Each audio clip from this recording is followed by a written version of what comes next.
What is up, everybody? Oh my god, how do I turn this off? There we go. Anyway, what is up, everybody? It's fucking Nero Fest 2, 3, because, you know, we're Final Fantasy now. Let's see, so I'm on the Herc account, which is shit and has almost nothing, so this will be interesting.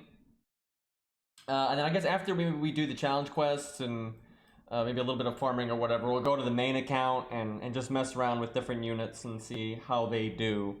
I totally beat the Hercules challenge quest with Ku, like Ku solo, without using the event CE, which is so bullshit, because Ku is a 3-star, right? That's so dumb that he can do that, but it's really RNG. You have to get art cards like during the taunt phases, because you have to be able to get, you start with 0 NP because you need to use Yang CE, big fucking surprise. You might be able to do it with Art of Death too, but you basically need to have all the benefits of not having a starting NP CE and none of the negatives. So you have to get your art card a bunch at the start, and you actually use default Mystic Code instead of Atlas, and then you have to late into the fight, you get Ku's big attack up because his health is low. You do the default Mystic Code attack up, and you can actually get a triple kill if you crit. You might say, man, that sounds like a lot of variance because you got to get your art cards at the start, and then you have to get a Buster crit at a very specific time. Yes, it's a lot of variance. It's not a reliable solo at all. But if you use the damage CE, then it's a cakewalk. It's like it used to be kind of tough on Ku, right? You used to have to like play well and everything, but now Ku's so much stronger than he used to be. It's really easy. Although I haven't tried it yet, I have a feeling Ku might actually be worse at soloing Scath and Ku.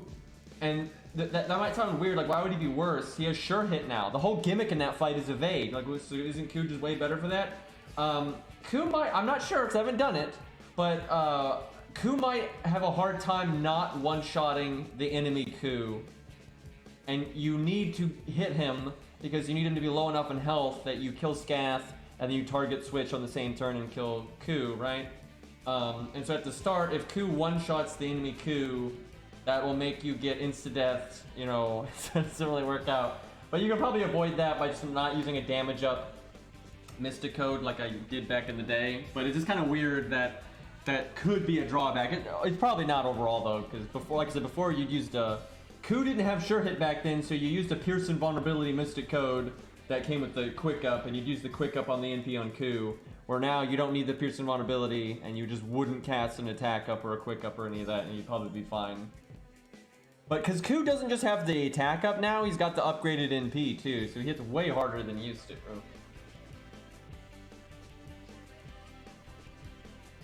Yeah, the game is so different now because not only are a lot of units stronger, but you have command codes, you've got foe items. I will say, everyone's saying, oh, this event's so easy now. It'll get harder. It gets harder. There was a huge difficulty difference between Nero Fest 2 and Nero Fest 2's rerun. Right? Like, they were way different. You know, Gramps and fucking Da Vinci, the finale, unnerfed, you know, all that those are way harder than the original challenge quest that we're doing right now. Like, they're still not, like, they're not as hard as Guildfest, but they're quite nasty, so there's a pretty big difficulty jump there. There's like no Lancer that has a hard time with the guild fight, really, unless they give us the bugged version. So I actually wish they made some really minor twinks to this. Like, still let people play the content like it was, and that's fine. But I would have done a few minor changes to just kind of spice things up a little bit. So what I would have done for the Herc fight is I would have give him 3 actions per turn. They don't really make Berserker challenge quests anymore where the Berserker only has 2 actions per turn. So give Herc 3 actions per turn, and that's actually way scarier. He'll kill people so much faster that way. And then for Gilgamesh, do the bugged version where he did the much larger NP down. Stuff like that. Like making a few minor twinks to some of the fights I think would be cool. Alright, well this is the crappy account though, and it doesn't even have a limit broken CE. So let's see how it does in these challenge quests here. By the way, Hercules can solo Hercules, but I don't think that's surprising anybody. It's a little hard though, actually. You have to crit on a few turns because you have to get multi-kills. Otherwise, you'll just take too long to get to the 12 lives. So it's actually harder for him than most things are, actually. And a big part of that is because it's so bad for Hercules to use the event CE. Although I never actually tried it with the event CE. I wonder if you could just do it that way and get triple kills kind of easy, and then you don't need as much survivability. Okay. What do we want to do here? I want to summon something kind of like whatever. Hold on, let me bring up my normal account. I want to slot something that's not going to be super impactful. I don't want to get carried here. I kind of want to do something teamy, because I've been, solos is what everybody does, so I want to do something different. Maybe just Hans. It's the universal good but not gonna carry you button.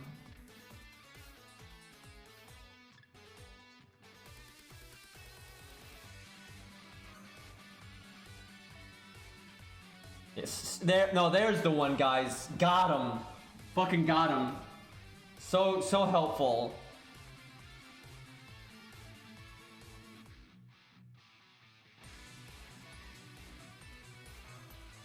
You could probably make it work, though. I don't know if this account could, but let's see. So it might be boring, but even on this garbage account, Ku is so good. Like, Ku is just so fucking good for this fight. Because the boss only has 2 actions, right? In the team setting, Ku's like never gonna die. Like, hell, you could probably just solo this with an 80 Ku. I kind of want to try that later just to see. Because Ku can fucking, at 100, 2k phone, all that, you can do it without the event CE. So with the event CE, I don't see why an 80 Ku couldn't do it, because now he's got the upgraded NP and the attack up, and living the turns isn't that big of a deal. So I mean, hell, I wonder if he could do it with wait, do I not have a event CE? Thought I had one. Let me check. Maybe I just didn't take. Oh, there we go. I just didn't take it out of the box. You can get Tristan's, or what's her name, Sith Lord, essentially. I forget her actual name. You could get one of her skills to 10 before the event. You just can't do that, Anne Morgan. Bob, yeah. Part of her name is legitimately Sith, though, which I think is kind of funny. But yeah, you might be able to solo this with just a Ku like this, a non-MLB CE level 80. It would not surprise me. I might try that in a minute, just to see what happens. What would an account like this want to use? Let's see. Alright, we got all those trash mobs at the start. Don't really have to use Hans. I wish I could just not use a support, man. I really wish you didn't have to bring supports.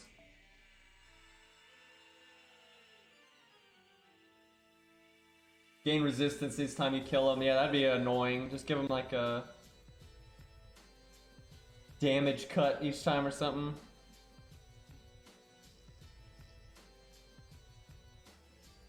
Lantoria is not good here. Oh my god, Lantoria is so not good. This is going to be the Hercules and Lantoria account, though. We'll probably grail her, and she'll probably get 10-10-10 from this event, actually. But oh my god, she's so not good here. Like, what the hell is she gonna do? Like, what? AoE the golems for us, and that's about it. Like, what a joke. That's like setting a bad example for people that watch me, right? Like, why are you using that? Moral support. I mean, she gives charisma. It's the best thing she does here. I'm honestly, what I'm thinking about is how to deal with the trash mobs. I'm not so much thinking about how to deal with her. That part's kind of straightforward.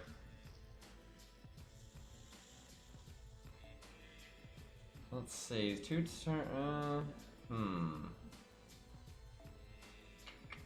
By the way, I did not sleep very much last night, so I feel like crap, but what are you gonna do? I could do a Rosh and Lantoria and just 2-turn the trash mobs. But like, why would you do that? Like, why would you do that? That's such a waste of resource.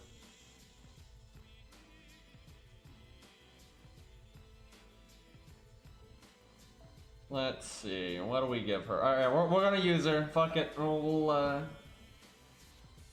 use this account staples, if you will.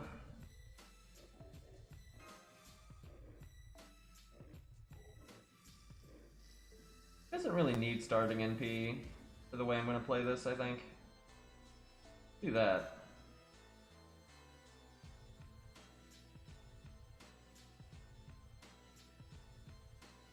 Can do mash.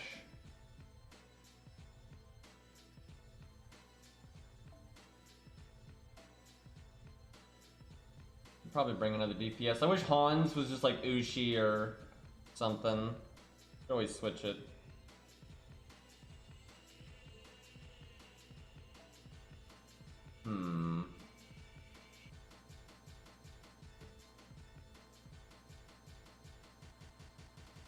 Do that.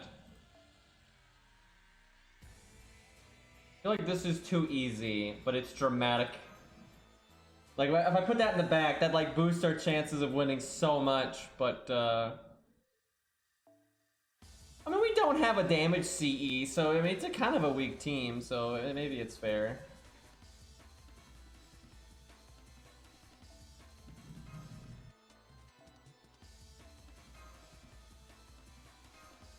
Alright, let's see what happens. And then I do want to try to solo it with an 80Q. The music is clashing so much! That's a yikes.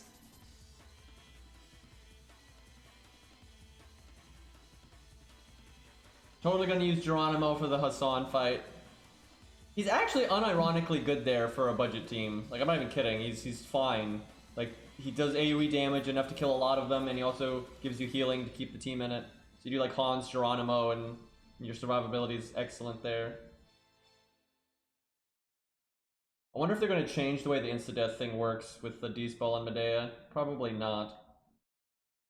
That's another... Man, that means Grailed Medeas are actually worse for that stage than non-Grailed Medeas. Because if she one-shots them with Rule Breaker, their insta-death goes off instead of removing it and then killing them. Which makes no sense, but it is what it is.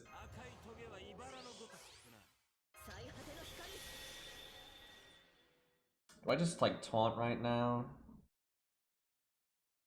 We're gonna have, like, plenty of time to get it back, I think.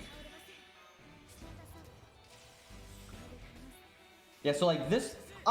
Dude, fuck this game. You guys... Oh my god. When I was trying to do this with Ku without using the damage CE, like I said, it was really important on the taunt turns to get Ku NP gain. Right? It was crazy important. That was literally the whole fight. Right? You needed to get your NP while using the Yang CE or Art of Death or something like that, right? And so you have no starting NP, and you had to get 100% by the time you got to Herc. And thankfully, though, I had 2 taunts and then a Rosh. That's what I did. I did George, Chen Gong, and then a Rosh, and that's how I got there. And you need to get your NP in that time, and that was right. And I could never get the first hand to be like this, ever. I like never could get Ku's art card, and I couldn't get a Brave. I couldn't get shit for Ku on hand 1. Because literally, turn 1, George dies, shuffles deck. Turn 2, Chen Gong dies, shuffles deck. Turn 3, Arash uses Stella, and then you're at the boss, right? That's how it goes. And oh my god, it took me so long to finally get a lot of like NP gain on Ku on the first turn and stuff. So dumb, such a dumb fight. If people are like asking me to make it a video, fuck you, I'm not making that a video. That's like embarrassing how much RNG that shit took. Like, it takes so much RNG. I ain't making that a fucking video. Like, good god, no. I mean, I'm glad Ku can do it theoretically, right? But it's like, you know, 1 in 20, some shit. Way better off just, you know... Like, if I was gonna make a video, I would do Ku with, like, a non-limit broken CE. Because then you could still have, like, 100% win rate, but it's still, like, you don't have to be as upgraded, right? But the no event CE at all is just so bullshit. And I used Yang CE. Which I try not to do that unless I, you know, for videos anyway. I guess I do this. Yeah, fucking Necromancy. It's not quite that bad. Necromancy's not even, like, much about... Necromancy you have to proc so many times for it to be good on Ku, just because he has his guts naturally. But yeah, it's kind of the same thing. I don't make Necromancy videos for kind of the same reason. I like how I buffed... Like, I taunted so we were safe, and I had invulnerability, and they just buffed a lot. Look at this guy.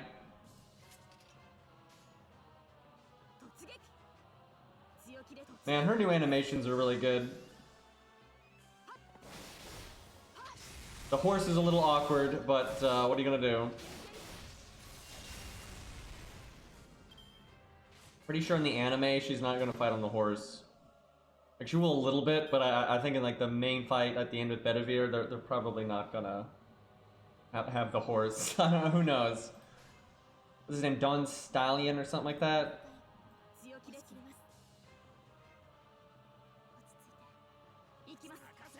I mean, he's a good boy, but really awkward for anime fight scenes.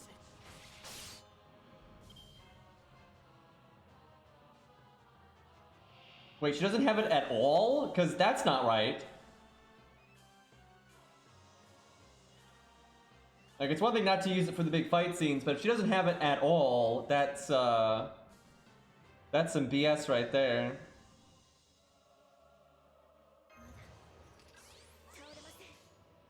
Okay, we're getting pretty decent NP gain. They didn't want to animate the horse? Yeah, that's probably why, actually. And as a bonus, they're probably like, it'll be less awkward.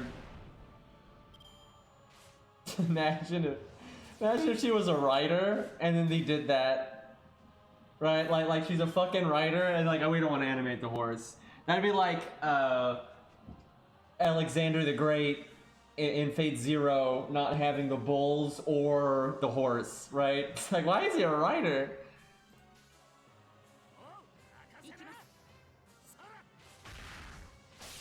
I do agree. I like the horse, but I do agree that they should have one of the Ascension stages to not have it, because it is kind of awkward, right?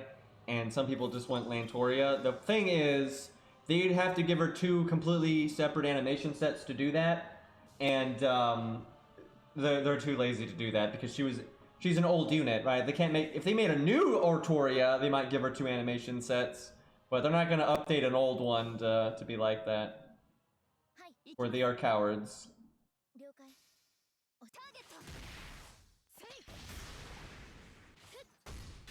They did not even kill that one. I blame the defense up. Why are you casting more defense? I mean, sure. I don't take damage, I guess. Let's see.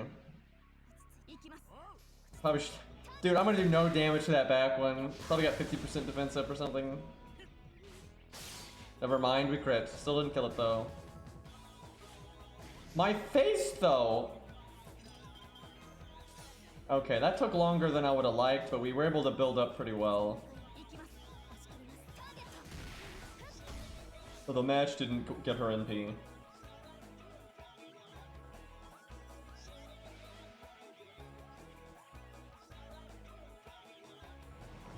What is the play here?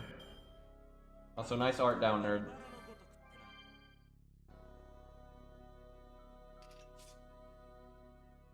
Not sure. I wonder if there's a. I wonder if we could have given Lantoria the damage CE and made that work. I don't know about that.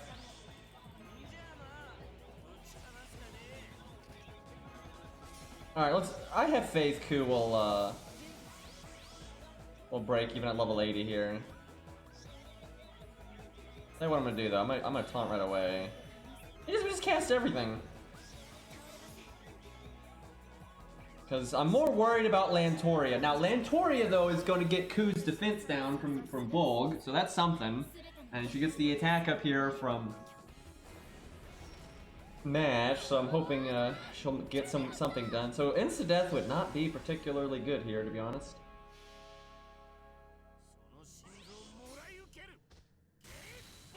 Yeah, okay, Ku not really having any problems on the damage there. Yeah, she probably got. Maybe we could have given her the damage C. I don't know. Dude, his sprite. You see how warped his sprite was there? Yeah, 188. I mean, it's all right. She won't be able to kill from full though on the next one, but oh joy, he cast evade. So when I was doing this with Ku without the damage CE, I messed around a bit with giving him Pierce Invulnerability and Sure Hit on 2 of his cards, which like I did for Achilles for the video. But because I wasn't using the damage CE, it wasn't worth it, because 2 hits a lot of the times wouldn't be enough to take a life that turn. unless he was already hurt. So I was like, it's not worth it. You just have to hope he only evades on turns that you have Ku's NP. Yeah, it's because I didn't even think about that. The Yang CE, I'm an idiot. I did not even think about that. And it's because when I was first trying it, I was using Golden Sumo. And then when I switched to Yang CE, I didn't even think of that. I'm a fucking moron. I literally didn't think of that. And because I'm an idiot. When I tried it, you don't understand. You do not understand the level of stupidity here. I really am an idiot. So I first tried Golden Sumo, right? And then I switched to the Yang CE, and that's when I tried the command codes. But my dumbass did not even put 2 and 2 together there. That's wow, I'm dumb. I blame the sleep deprivation on this one because I didn't sleep so good last night. Boy, I legitimately feel fucking stupid for that one, dude. And later on, he just never cast evade really. Like when I was trying it and had good runs, he just didn't cast evade like ever. I don't even get it. When I was messing around, because I used other after Ku, I did other things. You know, I used Achilles and so on and so forth. Actually, I did Achilles first, but a lot of times, like when I was trying with different units, he just would never cast it, like ever, like not even once. I have no idea what his AI shtick is. I kind of suspect what it is the lower his health is, the more likely he is to cast it. And he's normally not at low health because you're normally just taking him from like his guts range here to death. So I'm guessing that's why he didn't cast it very often. But yeah, I've just noticed when I was messing about with all kinds of different units, it was weird because sometimes he like one run he cast it twice, and I was like Jesus, and that's actually why when I did use Achilles, I gave him the CEs or the CCs to counter it. But yeah, it's super random. I don't really get it. I know Cairo's been messing about a lot with Baldi, and it's awful, and it's really. He hasn't beat it with Baldi yet, but he said it might be possible if you get like Miracle RNG, and he's like, you know, trying to min-max the command codes and the CE and everything. So I should ask him how much he's seeing the evade, because yeah, he's been at it for a while, but he's been maxing the hell out of it, so we'll see what happens. I don't know if I actually need to cast this right now, because I mean Ku's protected, but we want NP gain, but Lantoria don't got any cards, so I'll just do this.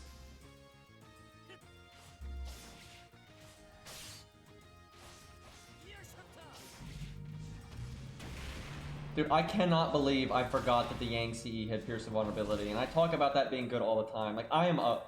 Dude, you just don't understand. I, like, reset sometimes because of, like, bad RNG with the evade. Oh my god. In my defense, though, I really was tired earlier today. Like, I'm tired now, but man, I was so fucking tired, so...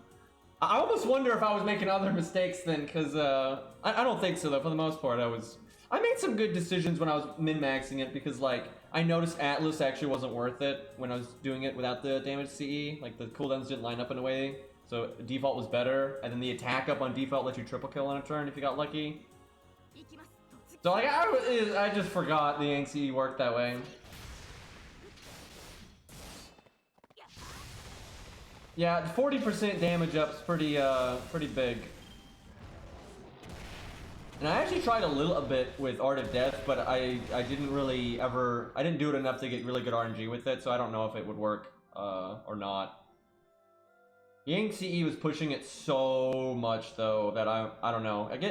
You might be able to do it with Art of Death, but I'm a bit skeptical. The units though that are best at doing it without the damage CE are units that can loop their NP or get their NP really rapidly, because a lot of NPs can one-shot Herc. They don't need the damage CE. It just doesn't matter. And if they're NPing often, then losing the damage CE doesn't really even hurt them. In some cases, it actually helps them. Like, some units have high enough damage that they can get through these lives anyway, and then they might as well have a CE with starting NP or better loopability or better survivability. So some units, they don't give a crap. But Ku is not like that at all, because Ku's NP gain is suspect, especially against a boss like Hercules who only attacks twice, only has really low hit count, right? So for him, it's a problem. So he evaded again. Like I was talking about him not evading a lot, and now he's just like evading all the time. Well, she has Pierce and Vulnerability. That I can remember. He's at 78k. I think I just do it.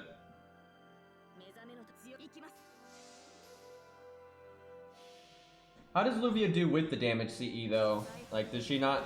I kind of figure that's a problem because even if you do a billion damage, you can only go so fast because Herc has so many lives.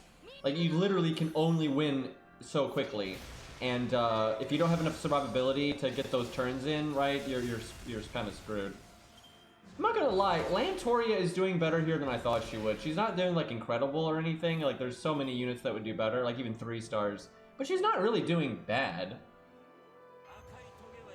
Like she's getting some lives, and the Pierce and Vulnerability was actually rather nice there. It's pretty easy to do this fight though in a way that his evade will never bother you, or he'll never even cast it, right? But he has casted it at some annoying times here, so it ended up helping us.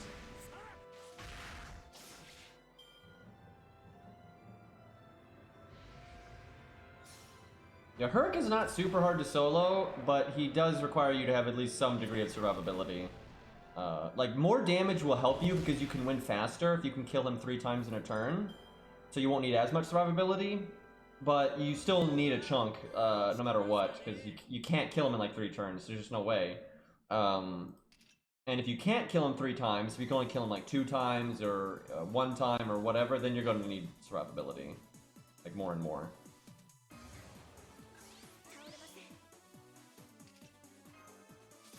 So far, Herc has yet to kill anybody. By the way, a setup like this would still work back in the day, like a poor coup got buffed.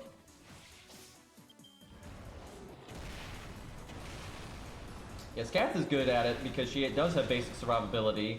He has Divinity, so she can kill him multiple times, and she stuns him, which buys her more time, so it works out really well for her. Scath is really good for soloing this because he has Divinity. It's so easy for her to at least get a double kill, but she can definitely get a triple kill too. What are we at? He still has a lot of lives left. Let's not be celebrating too soon here. Now, NPing right now is kind of a waste because he only has 47k, so I think I'm going to wait, but I'll cast Charisma.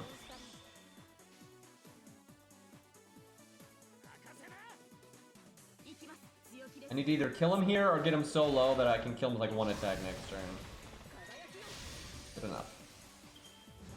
enough. Don't. Oh my god. Well, you know what? We're getting more value out of our Pierce and Vulnerability. Doing us a bit more good than I thought. Dude, I like how earlier I was like, he doesn't cast Invulnerability very often, and now he's just spamming it. But I swear, like I've done this fight a lot today, and he does not cast it that often. Like, and I've seen, there are times where I have seen him cast it randomly a decent amount, but I've seen plenty of times where he just never casts it at all. I was really proud, though, in the video that I made for this before, you know, way back in the day, that Ku did it before Ku had sure hit, and Herc evaded, I think, twice, and he still won, so that was pretty cool. It was 2 turns harder than normal. The few fights so that Ku had to like really work to beat, he really doesn't have to work anymore because he does more damage now and the sure hit. There's evade in a lot of these fights, and him having a sure hit now makes it a hell of a lot easier. Okay, I'm gonna have Nash just taunt the next NP, so I'll give her the charge now. That's like 2 turns to keep her safe. You get the invulnerability on 1 turn, and then you get the taunt on the NP turn.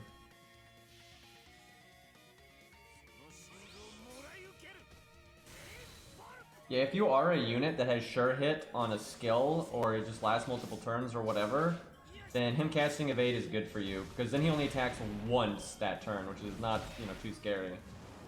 Yeah, Fujino. This is so easy for Fujino, by the way. Not only does Fujino have sure hit and it lasts 3 turns and all that, but she has buff block, so she'll stop his attack up for God's sakes, which is actually a way that he can kill you a lot faster. It actually wouldn't really help William Tell very much, because I suspect William Tell, in a typical scenario, is going to have the damage to bust up Hercules anyway, so you're just getting overkill damage that doesn't really do anything.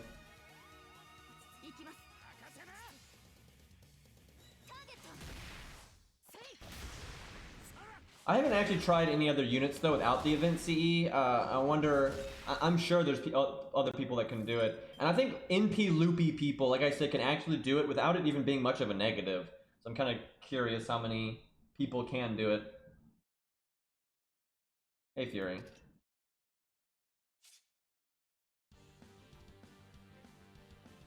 How many lives are we at here? 3. Yeah, I could. The only issue with the twins is the survivability angle, but they do have invulnerability. So yeah, I think the twins could do it without the event CE, and I don't. It wouldn't even like be a much of a handicap for them. It might even be a boon depending on how their damage ratios work out. Like if you use a different CE to help them loop and whatnot, they might actually prefer it.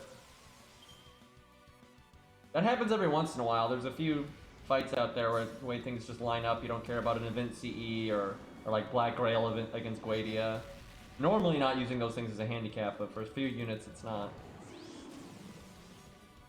He did evade again. Jeez.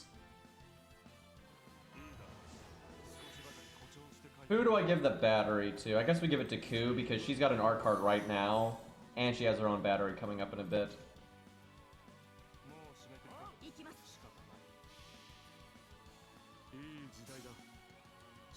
100 Face can solo this stage. I don't know if she could do it without the event CE. Maybe though.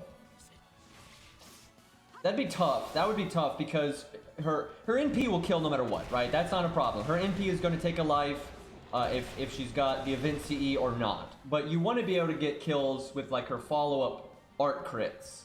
And that, I think, would be really pushing it without the... Let's see, though. You could do the Yang CE, and then you could do command codes like anti-mail and the Gilgamesh one, so they're both doing 20% more damage. And you could, you know, potentially crit because of how many stars you make with her. So maybe. She might be able... That'd be pretty impressive. It would be interesting if she might... Even though Ku is generally a better solo unit than her, without the event CE, there's a chance that 100 Face would actually be better, because like I said, Ku was so RNG. I mean, his win rate has to be like 10% or 15% at best or some crap, right? Without the event CE. I wonder if she... I don't know, maybe she might not be able to do it at all, but it wouldn't shock me if she actually did better, just due to the way her kit is. But I'd have to actually try it. We might do that later. She'd probably want the Yang CE though, just because that's a lot of damage. Nah, there's no way Nero could do it without the event CE. At least not regular 4-star Nero.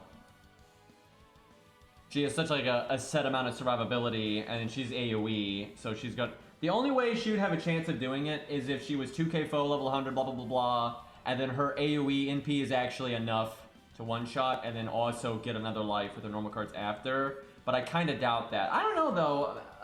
If she lands Imperial Privilege literally every single time you cast it, and you got the Yang CE, that's an 80% attack up right there essentially. So maybe.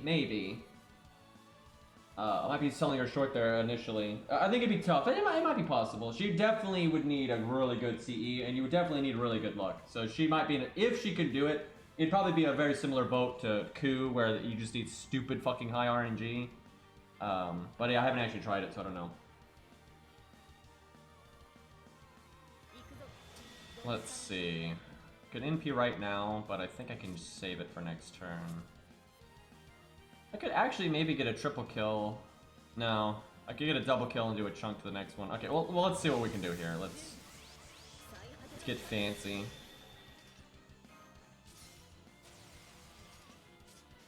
Just do 27k forehead. I'm gonna really regret all the buttons I just clicked if she doesn't do 27k. Okay, that was plenty. Doesn't have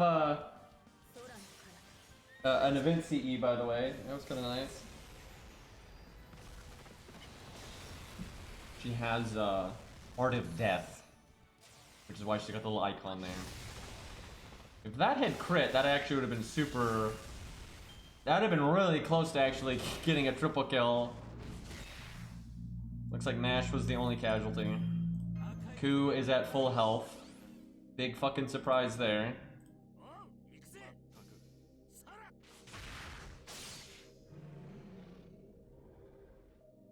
Alright.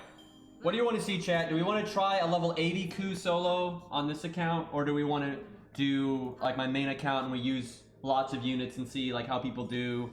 And especially trying people without the event CE, because that's some spicy shit right there. Phantom solo, yeah, good luck with that one. Maybe like 3 lives tops.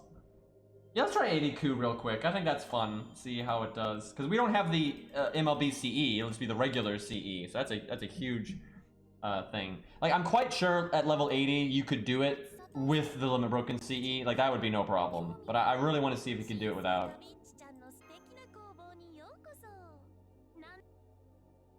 Because that's like a scenario a lot of newbie accounts would be in. They're not going to have this CE from last year. And you can get 1 copy of this CE in no time, but some people don't, you know, mash on day 1 to get the CE limit broken really quick, and they might do the first few challenge quests without it. So it's kind of a neat thing to... It's a practical thing to test, I would say. Okay, so we need a George. There we go, Truck-kun.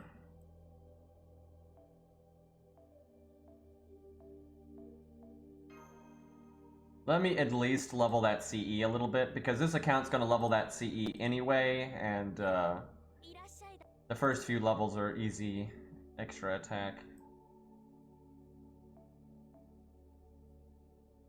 Let's see, this CE is useless. I wish the Kozuki CE wasn't useless, but it is.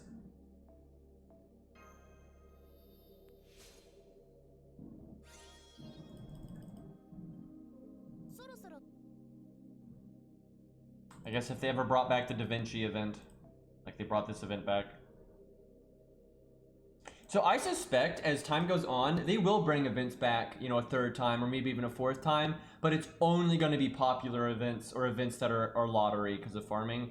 I don't think they're going to bring back some of the really, you know, just forgettable who gives a shit events, but those events that people really like. Oh shit, you know what that means? They might bring back Golden Sumo. I just realized that, for real. I really do think when they need filler stuff like this, sometimes they will pull from, you know, events that are, you know, a lot older. Because it used to be they'd only rerun something once. But yeah, I think they will rerun things a 3rd time, a 4th time, or whatever as time goes on, if it's a high demand event. And I think the Radical Tokyo event would be one. Me and Zaw have been copium for 2 days with that. Well, I don't even think it's copium. I think it... Well, I tell you what is copium, though, and happening soon. That's copium. You know, you basically need them to have a dead week, right? Where they don't know what to do, right? And they know they need to do something, but they have nothing prepared. That's how this event came to be, very much so. So you need that to happen again. Basically, you need them to have have them cut their pants down more often, and then you might get Golden Sumo that way. So I wonder if we don't use Atlas, because when I was doing this, like I said, without the event CE, it was better without Atlas. But that's such a different context because, you know, that's a level 100 Ku, 2k faux pause, right? So like my normal card damage was just so much higher. It's really going to be different here. I'll try with Atlas, but it would not surprise me if things line up in a way where Atlas doesn't help us again. Like that really would not surprise me. So we might have to change that. Let's use a Rosh to... Oh god, I'm doing... This is, in a way, this is similar to what I was doing earlier today with the Yang CE and all that, because I need to get, you know, 0 starting NP, so on and so forth. And although we have the event CE, which is stronger than the Yang CE, like non-limit broken, this is still way stronger than the Yang CE for this fight. But not by as much, right? So this is 100% bonus damage. The Yang CE is 40%, so that's a 60% difference. However, the guts on this is useless for Ku. It's completely useless because Ku can cycle his guts anyway and get it twice, where with this he can use this one and then his guts once and that's it. So where the Yang CE's Piercing Vulnerability is actually useful, not that I realized that earlier, but it could be useful, right? So it's not even a 60% advantage. It's, you know, it's offset a bit. So it is stronger than the Yang CE. However, also this coup is weaker. He's got he's level 80 opposed to level 100, and then it's essentially a 30 level difference because of the 2k foe and then the faux pas and so on and so forth. So if this might actually be weaker even than what I was using earlier today, and as such I might be needing the same RNG with like needing the attack up to get a triple kill and then needing to get NP gain with my taunts up and shit like that. This might be the exact same thing. Let me look at command codes real quick. That's kind of scary to think about though, if like my maxed out coup on my main account with the Yang CE is as powerful as this one with the event CE. Now, if I had the limit broken event CE, then it's no contest. 200%.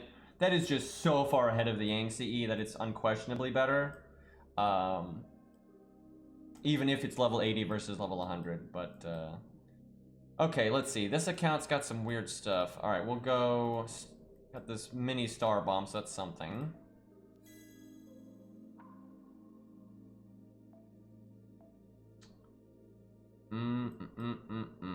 I could do the one that removes an attack buff because he does do an attack buff, and that doesn't hurt to do, but it's not that big of a deal.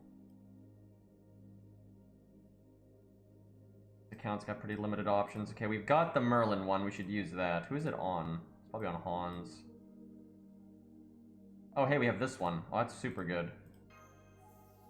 Oh, we got this one. Wow. This piece of shit account actually has some pretty... it's not like the meta stuff, but it's not bad.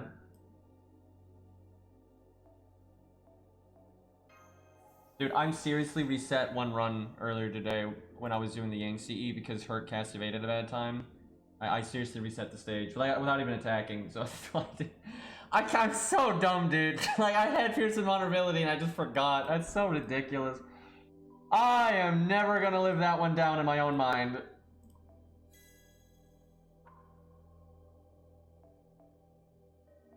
I need to actually revisit that now and see if it's not as RNG as I was thinking, because it was so fucking RNG, dude.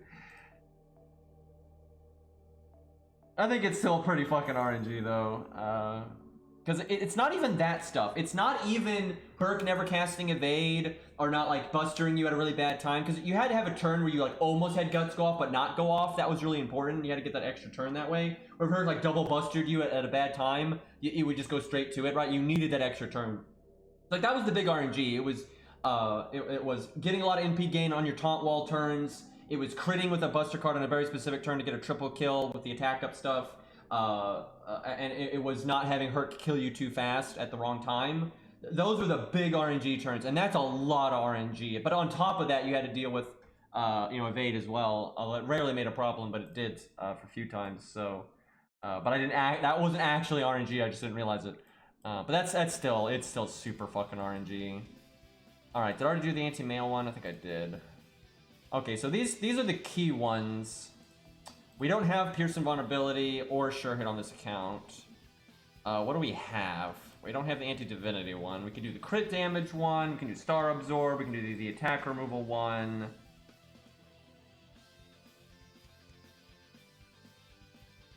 So the attack removal one I'd have to put on an art card. I don't have the attack removal one that can be on any card. There's debuff clear, but there's just the defense down.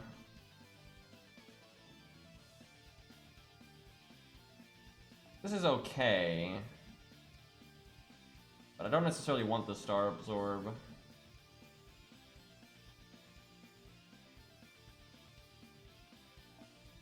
That for just the extra star. Why do we have the Ishtar one, for crying out loud? Alright, I tell you what we're gonna do. We're gonna use the... This is really weird. I never did this when I was doing it with my 100 coup when I was doing the non-MLB stuff, or the non-event CE stuff. But because I want to try to get like good value out of my guts, I'm gonna put heal on it. The thing is, no, it's so not good on coup because you're probably gonna use the heal when the PFA is up and it just goes into the void. The odds of it lining up the way you want it to is kind of meh. I guess I just do the crit damage one. I don't really see that working, but I'm not sure what else I'd put on it on this account. You could do the crit removal one, but you hope he just doesn't crit you at a bad time anyway.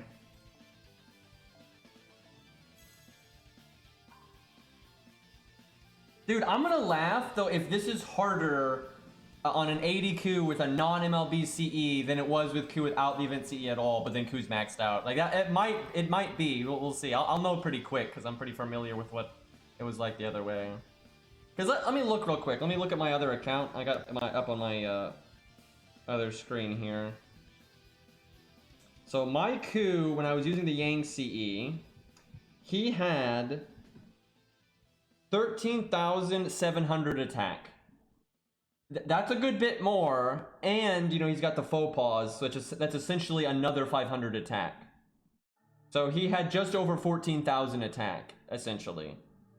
That's a lot more. That's a lot more. So this coup will hit a bit harder, but he is less tanky and didn't have piercing vulnerability. Although obviously I didn't use that before because I'm an idiot. But interesting. All right, well let's see what happens.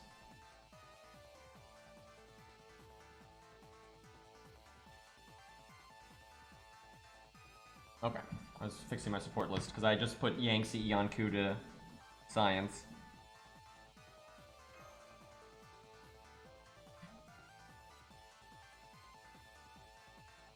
Arash's second skill is good. Not really. You know, every once in a while it'll make you an extra star or two here and there, but it's nice when we do the dragon fight because we need every star we can get. But you know, overall it's not that amazing.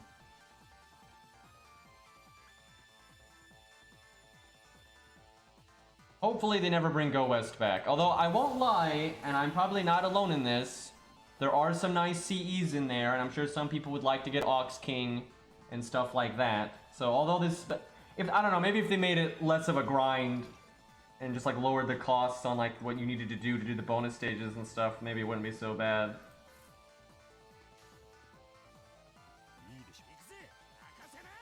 Can he do 29k here? Oh yeah. That is not that much more damage though than the Yang CE one. Like it really isn't. It's more if you didn't have burn up because the Yang CE only had burn on a few cards. But if you had burn up, that's not that much of a difference. That's scary to me. That's going to be a problem. Why is George still alive? I've never seen George survive a turn here. Out of all those attempts I did earlier, like I was talking about, I never saw George live a turn.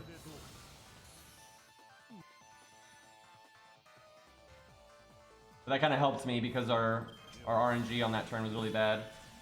So it's bad on this turn too. See, this would be a reset. If I was doing what I was doing earlier, like trying to do without the event CE, this would be a reset. It's just not enough NP game.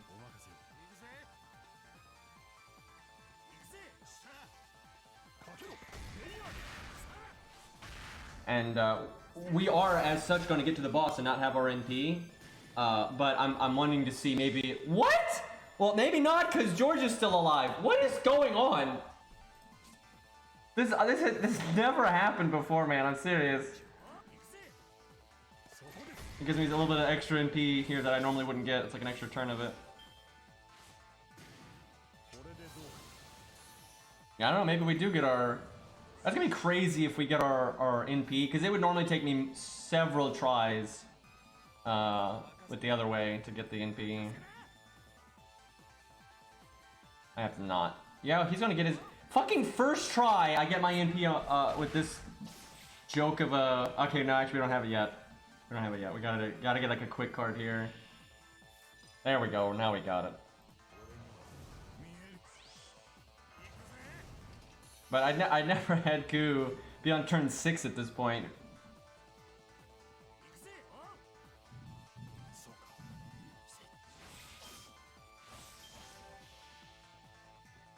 Hopefully Arash can kill these. I was using a level 70 Arash when I was doing it on the other account. Oh yeah, he's got that.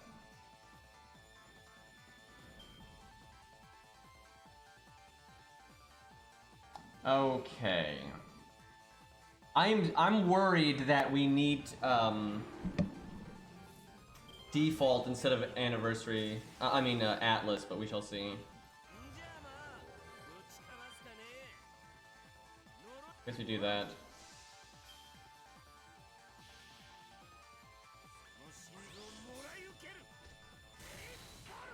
Uh-oh. Shit. Yeah, there's not having limit broken or not being more upgraded right there. I could have done Buster, NP Buster, and then we would have killed and then done damage to this one. That's a really bad start right there.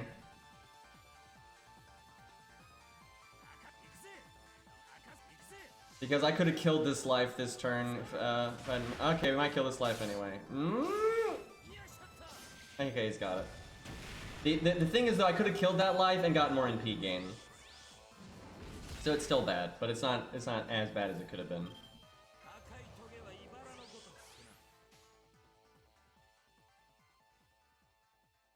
I don't know. This looks a lot like what I was doing when I was doing without the event CE at all. So I have a feeling this won't work. I think it can work, just like the Yang CE can work, but it's going to be really RNG. I don't know. Some of it might just be trial and error though. Like I could have done Buster and P Buster on that first turn. That would have been better. Stuff like that.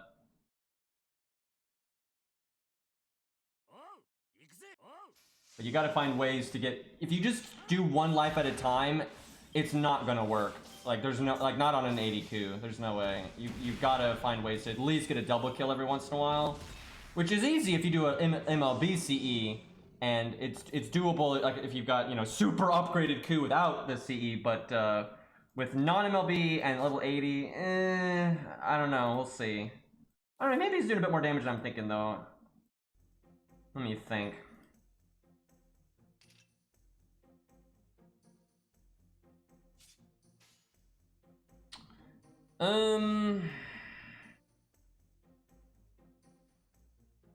There's no way I'll do 121 with a quick chain, but I might with BB if I got a crit.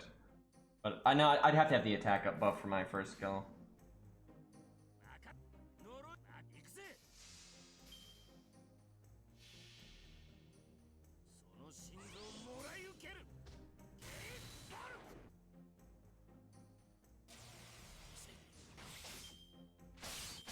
Yeah, I don't think this will work. That's kind of sad.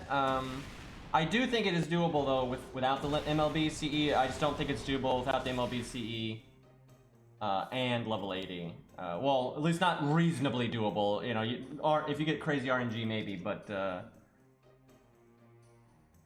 I can't get double kills. There's just not enough to get double kills, and if you don't get double kills, you're pretty fucked. Like, you don't... Ku has so much survivability, he doesn't need to get triple kills, but, you do need to get double kills, and there's no way.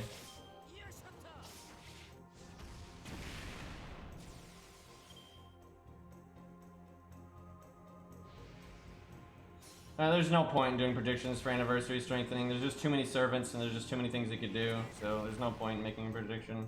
Like, you know, it's one thing to make a prediction once they show the classes, when they show, like, the class preview and the rarity preview, because then that narrows the field down. But otherwise, you're literally just throwing shit at a wall and hoping something sticks.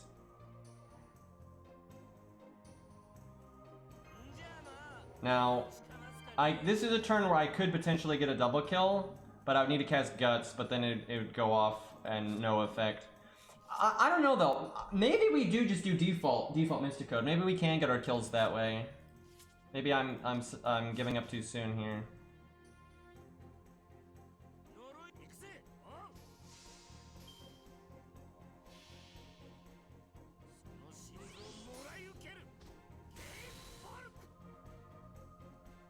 Really wish that defense down had landed, because once we do cast the attack up, having defense down and the attack up really matters. This is not a good turn to cast Guts because I don't need the attack up yet.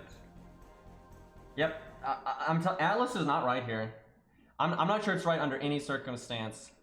Well, it might be right sometimes just to get the Guts attack up faster. But for the most part, that's why I was using default, like I said on my other account, because Atlas just doesn't work. Like, you'll use the cooldown reduction, but it won't give you anything back that you need in time. So it's not. I don't think it's worth it. No, definitely not Anniversary Blonde. That's not gonna work at all. It's a terrible one. You would definitely do default.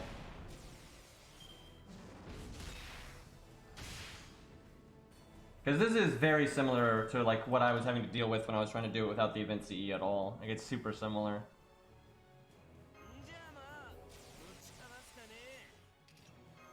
If we get lucky, we can actually get PFA one more time. He has to only attack once this turn.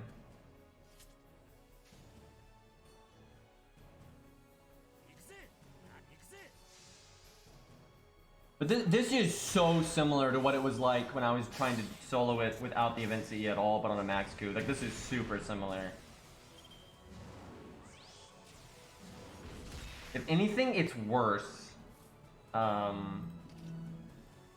I think we're actually doing less damage, which is... yikes.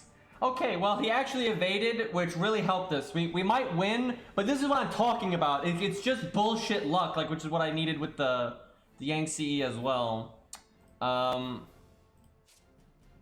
see, what I would do, there was near the end, you would basically try to get a crit turn where you could buster crit when like Herc was like at half health from like after a guts, and then you'd kill with that, and then you'd NP, and then you would buster extra and kill again. Because you would have the attack up from the Mystic Code, and you'd have the attack up from guts, and obviously the Yang CE gives you a big boost. And you could get a triple kill that way. I think I have to do quick. The thing is, I think that's just a loss, isn't it?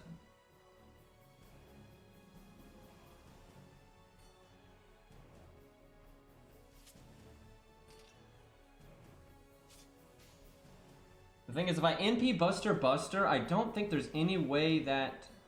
Well, we do have the big attack up. I guess we try. Because quick is definitely a loss. But I think this is a loss too.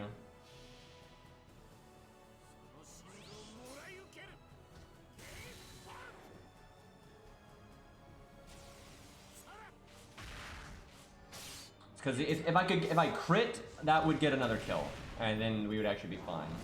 Because like almost killing is really no different than like it doesn't almost killing versus not doing any damage to the next health bar. There's really no difference.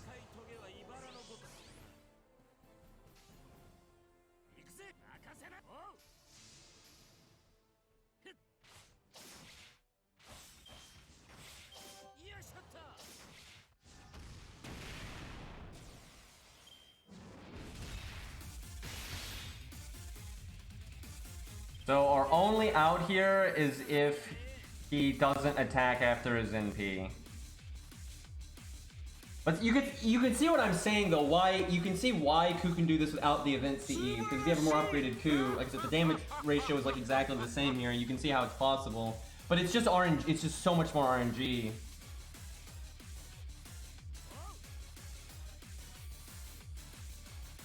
What's the play here? I can actually potentially kill him this turn, and then I don't need... The thing is, I need him to evade or attack up. And that if he evaded, I would need my NP to kill him one more time.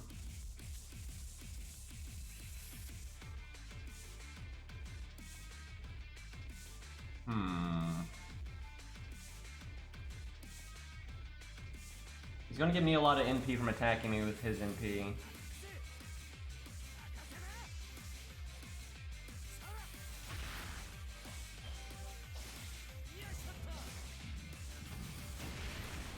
That's actually okay, because I could just attack NP and attack. So yeah, again, this is why it's an RNG shit show when you're like got your damage is so much lower, because it. See, we could have just lost there.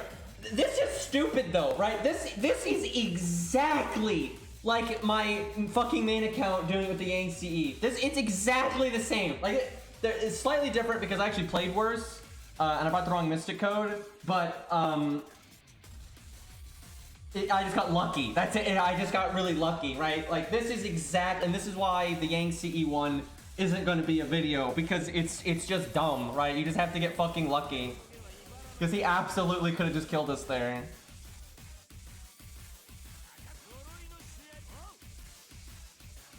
I think. Oh, hi, Ari. Excuse me. Thank you for the resub. 38 months. It's a little bit of time. But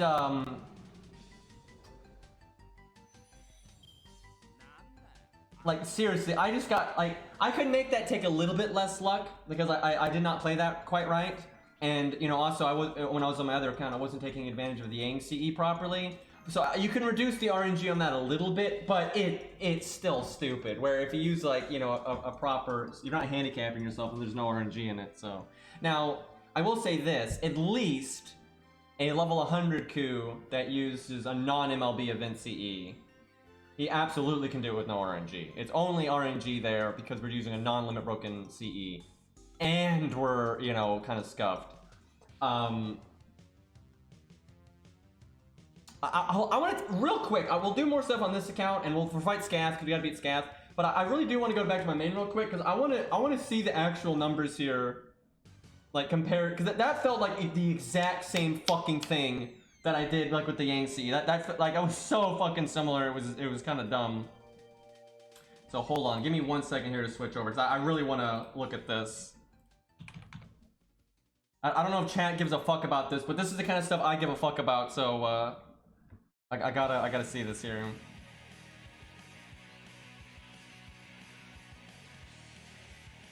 This is some music right here.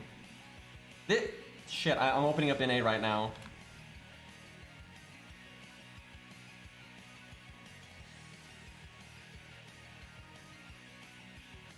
Yeah, I'd imagine Canis is really good for Scath and Coup because AoE.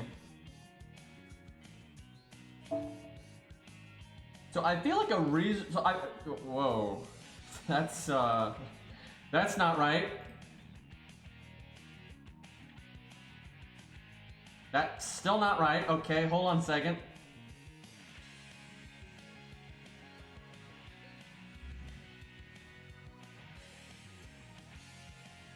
Okay, I think I got it now. There we go. Anyway, so I think trying to beat Herc without an event CE is not a reasonable thing. Some people can do it, but it's not a reasonable thing. I do think doing it though with a non-limit broken one is kind of reasonable. That does make it a good bit harder, and it will kind of separate the big boys from the, you know, kind of big boys, right? So that is kind of interesting. But Jesus, I think the people that can do it without an event CE at all are going to be pretty. It's not even like about like not a lot of people being able to do it. It's like it's going to just reward a very specific kind of unit. So it's not even necessarily them having more value, it's just their toolkit not really relying on that kind of CE to begin with. So I need to change my command codes, because I was actually, last time I did this, I was trying Art of Death. Because I know Yang CE can do it, but I might have made a video for it if Art of Death did it, but I didn't actually try it that many times, and I wasn't super convinced it'd be able to do it. But I don't know, having witnessed what I just witnessed, maybe it can. What the fuck is going on with my UI right now? Oh, that's right, you have to click this one. There we go.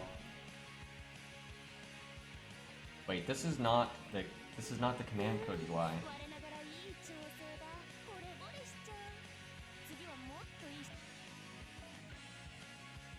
So yeah, when using Art of Death, I found this to be the best because you have that turn where you have to do like Buster, NP Buster, and sometimes NP Buster Buster, and this gives you bonus damage to Herc, and this gives you bonus damage to Herc. And then because I was using the default Mystic Code, you have the Guts attack up, the Mystic Code attack up, and then those modifiers. And then if you crit, and you have the Yang CE, right, it's just a lot of fucking damage. It's unreliable. But that's what you basically had to have happen to win. Although maybe I need to try Atlas more, because I mean, technically we just won with Atlas with a pretty scuffed kind of setup, so. Alright, though, with Yang, you do burn on Buster. I'm not sure which one though, actually. I did it with where did I put those back on? I think I used. Does one of them last longer? Because that's what I think one of them lasts longer, and that was more important than the other effects. Yeah, this one. I don't think it actually does last longer though. Let me look. I think it just lasts 3 turns. Do any of them last longer than that?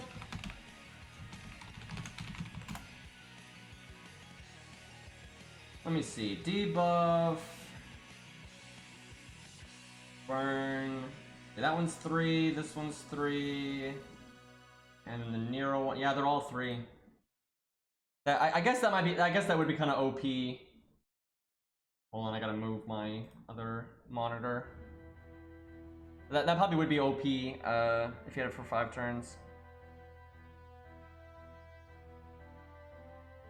So, I tried Burger Fest against Herc only once, only one time, and it was a miserable failure because she had the damage, no problem. She had so much damage, it was like not an issue at getting multiple kills on him and stuff like that. She couldn't live. She just couldn't live long enough to get enough turns in.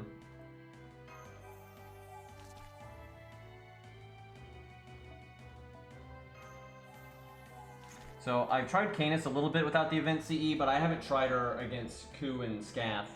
I kind of wonder if she can do that. I think Ku and Scath is actually pretty doable without the event CE. Like, they just don't have that much health. It's absolutely doable if you are a Saber. But, because, you know, they have like 300 and, you know, they're like 300, 400k or whatever. But if you're not a Saber, it'd be pretty tough.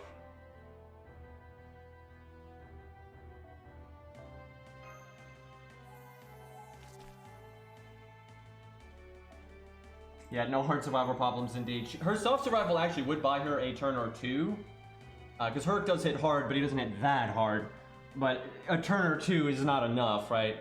You need more than that. And the Mysticode would buy her 1 as well, and the CE would buy her 1. So she did get far, but and I only tried it once, but it didn't really seem like she'd be able to do it, which is surprising because she's been able to solo all kinds of. I don't know what to do with my burns here.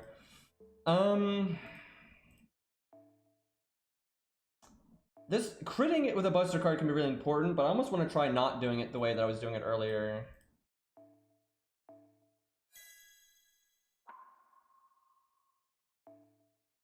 Just because of what I just did on the other account, I'm kind of wondering if Atlas is actually going to be better. Like, when I was sitting there doing it over and over and over again, the default was definitely better, because normally I couldn't sync up Atlas in a way. But if you get lucky, you can sync up Atlas, and then you get a lot of extra turns. So, I don't know, maybe that is better. But I hope people get what I'm talking about, where it's like, it's just so RNG. Like, obviously, I don't want it to be a video, but people are like asking me to make it a video, but I'm like, yeah, you just have to get so fucking you have to get so lucky, right? I don't like making solos like that, like where it's like, you gotta have that one thing.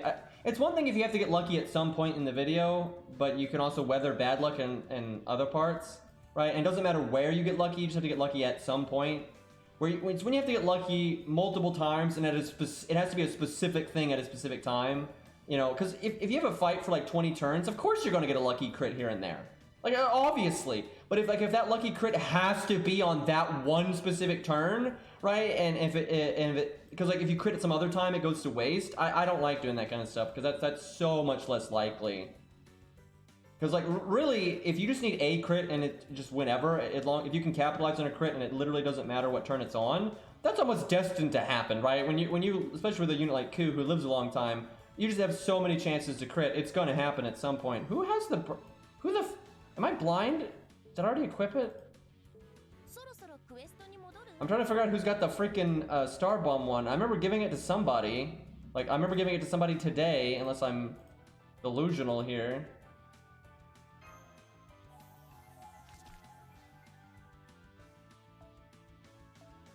Let me see here.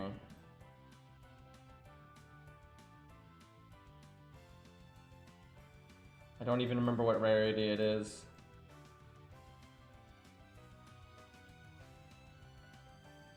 What the fuck? Where is it?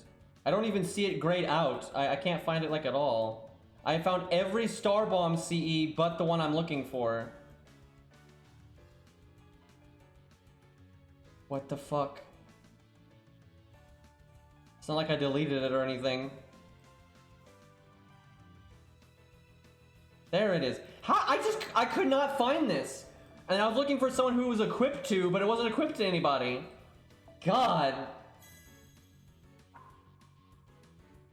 Do I just leave it at that, or do I want another burn? I think I just go with those two. We gotta be greedy. You have to be so greedy. And then get lucky.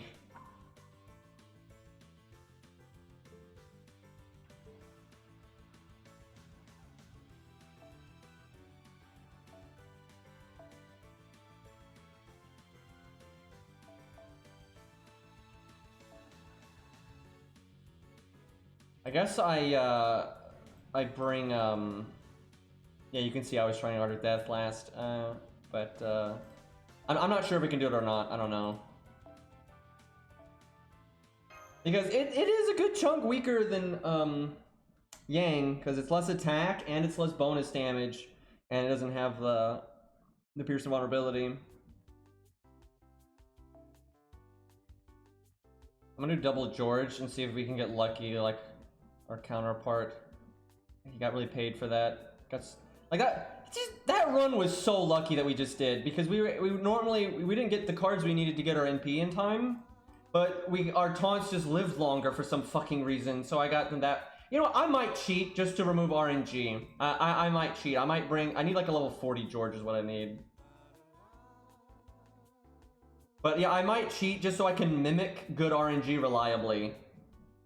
Like, because we just saw we could get RNP without, you know, it's obvious that you can, but yeah, I want to see if I can mimic that. I was doing default, and I really was sold on default being better, but I'm gonna try Atlas and just, because I didn't try it that many times, because I was kind of consistently not getting value out of the cooldown reduction, but I just saw that you can get value out of it if you get lucky, so.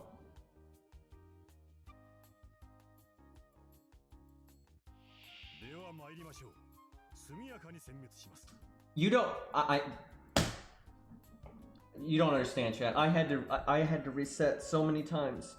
I had to reset so many times, and I never got a hand this good. Like, never.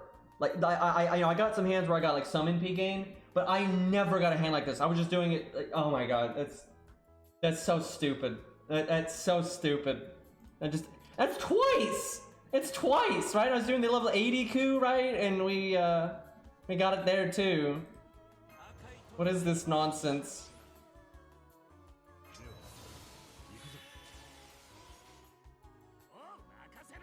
Don't worry guys, we're gonna apply the burn to the golem so we do more damage. Dude, you can see it. This is stupid. That was Buster not in first place, right? So we didn't have the first card Buster bonus, so we're actually doing less damage. And we're doing like somehow the math works out where a level 100 2k faux pod Yang CE coup is like the same thing as a level 80 1k faux coup with a non-limit broken event CE. It's like the exact same thing, right? It still favors this coup a little bit because he's got piercing vulnerability and more health, so you're more likely to have like your guts last longer and shit. But this is basically the exact same thing, like that, because like the other coup was doing like 19 on Buster, right? But if you had first card Buster bonus, where we did 17, so it's no, it's not Yang CE being good. I mean, which it is good. It's not that. It's more of everything else.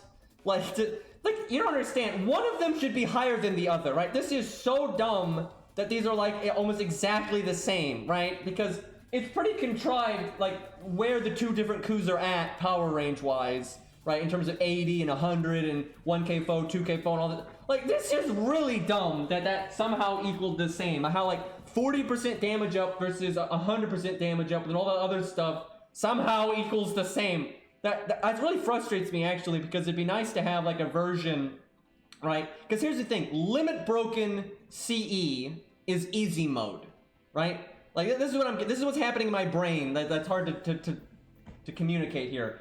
The limit broken CE, event CE is easy mode, right? Especially on a level 100 coup, right? And it's so easy now with all of coups buffs, it's not even fun, right? It's nothing, right? It's nothing fight, right? But then when you go Yang CE, no event CE at all, it's like bullshit, right? It's like that you can only win with just stupid luck, right? And then doing level 80 coup with the non-MLB event CE, it's the same thing. It's the exact same thing. It's not like a middle ground. It's not harder. It's just the same fucking thing. There's like no difference. I would like a middle ground, thank you, right? Because that's like reasonable, right? It's where it's harder and you have to try, but you're not just relying on horseshit RNG to happen. But that doesn't seem to be a thing, right? There's no middle ground here. I'm telling you, MLB event CE on level 80 Q would be easy. It'd be so easy. It'd be easy mode again. It'd be like the exact same thing as before. Cause like 200% is so big, right? Cause it going from MLB or from non-MLB to MLB it's 100% damage up. That's doubling its effectiveness, right? That's gonna if Ku can easily hit double kill, like a threshold to double kill, it's so easy for Ku. It's like so easy for him if he can do that. And even at level 80, you will absolutely be able to double kill with an MLB CE, right? It's nothing. Okay, I need George to die, but I also need NP gain. If I kill one of them, their actions will go down to 2 per turn instead of 3. So I think I hit this one and I try not to kill it. And I don't do Ku's Buster card because that's too much damage. Actually, I probably could have done Ku's Buster card that wouldn't apply burn. Maybe not. Nope, okay, definitely not. I am a fucking liar. I'm really glad I didn't do that, because we would have killed them. Okay, they got him. So now I have to kill them both. I really wish, though, I had thought of bringing a level taunt earlier, just so I could remove so much RNG. Because I was doing it with 2 level 1 taunts, and the amount of RNG to get my NP was just insane. And, but if I would have just done that, I could have removed a lot of frustration there. Okay, I guess we have a Raj do that. Just to give me the first card bonus. MLB level 60 Q. Or level 72, because that'd be practical. That might be interesting. Even at level 70, though, I think if you're using MLB CE, I think he's got it in the bag. That would be kind of a fun thing to do, just to do, though, because it is the vanilla Q and everything. It might be satisfying for other people to watch. It would not be very satisfying for me. It's not something, because if, I'd have to see it, but if the MLB CE is just adding, because the thing is, Ku is so much stronger now. That's the thing. Back in the day when this first came out, you know, it was interesting to do with Ku. But Ku didn't have an upgraded NP, he didn't have sure hit, and he didn't have a shorter cooldown Guts, and he didn't have fucking attack up on Guts. Those things just make it so much easier for him now that with the event CE, it's just kind of silly, right? So even with 70 Ku, I think you kind of just, it's so much damage that I think you'll just bulldoze it. But I don't know, I'll look at it and maybe I'm wrong, but I don't think I am.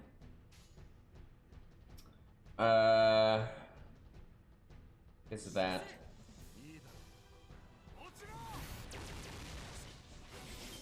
Yeah, but that's basically that's my original video, right? If you do Ku without his buffs, that's the original video. Also, you can't not do your buffs.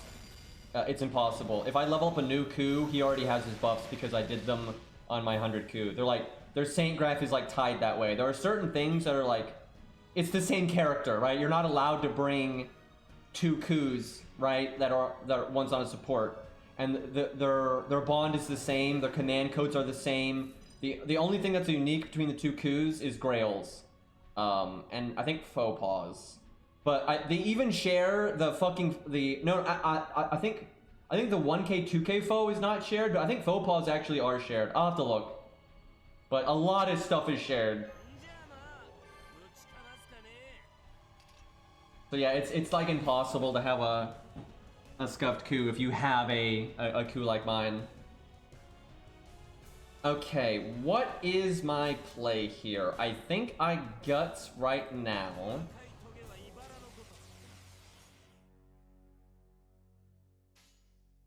I think I do this. Okay, let's look at the numbers though, because this is what we're looking at, seeing what it is this is compared to that 82. This is like exactly the same. It's like exactly the fucking same.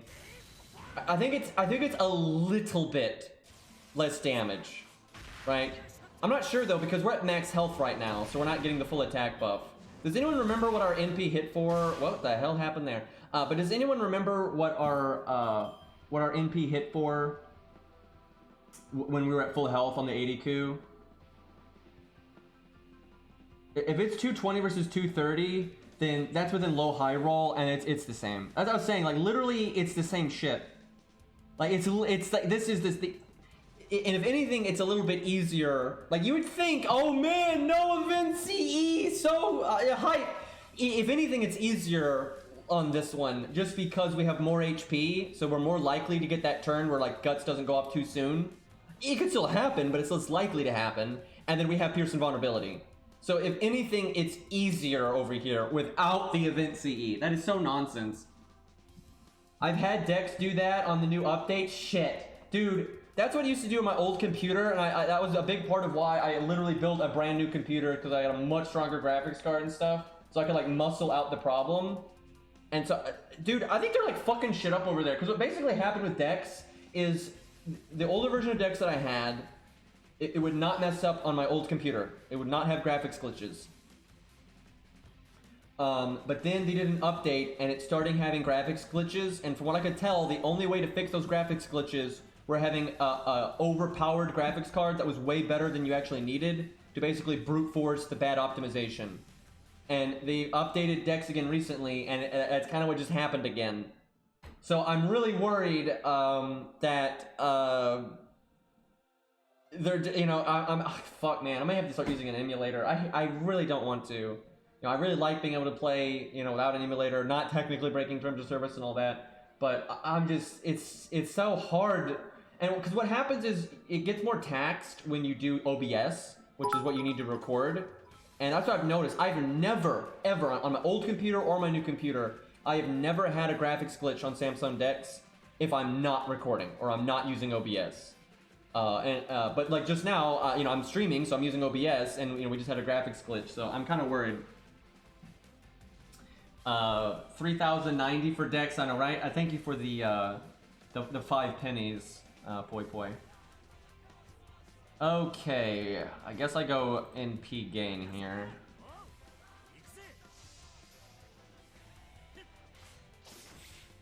Very important that I kill right here. But you can see, like, if the other coup won, this coup can win. Now, obviously, if we don't get as good of RNG, we're not going to win, but you can clearly see what I'm talking about, like, how it works, and, like, it's not any different. And, let's see, I guess I PFA here? I may have actually cast Guts too soon. We'll see.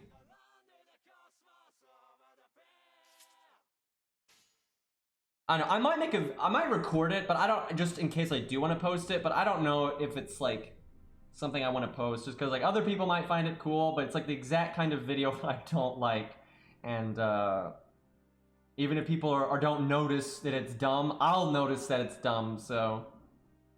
Now, if I crit here, I can kill right now, but I won't get a lot of NP gain. So if I fail to crit and I don't kill this life right now, I should just go for NP gain. Because it'll be low enough that I can get a double kill next turn and it just doesn't matter. However, if I can kill now, I should. So that's this is awkward.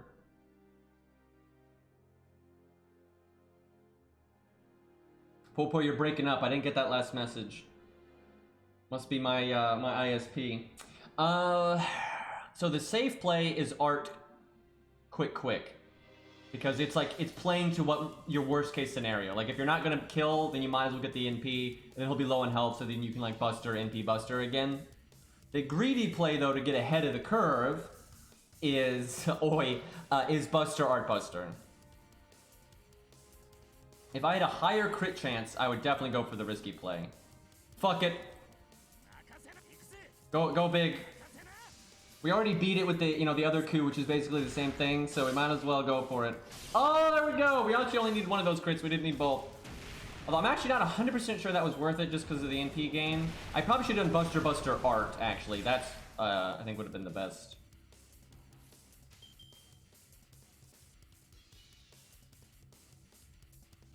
Really no chance of breaking here, but if I can get it low, that's good. But I also want to get my NP, so I think I do. Do I need to reapply burn?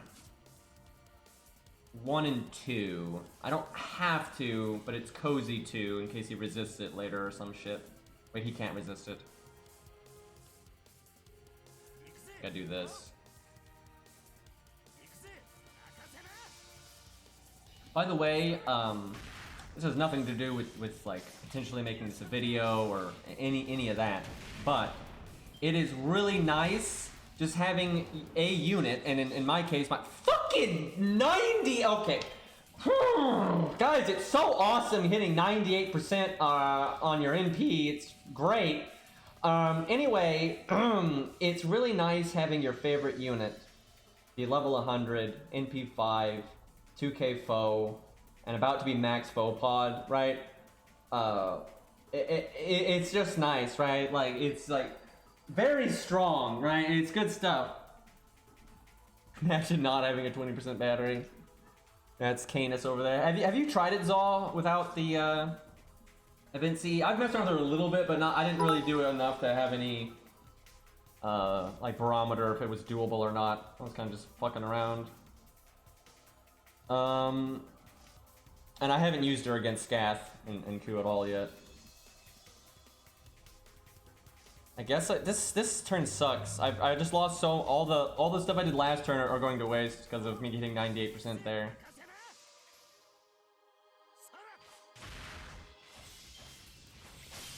Wait, he did just guard. Oh, you know what? I think if I remember correctly, Nero Fest Herc. Oh fuck! I did cast Guts too soon.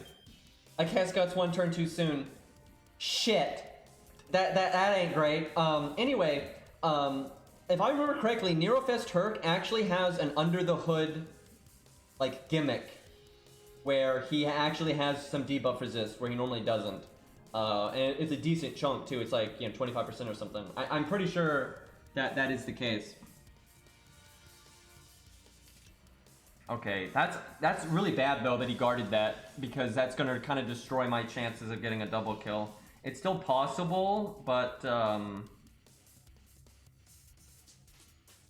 think I'd have to crit with both busters. And if either of them didn't crit, it's like a waste. And if they don't crit, then I absolutely should just do quick. Go big or go home. Like I said, we've already done it, so.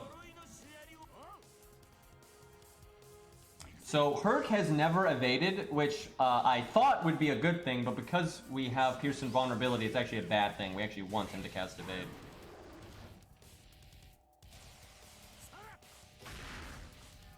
Neither of them crit. You can see though, if both of those crit, I might have gotten it there.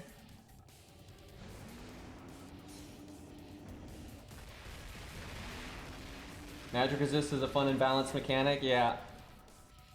Fucking shit. So quick would have been so much better then. Alright, what is the play here?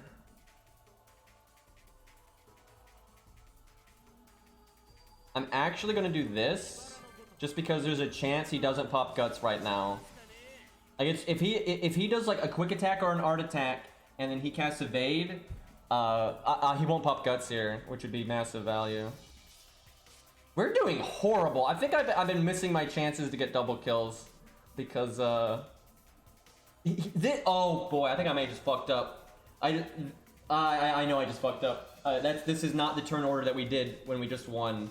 We're supposed to have done Atlas and done PFA, and the reason is when you're not using the event CE, right? All of your value comes from your attack up, from the gut CE, and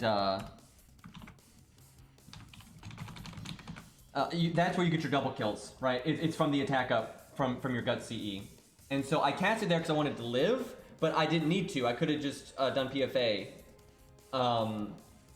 And so yeah, I'm kind of wasting a turn of the attack up, and I need that for the double kills. So I probably just threw there. Can I do 50, 6k? We got the defense down. Let's find out. If I don't, we're in big trouble here. Oh yeah, we got it.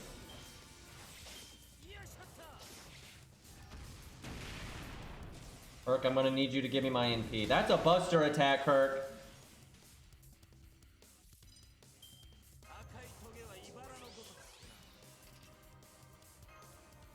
See, this though is why I don't use. I was saying earlier why I was using default, because Atlas is just going to do nothing like this, right? It's we're either going to win or lose before it's relevant. So default is better because default means you get the big attack up, and that can give you a triple kill or at least a double kill. And that's what that. I think the 80 coup just got stupid fucking lucky, because at the end, you know, Herc was casting skills at good times for us. Which, I mean, that could happen for doing it with Yang CE too, because it's literally the same thing, but, I guess I do this. If I could find a way to win and not need that stupid RNG at the end, then it would be video worthy. And, I don't know, maybe I can, I'm not sure. At least we got a double there, but, I don't think it's enough. We needed a double earlier.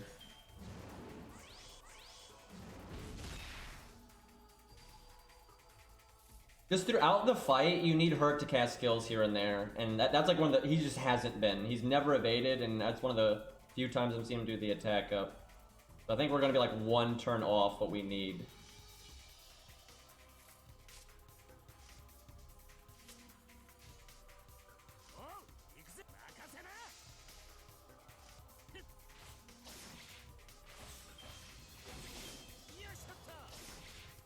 It's crazy though that the Yang CE is this good.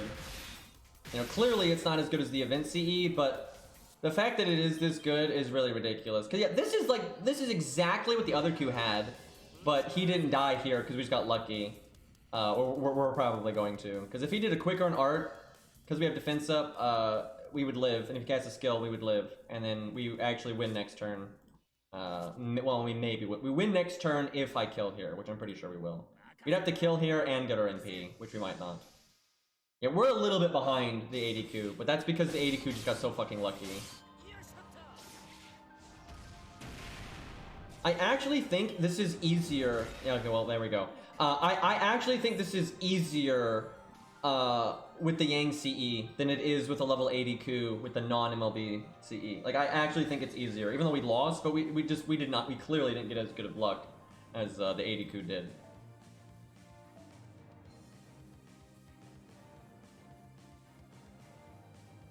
Like, I think they're almost identical. Like, I think they're super similar. I think the two setups are almost the same thing, but I actually think this one requires slightly less RNG. And I really do wonder, because Yang CE, Atlas Mystic Code did like nothing here.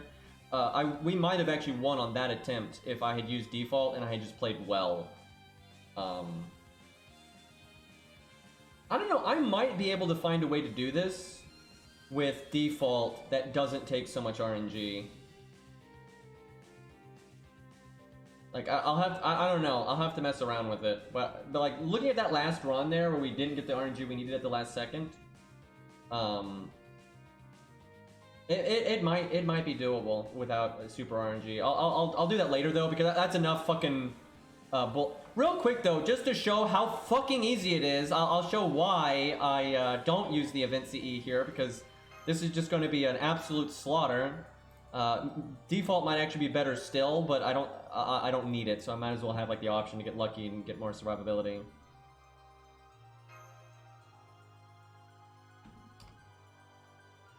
Like, this right here is just silly.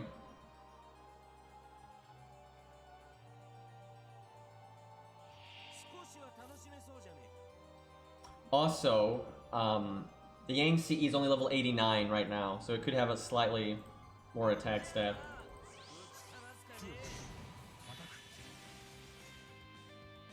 Not a great opening hand. Like, no NP at all.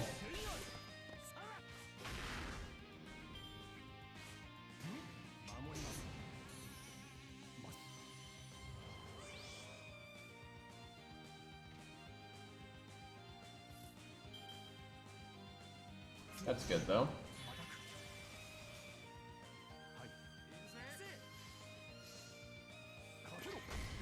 Casual streamer doesn't even have Yang CE at 100. Yeah, I know. We'll get there though. I probably shouldn't have killed that guy. Oh god, George, no. I think I kill this guy now then. He'll get one turn of the next wave hitting him. It's either... I don't know if there's a way to get this wave to hit him twice. So if I can't get him to hit him twice, I should at least let the next wave hit him. Crap, George is gonna live. I messed up!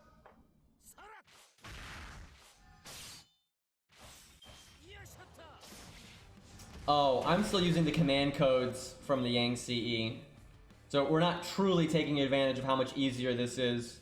Like if you don't hold yourself back. But it probably won't matter. Actually, it could matter, because what I would do if I was just trying to show how much stronger Ku is and just destroy this, because Ku has so much damage now, you don't need your CEs to do damage. I'm sorry, your CCs. You don't need your CCs to do damage. So you bring the invulnerability pierce and the sure hit one in case Herc does evade on a turn you don't have your NP. And then you can probably take another life with just those two cards, because it's just so much damage now.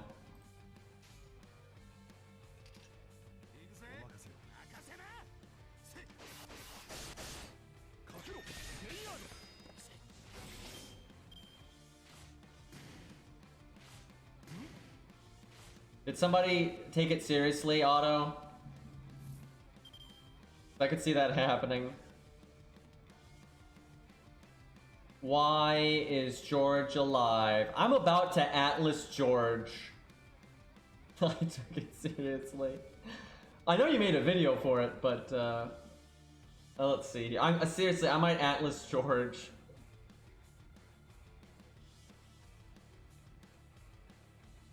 Yeah, I don't see what else I can do here to... Fuck it. Who needs a Mystic Code? All the handicaps.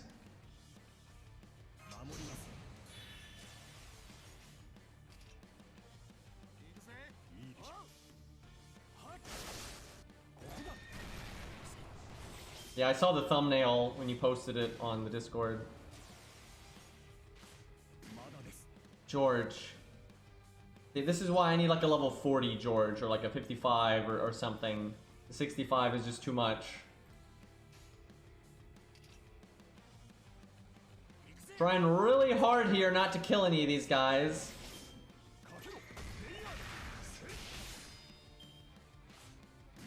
There we go. Jeez.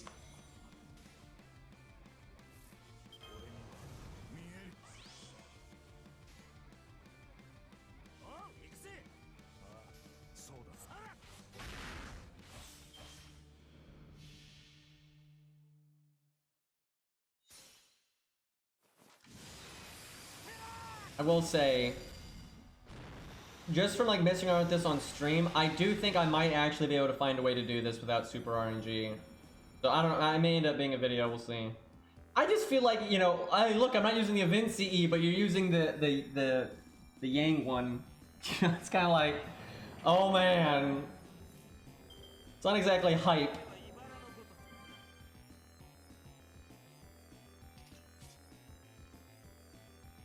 Do I guts here or not? I kind of think we wait a turn in case we... The thing is, if you get unlucky and you die really fast, you should cast it out. Wait a minute, we have the event CE. I'm not trying to do this with the Yang CE anymore. It's literally not gonna matter. It's not gonna fucking matter. Because we have now 200% damage up instead of 40%, which is a lot. Look at him guarding the defense down, though. I could have actually killed there if he didn't do that. Seriously, I would have killed there. I would have gotten 2 lives just like that. If, fucking hurt, man.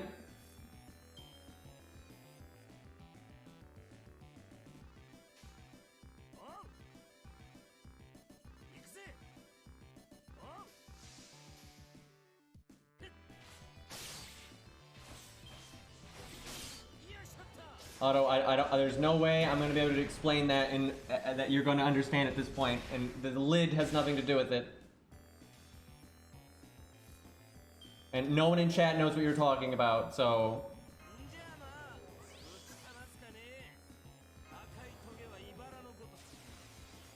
Oh, right. Guts is on the CE, so you... Okay, I don't think it's gonna matter. I just misplayed really bad, but because of the event CE being busted, I do not think that's gonna matter, but I just misplayed really hard right there.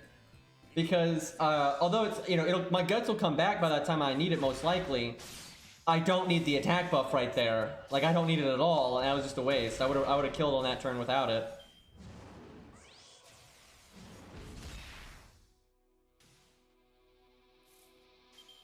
I could just Buster. Hurt kept guarding Fujino's attack down and buff block. Yeah, he's got that hidden magic resist. You know, I can't remember. On NA, did his passive for Guts say that it came with that? 'Cause I don't remember. Because there might be, it doesn't look like it. That text is so short. But he absolutely has like a hidden magic resist passive.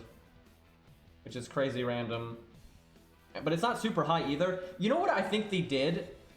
I think what they wanted was if he had his mental debuff resistance, this right here, if this was up, they wanted that and his hidden passive to be enough for him not to get charmed and feared and such. Or at least have a good chance of it not happening. I think that's probably why they did it. But it really is random.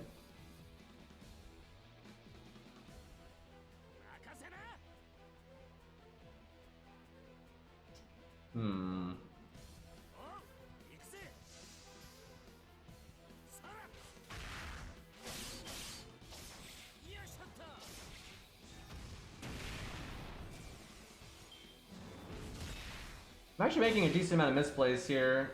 Like right there, I could have done more NP gain. Also, Atlas would have actually been okay this turn, but we used it on George. I still think we're going to be okay, though. I don't know. We are going to be pushing this a little bit. Some mistakes have been made here.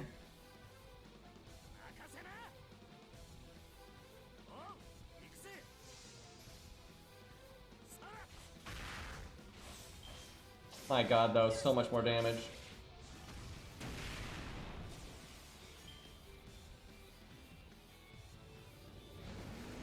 Yeah, I can believe 30%. That seems about right for what I was seeing. So that would mean he has 80% chance to resist charm and fear and all that if he has his skill up.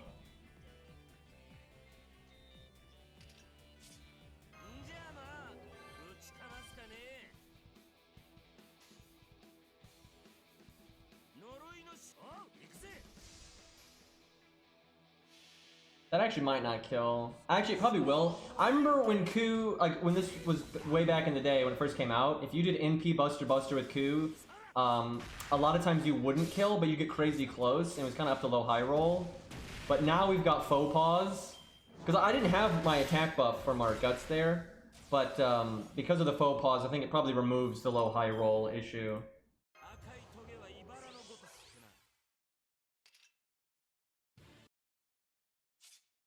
We're still cutting this close, though. But it's mostly because of all the weird shit that's been going on. Can I kill with... Now let's play it safe here.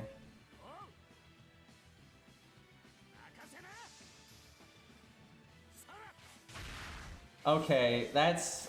At least I get overkill on art, I guess, but that's some wasted value right there.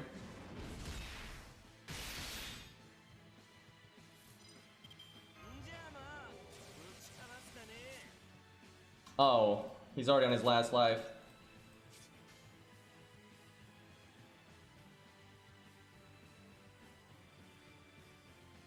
So I got my big attack buff, so I might as well... just in case he evades, might as well get my NP. And even if I failed to kill, I could NP and double kill. Look at that though. I did not do anything like nuanced to try to squeeze out extra value out of Ku. Quite the opposite. We actually did things to lose value on Ku. Nothing particularly lucky happened, and we win anyway, right? It's so much less interesting than it was back in the day. That's why I want to, you know, find something else to do. Did not get my NP though. But I still have Guts, so I had another turn. So even if he had evaded, and I didn't have my NP, I still wouldn't have lost. Oh yeah, and the Mystic Code is actually back from using it on George. Like, even though that was kind of close, it still wasn't really that close. And that's what, again, with nothing lucky happening and me making mistakes, right? That's why I don't want it to be a video, because like I fucked up and still won. I actually think after playing on stream, though, I think I'm going to be able to find a way to do that without RNG, with the Yang CE, I think. I don't know, I'll have to mess around with it more, but I think I might be able to find a way. Alright, let's go back to the ult account. We'll do the scaff one, and then we'll do like chats, units, and stuff. Hey, Ludes. I can remember how to switch my screen here.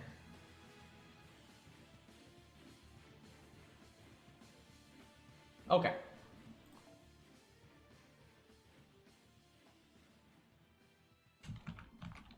It is something, though, because although the Yang CE is very good, like, for real, the Yang CE is very, very, very good. It is it's not even close to being as good as the event CE during the event. It's not even, I mean, it's 200% damage up and guts versus Pearson vulnerability and 40% damage up. And it also slightly nerfs your command codes because you gotta bring the burn ones. That's not that big of a deal, right? So it's not even close to being as good as the event CE. However, it is absolutely better than way back. Let's say you did Nero Fest 2 back in the day, right? When it first came out. There was really no CE that was as powerful as the Yang CE if you were trying to not use the event CE. If you're like, okay, let's do this without the event CE, what's my next best option? There was really nothing on par with the Yang CE. Unless you had a unit that had insane NP gain, then you could use Black Grail, and that's actually potentially better. But that's only for a few units, and that's it. That's it. So what I'm getting at is it's kind of crazy, though, because unless I was just a scrub back then and I was overlooking something, there is no way. Yeah, Origin Bullet, but that's only against casters. But that's true, Origin Bullet. But back with the original Nero Fest 2, or the rerun that came with Gramps and all of them, there would be no way for Ku to solo the Herc fight without the event CE. There's just no way, because he does not synergize with Black Grail that well. You know, we didn't have command codes, all that stuff. So you could use Art of Death, but even with Art of Death, you're 30% instead of 40%. You don't have the Pearson vulnerability. You have a slightly lower attack stat. You don't have the faux pause. You don't have Ku's upgraded NP. You don't have Ku's upgraded gut skill. You don't. I don't think you even have 2K foe, right? And so it's just kind of crazy that, but not only is the Yang CE just a stronger baseline CE, it's stronger than what we've ever had. So that's something that puts it way in your favor. So it's just crazy, though, that it actually is possible for Ku to do it now without an event CE. That's a massive amount of extra value, right, between all of those things. And it's not just for Ku, it's for other units too, right? Other units have been buffed. Other units can use the Yang CE. Other units can have 2K foe, use command codes, because command codes are a big thing for some units. I will say for Ku, it's not the biggest thing ever in this fight specifically, but for some units it's really big, and in some fights it's really big, because some fights, they try to charm you, but you can have the charm immunity command code and things like that, right? So the power of player units can be so much higher. I say can, because you might be a newer player, you don't have command codes, or you don't have good command codes, you don't have the Yang CE, because let's be real, most people won't have the Yang CE, new or old. But the pinnacle that units can get to now is so much higher than it used to be.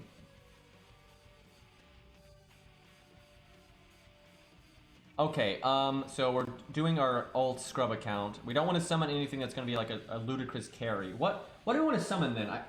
I almost want to try to do this without even the non-MLB event CE.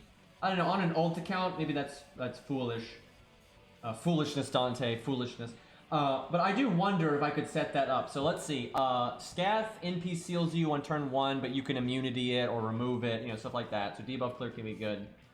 Super Orion. Let's see. We could do Beastly's, not Virgil here, without the event CE, because he is very good. However, he does not do very well. You can absolutely do Siegfried one-shots. Like, that's very much a thing. That's actually pretty easy to do because Siegfried is stronger now, and Siegfried removes debuffs. It's like, oh no, Siegfried's got NP seal. He can't NP on turn 1 before they cast PFA. Never mind, he casts disengage. But I've already done setups like that. Like everybody knows, and you can do that with Siegfried here. Let's see, what do I want to try then? If we're not going to do the event CE, we should do a Saber. I don't know, I feel like I shouldn't handicap myself too much. We should do the handicap stuff when we're not playing the newbie account on the first clear, right?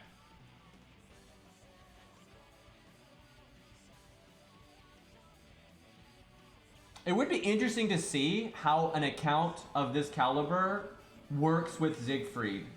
Because it's easy to enable Siegfried if you're a powerful account, but this is not a powerful account.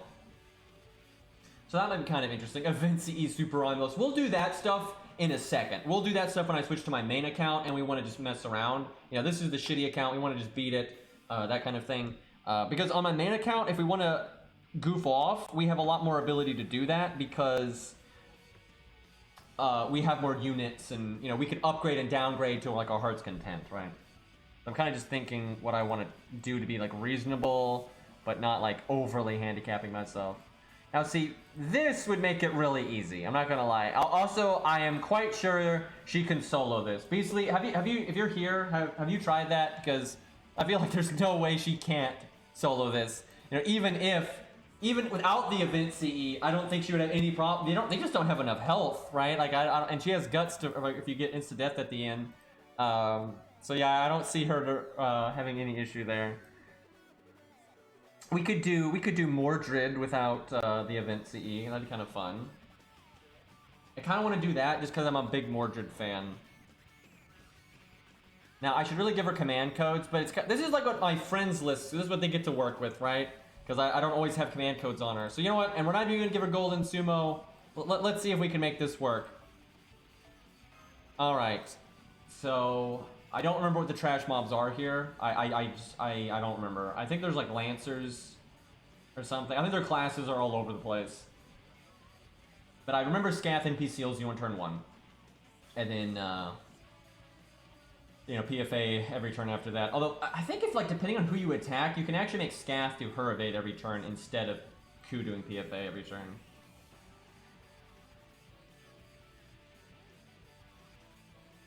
Am I doing the right stage?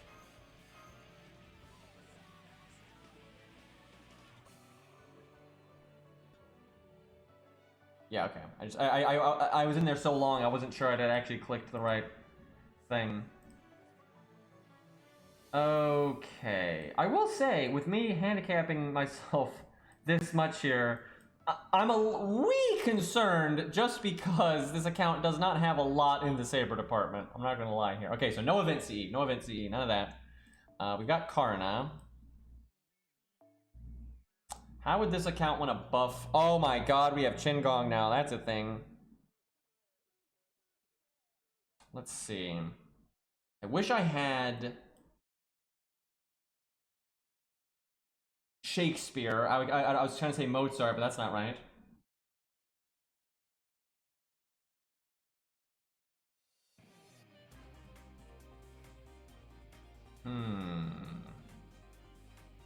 I guess Asclepius is really power creep here because that's such an easy way to get rid of the NP seal, even if you don't have a unit that can do it naturally. So I feel like this account's gonna really struggle to have enough damage. Unless you used Black Grail or something like that, we may really struggle to get the damage here. We're gonna need a crit. We're definitely gonna need a crit.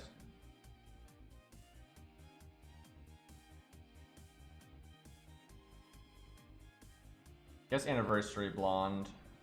The most burst damage. It is the most burst damage any Mystic Code has, and it's not because of the crits. It's because the Buster Up is bigger than any of the other, like, Attack Up, NP Up, Art Up that any of the other Mystic Codes have.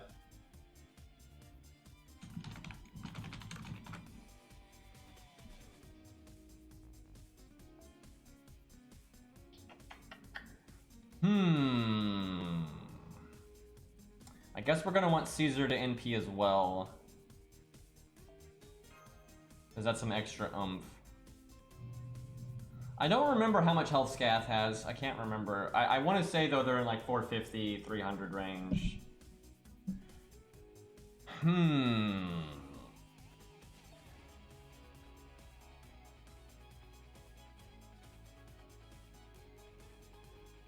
I don't think it does, Bastard. I think it may be tied, but I don't think it does. Let me look. Go to the wiki with its awesome new format, and by awesome I mean terrible. And I have to say that because a lot of people don't know what sarcasm is. Okay, Anniversary Blonde. Buster up is 60%, and that is definitely ahead of the curve. Normally they're 40 to 50%. Let's see, where is that? Oh, that's right, though. That Arctic one is split. It's got attack up and NP up. They're tied. It's 40 and 60. So depending on buff stacking, it can, in a way, be more because either the way buff scaling off each other. However, you might already have the other buffs filled in, so it makes no difference. But yeah, they're both 60 for the one thing that they're buffing. If you're doing a Buster chain, though, Anniversary Blonde is still better because the Arctic one will only give you 40% attack up for the other attacks, where Anniversary Blonde gives you 60 for the whole thing. And obviously, you're not, the same unit's not going to be NPing more than once in a turn. It doesn't work that way. But yeah, they're both 60. Could switch Mystic Code. We're going all burst here. Like, we don't want to have to. We do not want to go the distance. Our buffers are pretty shit though. It's either David or Leonidas. Probably David then. Even though he's an archer. It's like he's good or something. Oh. You know what? Unironically, this account... I think this is best, because we get Charisma, and then they also NP. Unironically, this is what this account would do, right? Like, if it had to use a Mordred here, this is definitely the play. Because she can NP without any help, and then you'll triple NP, and although her damage is going to be pathetic, it's at least something. So I think we do switch Mystic Code then. The only way this is wrong is if I want to do big bust, because Mordred's Buster crits are no joke, and if you happen to get her Buster cards, those crits are going to be better probably than all these other NPs. But we're going to try it this way.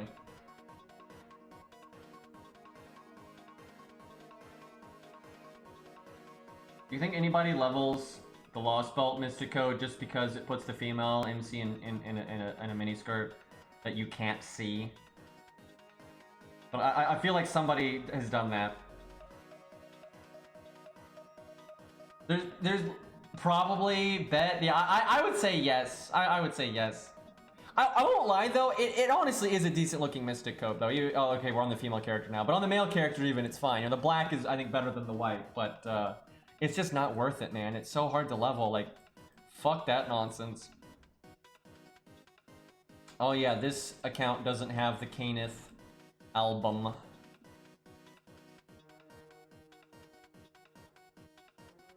It's got Chiron's Masters album, because I know it's Sunlight or something, but I don't ever remember this fucking thing's name. Okay, gotta be gas if we actually get down to needing that. You know, there's always this. There's literally always this. But you do kind of want something with sure hit, if in case it's coup that's left. What do I have that has sure hit? Like, not a lot. There's Robin, but that's the wrong class. Wow, this account really is not looking so good in their sure hit department. Does this account have a CE with sure hit? Surely it has the Taiga one. The young tiger, because that's when she was like in school. Back in her day. Oh god, do I not have it? Oh god, okay, there it is. It's not leveled up though. I can limit break it. Oh, hold on, we gotta... One can't have Taiga not at her best, right? So we gotta fix this.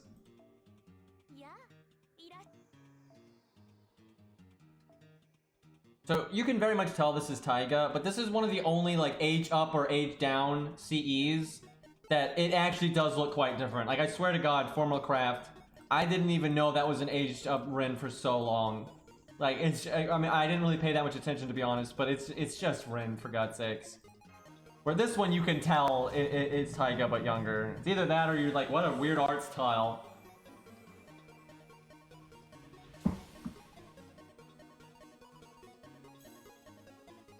Yeah, that's like Taiga during Fate Zero, essentially.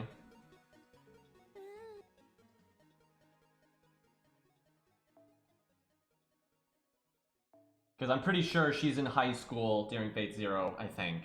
I might be off a little bit, but because Fate Zero is 10 years before Fate Stay Night.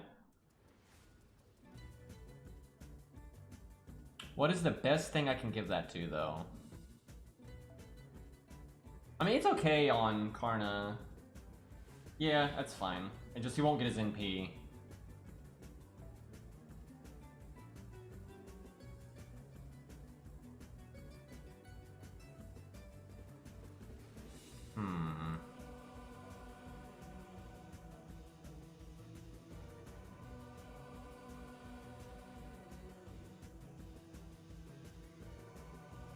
Not much I can give her that'll even matter.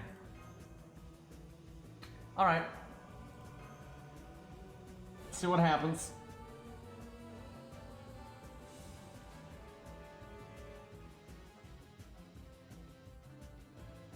Just put Ku in the back? You're not even wrong though. You're not even wrong. Like literally Ku with like K-Scope is probably better than Karna there, just because he gets sure hit right away, he has so much survivability. He has guts for the insta-death, you know, skill cast that they gain at the end if one of them is still alive, you know, all that nonsense. Okay, they're Lancers, that's merciful.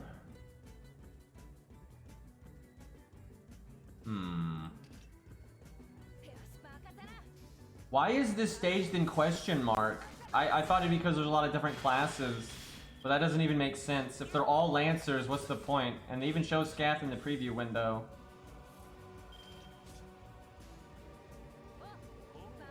Like what? Literally, what is the? Maybe there's the next wave is something different. So here's the thing, right? Oh my God, chat. Me and Cairo were talking about this. Now I am a Ku fan, right? I like Ku a lot. He's very cool, right? You know, good character, cool abilities. Like the actual legend. Well, some of the legends. Some of them are a little suspect, but most of them are good. So. Big fan of Ku, so I'm biased in Ku's favor, but I think this is absolute horseshit. Okay, so let's rewind the clock here. Back when Baldi came out, and when Taiga came out, right? So Taiga was Babylonia, right? That was a long time ago, right? Never mind an A on JP. Taiga came out quite a long time ago, and Baldi was Shimosa. That's also a really long time ago, right? But back in Shimosa, we didn't have 2K Foe yet. Wait, did we? Does anyone remember? We may have like just gotten 2K Foe, but we did not have command codes. We didn't have a lot of the, you know, these buffs out there. But we definitely didn't have faux pas, right? We did not have faux pas, any of that kind of stuff. We had just gotten them. Okay, so no one was 2K Fo'd yet. We had the faux pas, but there was no like 2K Fo'd Ku running around, right? That wasn't a thing. And so. That, again, long time ago, long ass time ago. Now, I remember, so first thing, I remember when Baldi first got added. So when people were talking about Baldi back then, we were talking about a context where pretty much everyone was 1K Fo'd. We didn't have command codes, and that's a big deal. That's the base drop. That's the right. You know, no command codes. That's a huge nerf to everyone's effectiveness. Okay, big thing right there. So no command codes back then. So Taiga, when Taiga's being talked about, and when, you know, she was designed, and people are evaluating her, no command codes. Same for Baldi, no command codes. No 2K Foe, no faux pas, right? So none of that extra attack stat. So everyone's a lot weaker back then, right? The other Dyrmid and Ku and Romulus, the other Lancers, the 3-star Lancers that you'd be comparing to Taiga and Baldi, right? They didn't have all that shit.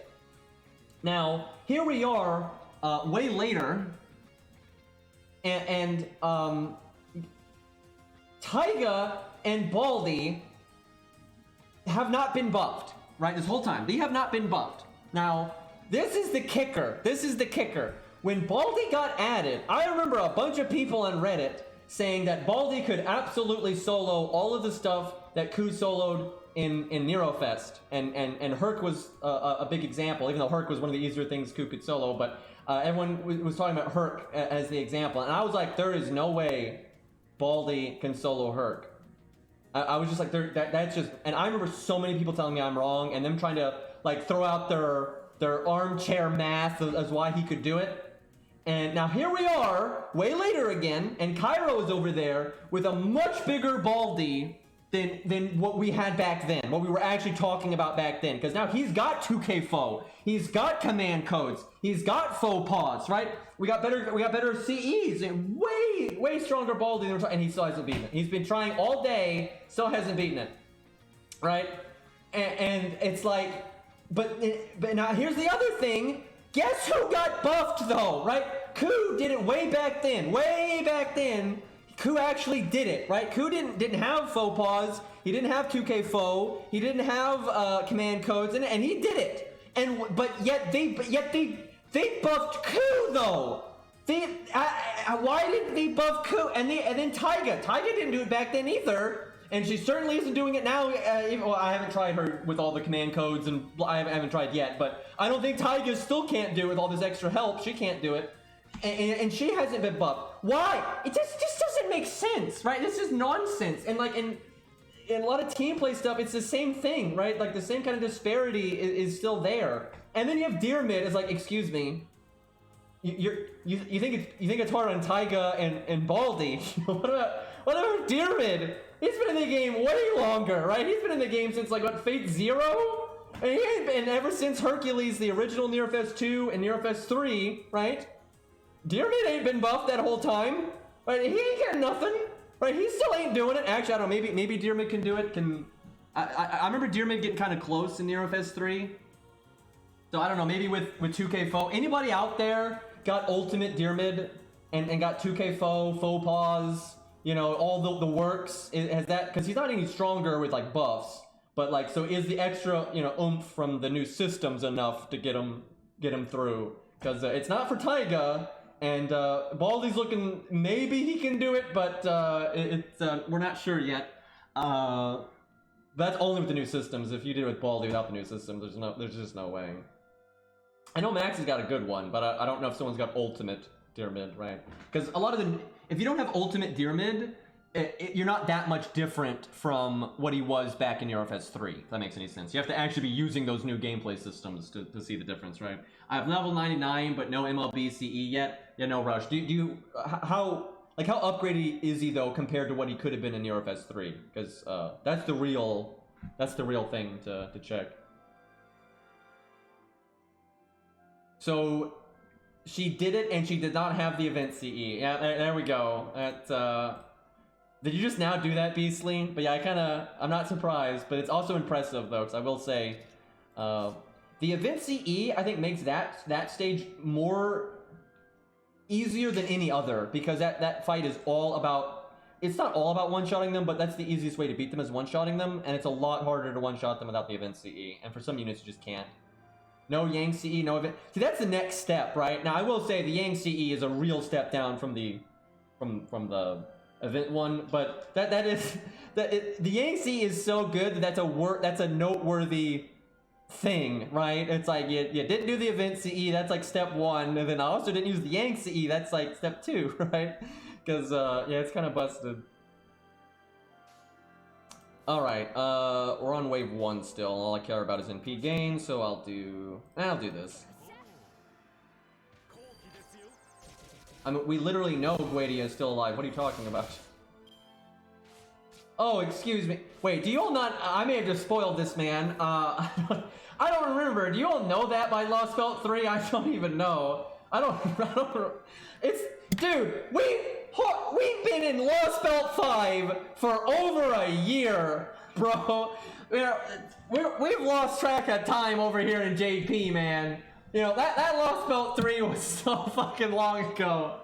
That is so fucking long ago, dude. we've been stuck in Lost Belt 5 for a millennia. Like, Lost Belt 4 actually wasn't that long ago story-wise, right? But time-wise, that was like, you know, that was like last century, dude, right? So I don't even remember when they dropped, I think they maybe hinted at it. Okay, I'll say this.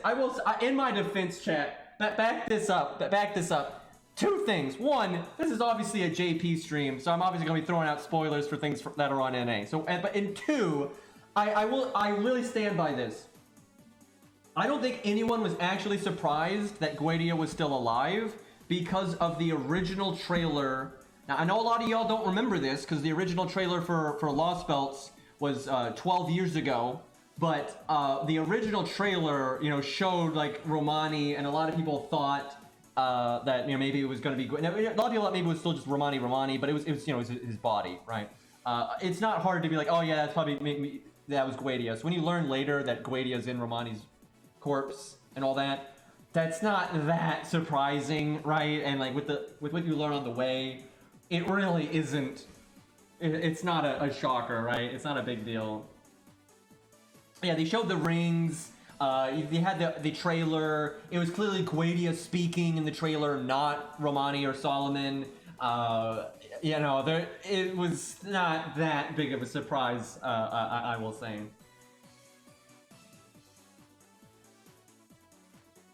Yeah, I remember at Atlantis, it was like, it wasn't just like they confirmed it. It's like he's literally in the story, right? Like in a fairly important way too. I actually like that part of the story though, because a lot of Lost Belt 5.1 is kind of disconnected from 5.2, and it doesn't really matter. It's kind of a made-up side adventure before Lost Belt 5.2.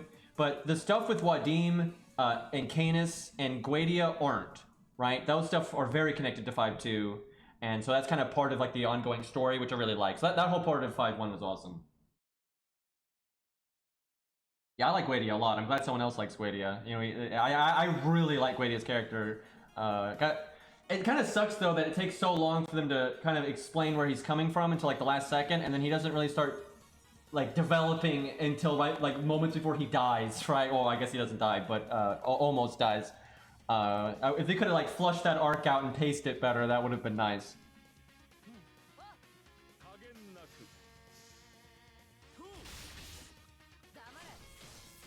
Chat, I'll bring it up, hold on. I have a screenshot that the screenshot's name is Guadia was right. That is the name of the screenshot. Now let me find it here.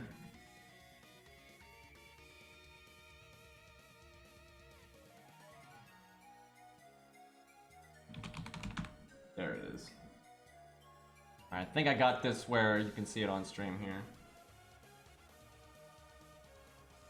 Yeah, that's, as soon as I saw that, I took the picture and I instantly named it right. Like that's where my brain went to, was Guadia was right.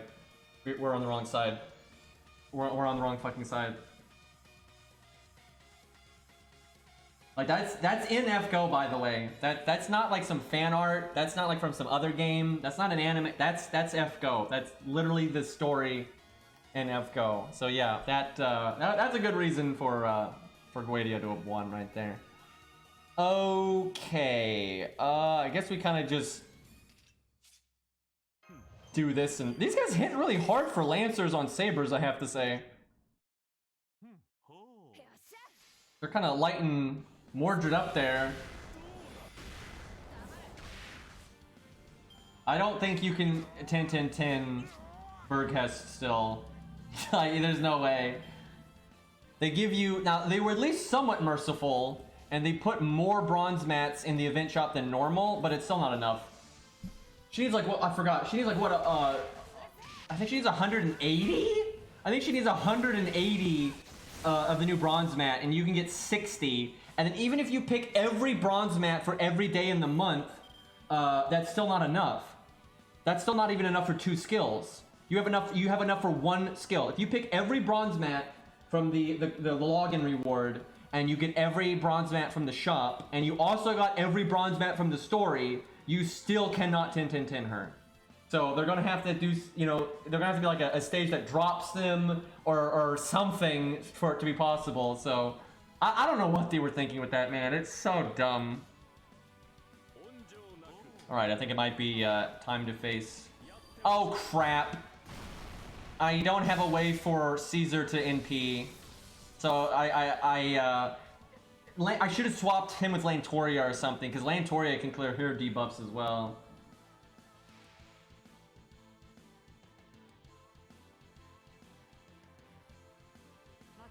Maybe he'll guard it? Nope. I like how I even talked about that gimmick and I just forgot about it. Let's see. Well, I will stun Ku because he's... Actually, I guess he's not more likely to live. If Caesar was NPing, he'd be more likely to live. But Caesar can't NP because I'm a big dumb. Why does Chin Gong still have his evade? He must not have been attacked much during the trash mobs. I don't think this is gonna work because of the Caesar thing. I don't, again, no event CE, so...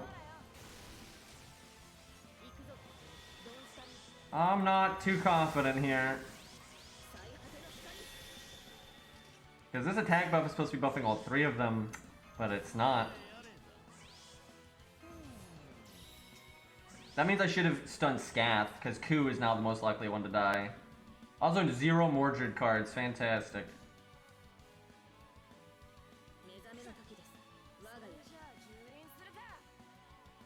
Oh, we have messed up.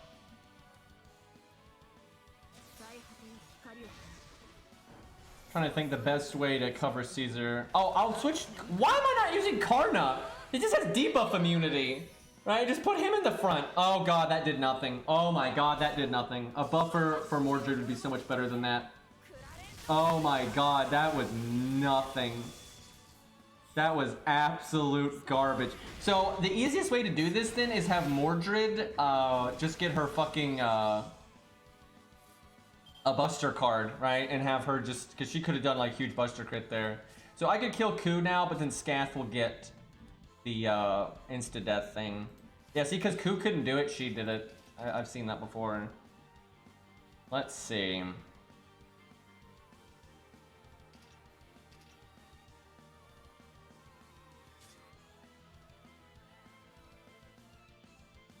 We might still win, even with this massive fuck-up, but, I don't know, we'll see.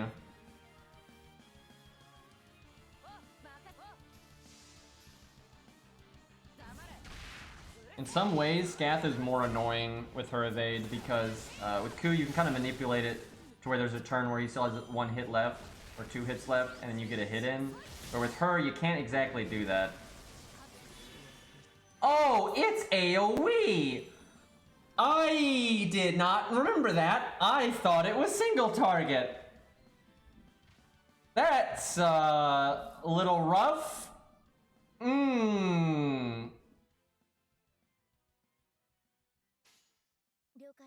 Well, how good is Karna gonna be here? Does she cast it every turn? Oh my god, she casts it on her normal attacks. That's not great!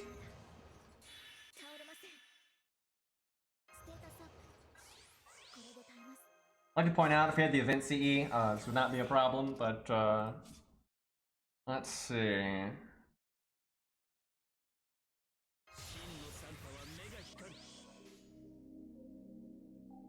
The music knows.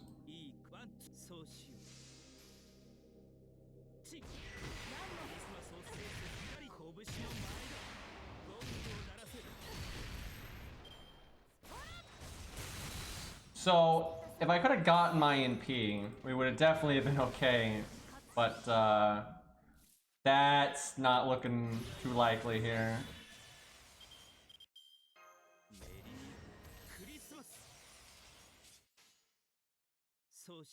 If Caesar had done literally anything, we would have been okay.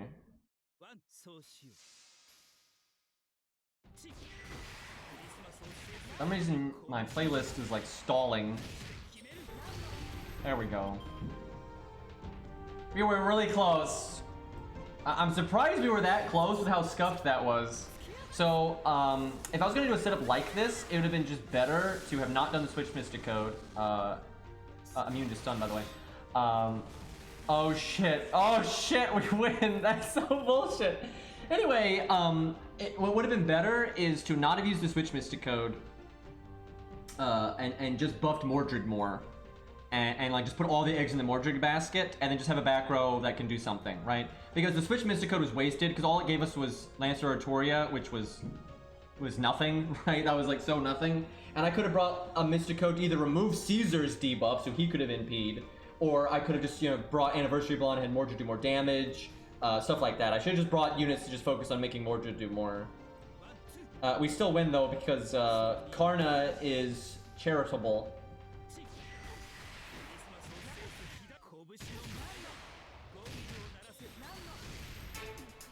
That's a little loud. I feel like Scath would be okay with getting taken out by Karna.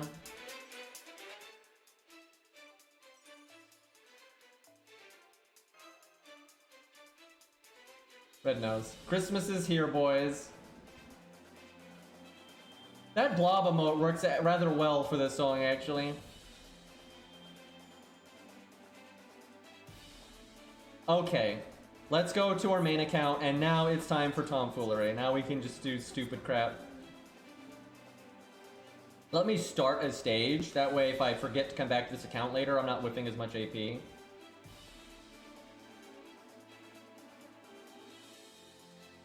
This account would want, like, Waver, but, nobody slots Waver anymore. Which is funny, because he's legitimately better for, like, a more newbie account. See.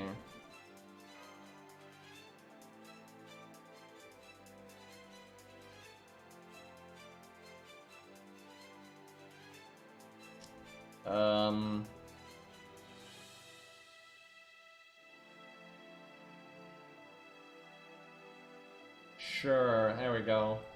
This account needs Han's Bond, and I guess Qingong, because Qingong actually has a good Bond CE.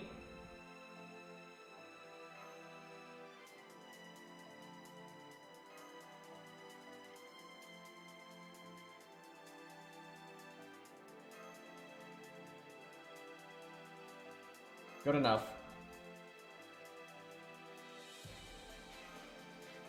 Alright, off to the main. Do we want to take a peek at what Cairo has to suffer through? We could totally use his Baldy and see what he's experiencing. Alright, hold on, I gotta switch to my main account here.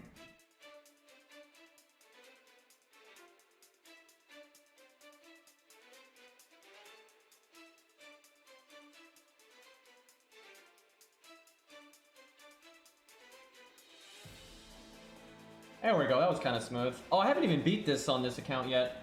I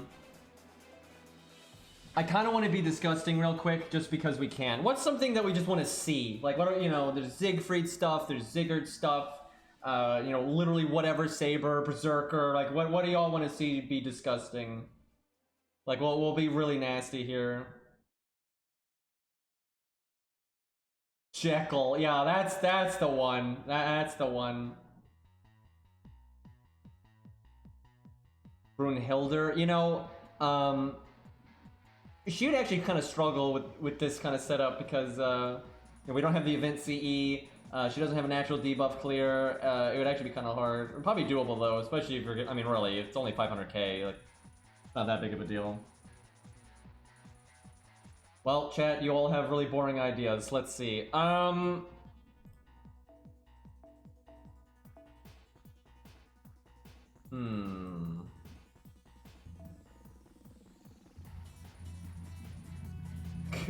Ku can just solo it though, and he could do that back in the day.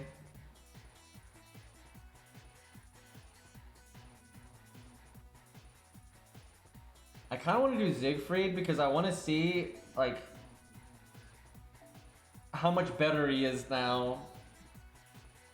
Triggerfest doesn't really get to do, like, what she does. I mean, she can solo it, sure, but, She doesn't really get to do anything interesting in a team setting because her NP just hits like a wet noodle. So the really disgusting thing is to summon Merlin, but that might be too disgusting. We could buff stack. You know what? Let's buff stack. Let's see how much we can do here.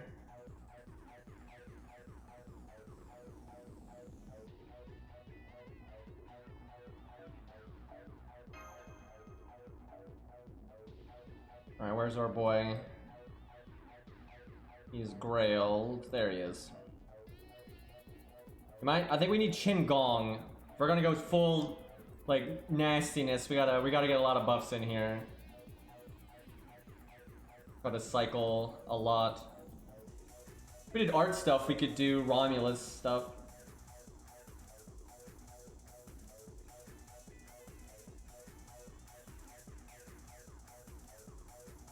Huh, I've never seen that before. They're kicking you out if the support's like too old. That's weird. Can anyone else confirm that happens? Because I've never seen that happen on either version of the game. That sounds awful. What the hell? That's ridiculous. Nice AP, brah. Dude, that's awful. Like, and a lot of people will start a stage and then go to sleep and then wake up, right? That's not like that's not a rare thing. Has it happened on JP to anybody? Because I'd be surprised if that was NA specific. And all my time playing this game with all my accounts, I've never seen that. Now I will say, if it is NA specific, the one thing I don't play much is NA. So what the hell am I clicking right now? We don't need a rush here. It is so hard to talk and sort through teams, dude. It's like impossible for me. Happened on NA and JP? Wow. Ugh. So we're gonna want Nightingale. I wonder if I can work in a poster girl thing. The problem is the trash mobs. Like timing the poster girl with the trash mobs and then having the buff still be there for the boss is kind of tricky. Let's see. I could esports Merlin that way. I'm not sure I could get him killed in 3 turns though. And you'd have to die the turn before you go to the boss on the trash. But that is the most damage we could get.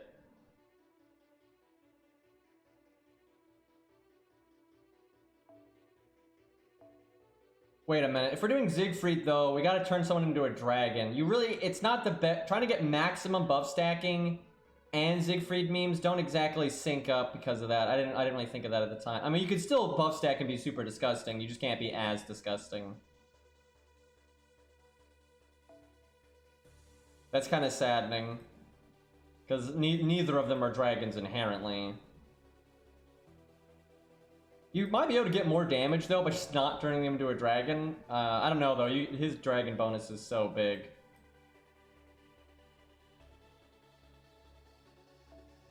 Might give him a survival CE to just make sure he doesn't die on the way there. I think I can get his NP without a problem. Could also work in waiver if we wanted to. It happens if the stage hasn't completely loaded when you quit the app. That might explain it because I always let the stage completely load. I've always done that. And it's because I know, well, when I got in the habit of it because I didn't know if you needed to let it finish loading or not, so I figured I might as well let it load just in case. And I've just gotten in the habit of it, and so I've always just done it that way. Morgan doesn't have the dragon trait because it's Lost Belt Morgan. If you summoned regular Morgan, she would, I think. Wait, actually no, I don't think she ever got to drink the dragon's blood though. Although didn't she still inherit it from Uther though? I'm pretty sure she still inherits it from her. So I'm pretty sure if you summoned regular Morgan, she would have it. But it's just like Castoria doesn't have Dragon, because Castoria is not an alternate class for like Saber or Toria that everybody knows from like the regular Fate timeline. She's not. She's a different thing from a different world that's completely different. Like all the fairy bullshit in Lost Belt 6 is like, it's not an alternate timeline, it's a different world. And Morgan and Artoria there are very, very different than they are in any other timeline, which is why I don't like Lost Belt 6, and why I don't like the way they did Morgan, because I just wanted regular fucking Morgan not weird fairy alternate Morgan.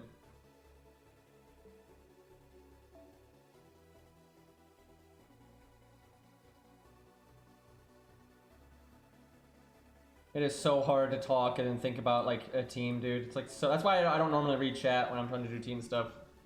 It's just super hard to stay on track.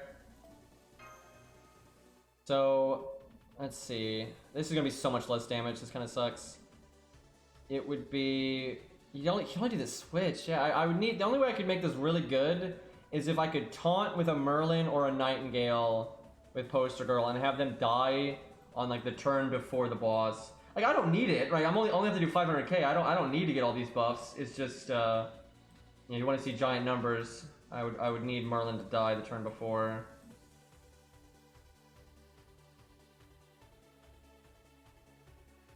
I feel like the odds of that are kind of crappy. Because then you'd bring in the other Merlin, then you would switch Mystic Code Waiver. This will probably work even if the setup fails, because it's just so much damage, but also Ox King on one of the Merlins would be a bit better, but it's not gonna matter.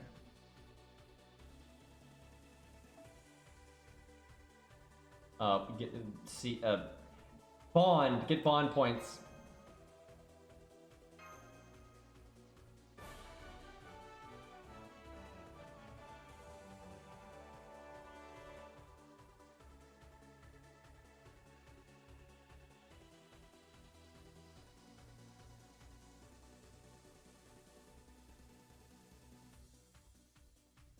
Space Aggravate.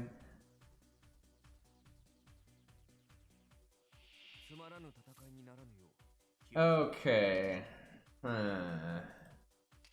is such a bad opening hand, because I actually need to go fast, because I need to get to the next wave so those guys hit Merlin. Unfortunately, Merlin took all of the cards.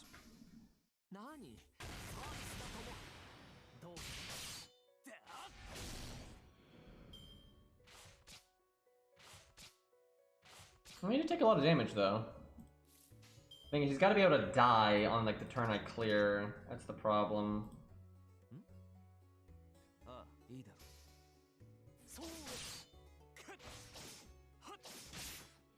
Also, I need to actually get NP gain. These guys do hit pretty hard, though. Should have cast that last turn, I think.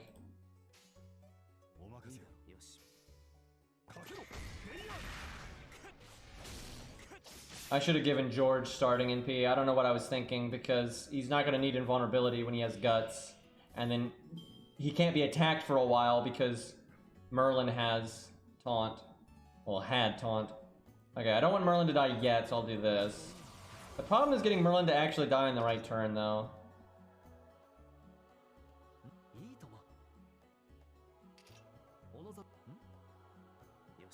I keep trying to click George's card and it keeps not registering.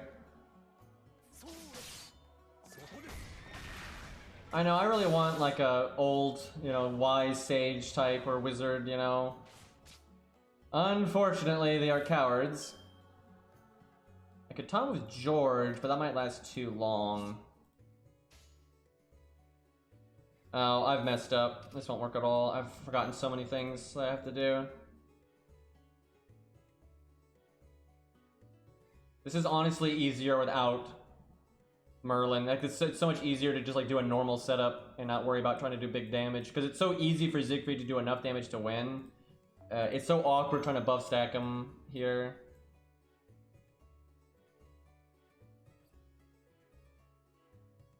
Like it's super easy to do this stage with Siegfried. Like it's like nothing, but trying to get big numbers while you're at it, it's super whack.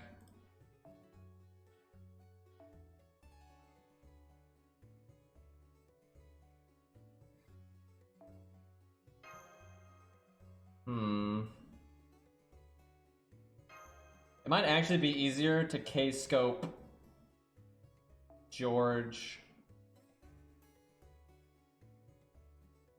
Let me think. Could I Chin Gong then? Because, oh my god, if I could Chin Gong, that would just be so much easier. Problem with Chin Gong is he needs to get his NP as well. Everybody needs their fucking NP.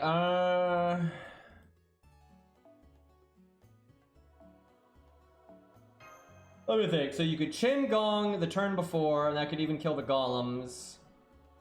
Then other Merlin comes in, you buff, then you switch Mysticote and George. That's okay. It's actually still less damage than what I was doing before, but it's so much simpler.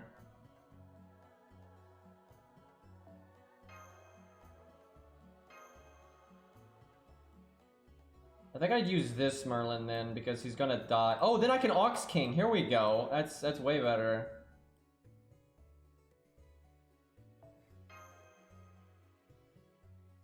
Okay. This is still one less buffer than you could potentially get, but this should be way simpler. So I must NP... Yeah, I NP with Chin on the second wave, and I need that to advance me to the boss fight.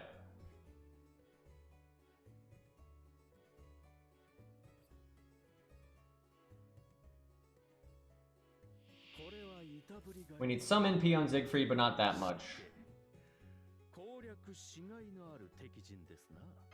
Yeah, I need nobody to die on the until I Chin Gong, so might as well do survivability stuff. It's a shame that Ox King doesn't have an equivalent to other card types.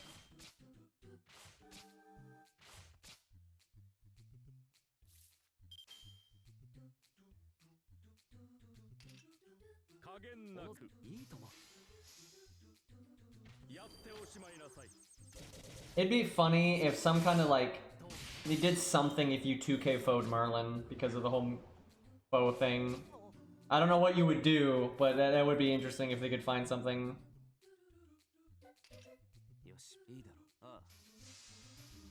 Foe costume. Yeah, you unlock it if you get 2K foe. And then you always get kicked in the face when you do a skill.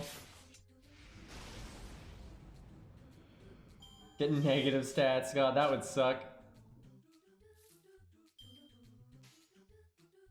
Don't really know why I didn't use Golden Rule. Also, I really could just use Merlin's NP there. I think I Merlin NP to overcharge Chin Gong. I'm pretty sure that is where we're at here. I think Chin Gong will kill them. Wait, they're Lancers, though. Maybe I wait a second, just in case. I don't see any reason to rush off here.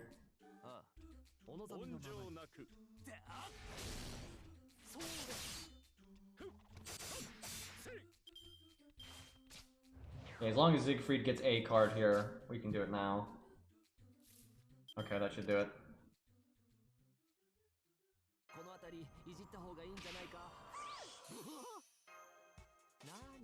Bo knows what's up.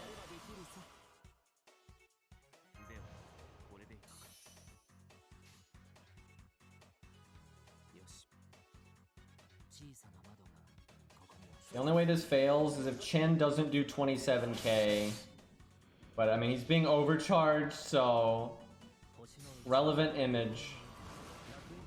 I agree. I don't know why you have that, but I agree.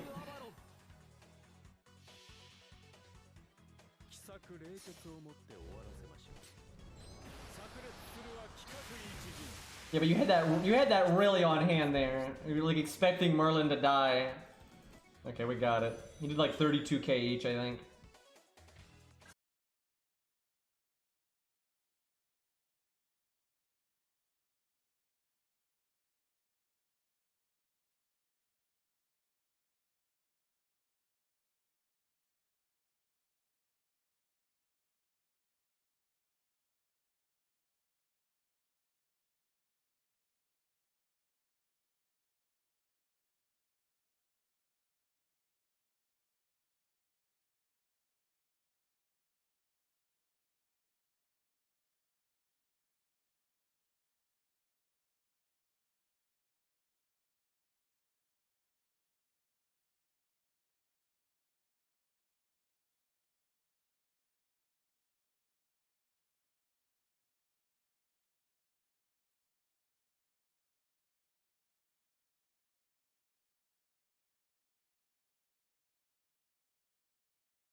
if you were neutral. You could do it if you were a Saber, but yeah, you couldn't. If you were neutral back in the day, you really could not bring a sure hit CE. You had to get it through the Mystic Code, which that was just so. People didn't even think about that kind of stuff, right? And it was really fun to kind of do a single target, kill them both in the same turn kind of thing. Yeah, it's true. I guess he doesn't have to worry about the insta-death. Actually, that's not necessarily true, though, because... no, he's immune. He's immune. Because if you have 100% resistance, you can still be insta-death if they make it 500%, but he's immune, so he won't get insta-death. So that's the thing. Won't really matter, though, because at that point in the fight, they're going to crit so hard. He has to find a way to deal with Ku at the end. That's going to be the hard part.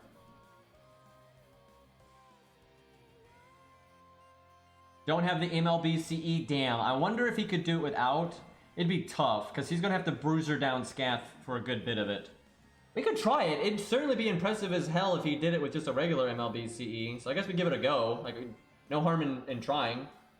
How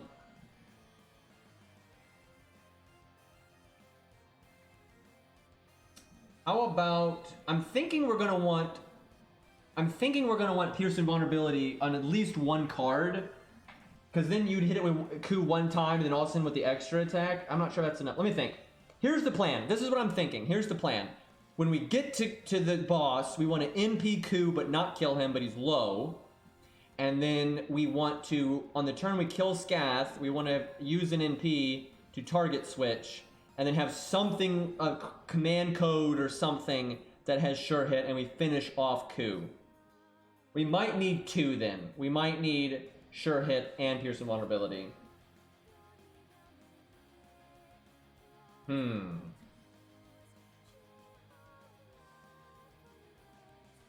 Let's try it with two busters, with one buster having Pierce Invulnerability and one buster having sure hit. Now that may be too much, and we may need to take that off and put in like the heal boost or something like that. And then put heal boost on the other buster card. And then do... I guess do Merlin on... Do Merlin on the art card, and then do heal on the quick card. And I guess we'll stop the NP seal with Atlas. I guess that's what we're... I think that this is a plan. I don't know if this is a good plan, but this is a plan.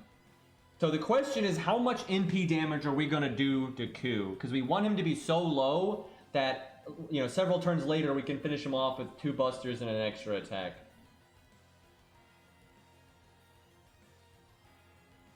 This is going to be tough. I think he might be able to do it. I think this will definitely work if we have with the MLB CE, which is reasonable.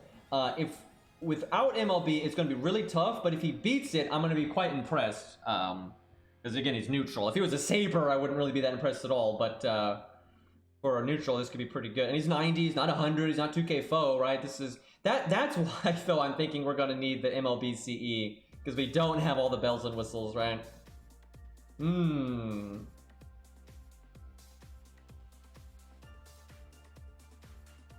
Yeah, heal boost on third buster. I'm hoping that's the right call, but I'm wanting to be able to heal boost, you know, his skill and all that stuff.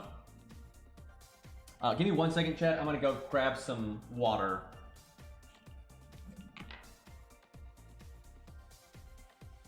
That gives me some degree of reassurance, Ari.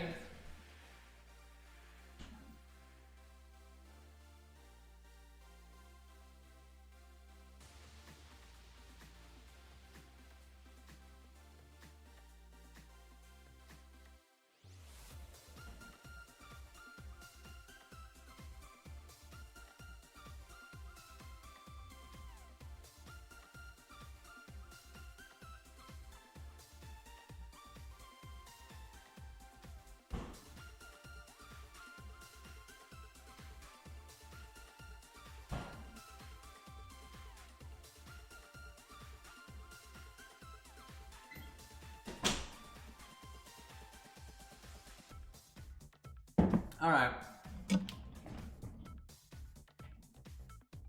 Yeah, I tell you, this is why it's so pointless when people try to say who's the best player, because one, this game is just not the kind of game that makes any sense. But the best player in FGO is gonna be some random person you never heard of who never makes videos. Like, Ari is super good at this game. And no one knows who Ari is, right? Outside of, like, this chat, right? Because Ari doesn't make YouTube videos, doesn't post on the Discords and the Reddits, right? But Ari's super good at the game. And there's so many people like that they're off, you know, they take the game seriously, they pay attention, they test things.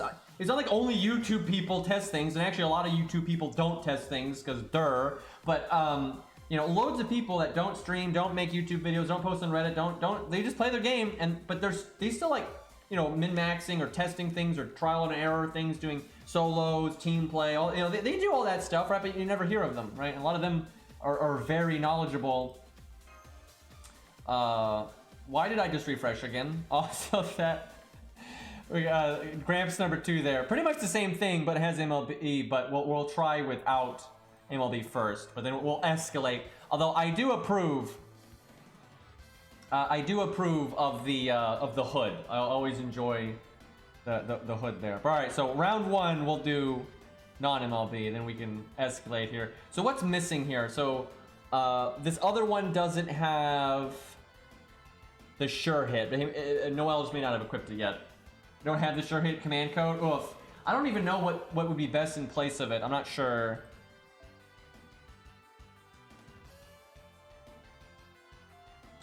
Okay, so this is a solo, right? This is a solo right here. Totally. So the mobs are lancers, so a Rosh is not particularly useful for, like, getting there fair and square. Might have to bring another taunt. The later fights don't have trash, I don't think, which is nice. I wonder if Jason can solo this. I'm sure he can if he's grailed. He would have a hard time though, just because he's a 1-star. But that'd be like the one saber I'd make a video for here. I think like that would be pretty cool.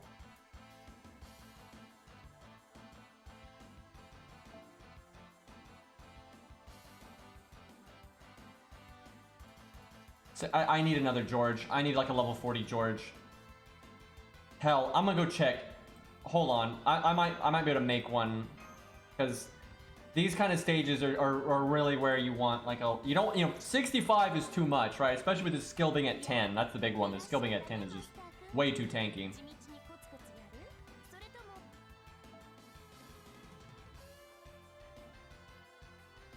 Oh, we got an extra George. Perfect. I need to use up my XP cards anyway. I have so many in my mailbox right now. What's the meta level for this? Yeah, Arjuna does have a Grail Jason, and Cairo does as well. Esports gaming, yep. Maybe 35. I mean, ultimately, you want to have a bunch of these. Let's see, Eli. I think I was kind of late on that, but...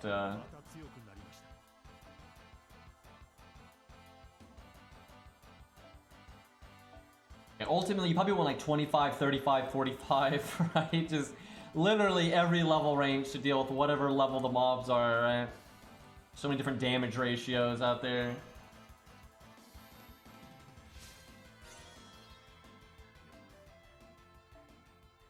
I don't regret it. I know hero proofs are like such a premium currency, but man, this is such a handy thing to do that I'm not regretting this. All right, I'm gonna keep him at 35, and if I feel like I need to go to 45, we'll do that. But we'll keep him like this for now.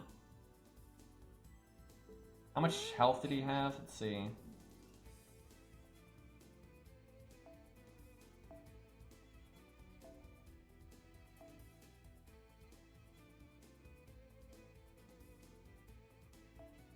$5,000. He might die in 1 turn, and I want him to die in 2 turns, I think. 45 is probably meta in a lot of situations because you have the option to cast Guts or not. I'll do that. That way he's got a little bit more health. Yeah, we'll probably level him more, but we'll see.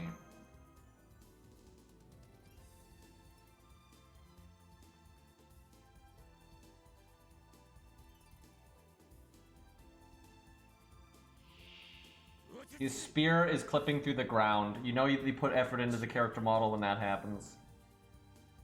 How do you not think of that when creating this, though? That, like, the weapon is lower than his foot, and the foot is you're gonna put on the ground. Like, you should obviously have his spear stance a little bit, just a little bit higher up. So it wouldn't look like that. Like, literally just have him, like, pull his front paw, or whatever, claw, or whatever, up, like, a foot, right? And it would be fine. Like, that's such a basic thing, because when you're creating the sprite for the enemy, they're going to be in an environment where there is no floor or background at all. But you should obviously be like, oh yeah, if I make the weapon go past his toes, it's going to clip into the ground, right? That's pretty basic, right? But they didn't think of that, and also all this time later, they haven't fixed it, and they probably never will. This is an awful opening hand. And I'm just gonna shuffle the deck. Okay, we're gonna want that George to be a bit higher, I think. We're about to have a bad time.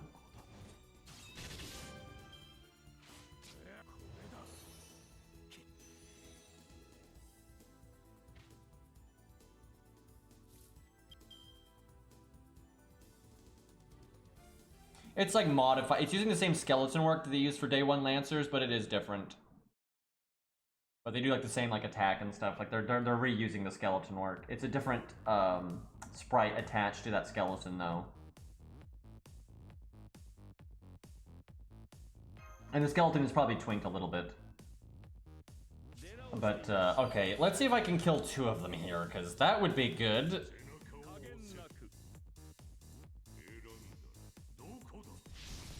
Nope. Damn. We could have crit, that would have really helped.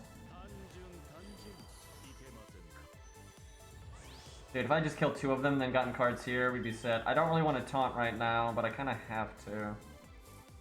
Oh god. Why?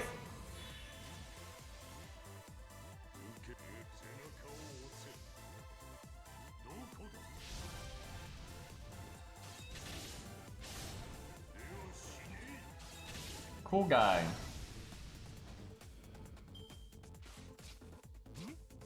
Okay, well, he did plenty of damage.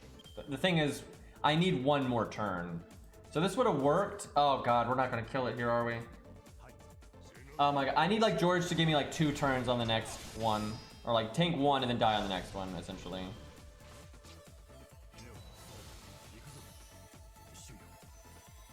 So I think he needs to be 45.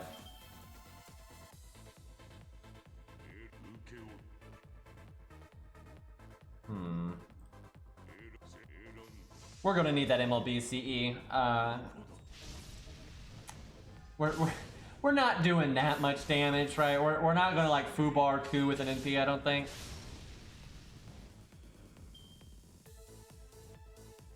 And we're gonna get pretty smacked right here. The only good news is I can use the heal command code.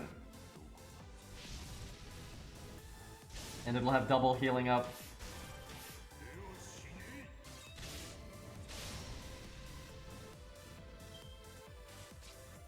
Now imagine how much better the audience would be in the background if it was like Rainbow, please. Actually, I have to do this. I can't believe I have to do this, but I definitely... They just did so much damage to me there.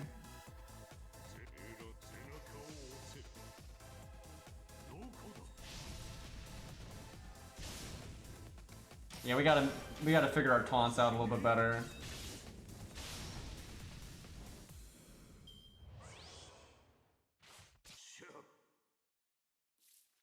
I can heal for 2k.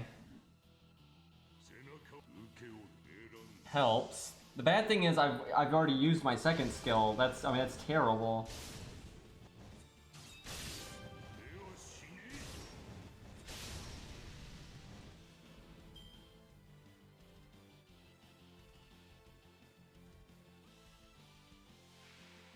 That's true. We can guard the NP seal.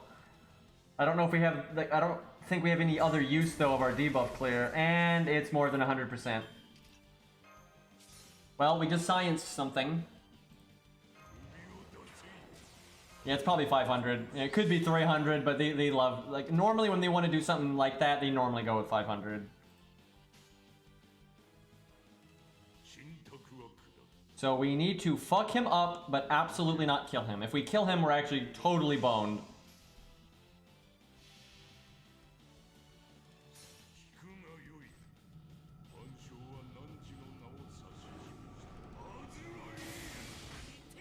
Okay.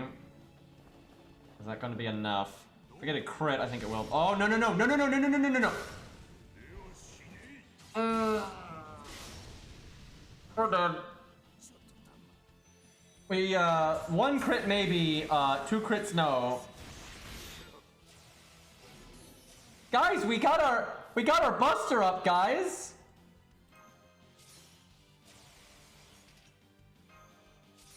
We're never gonna get our skills back, by the way. That's not happening. God damn it. This kind of strategy might work, though, with the MLB CE, because then maybe... You might be able to kill Ku and then actually target switch and hit Scath some, and then just finish her off in, like, a turn or two.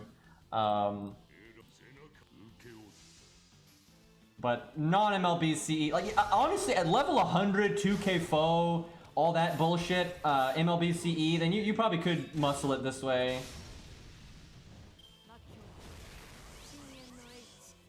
Oh, no, no, we can't do it that way. Well, maybe still actually because of the sure hit and everything, but yeah, we need to do it the other way. We very much need to do it the other way.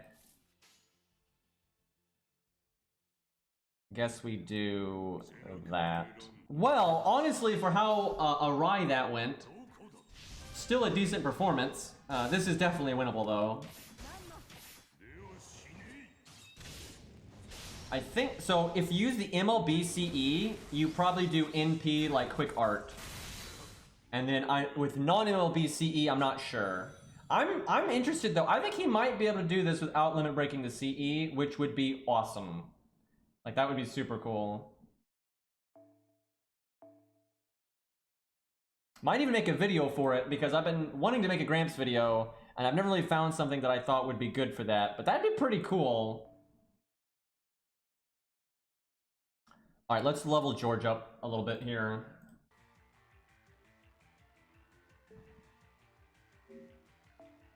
Yeah. That is the wrong UI. That's the much harder thing to level. Leveling units is easy. Leveling skills is a nightmare.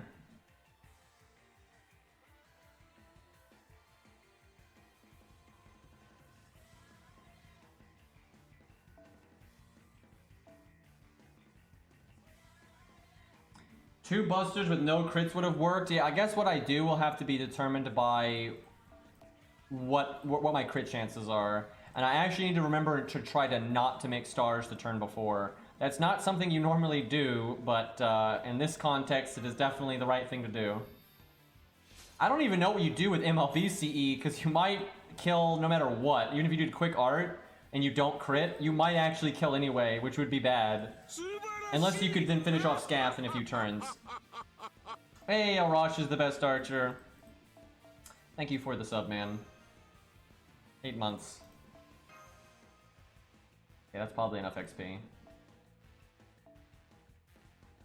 Someone actually remembering we have an Arash command feels good.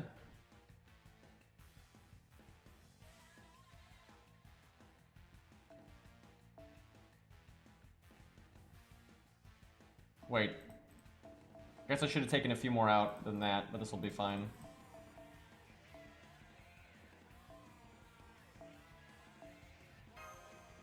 Okay, now we have a bit more health and guts, and then if we don't want the guts, we just don't cast it. This is probably overall the esports George, but also sometimes you just want a George that just doesn't have his first skill leveled. Like that can be all you need. Like even if he's 65.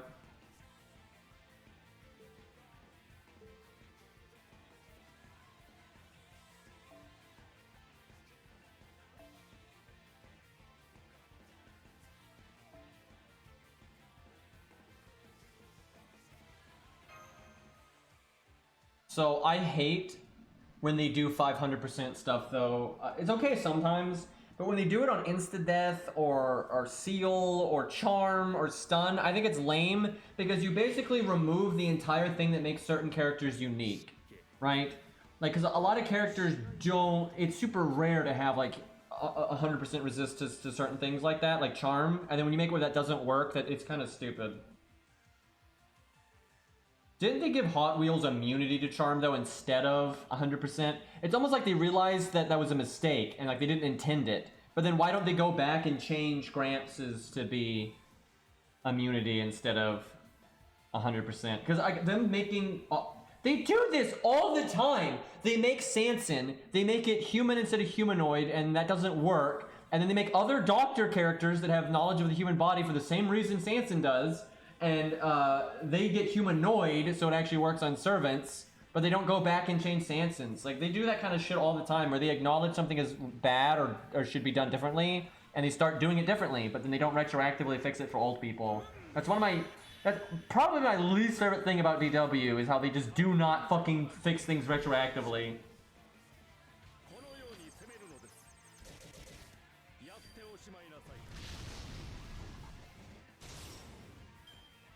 We did so little damage on that turn. Nothing was accomplished.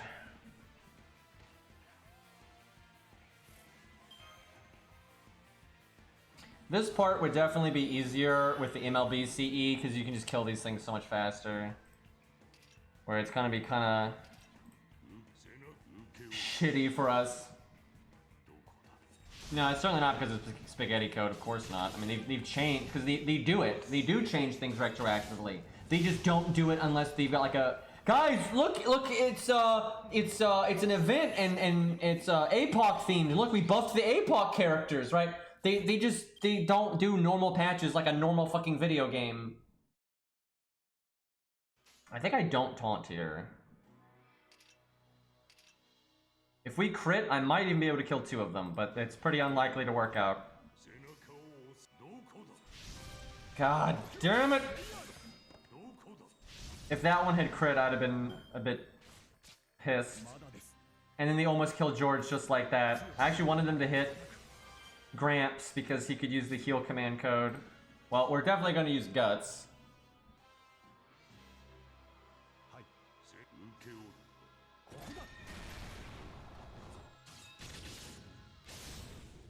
What?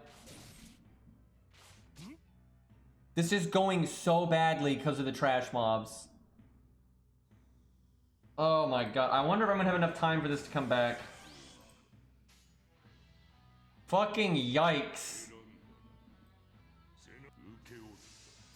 George is basically dead. We've never taunted. Gramps has gotten really fucked up and he's already wasted his skill. It's not enough damage, man.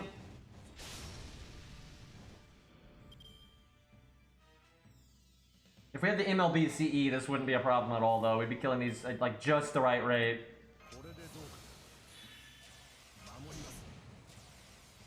I almost want to NP, but I think I would regret that. We're gonna get a hit again, I think.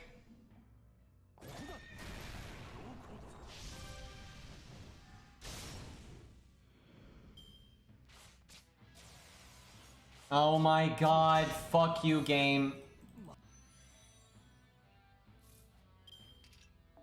So the whole problem is just...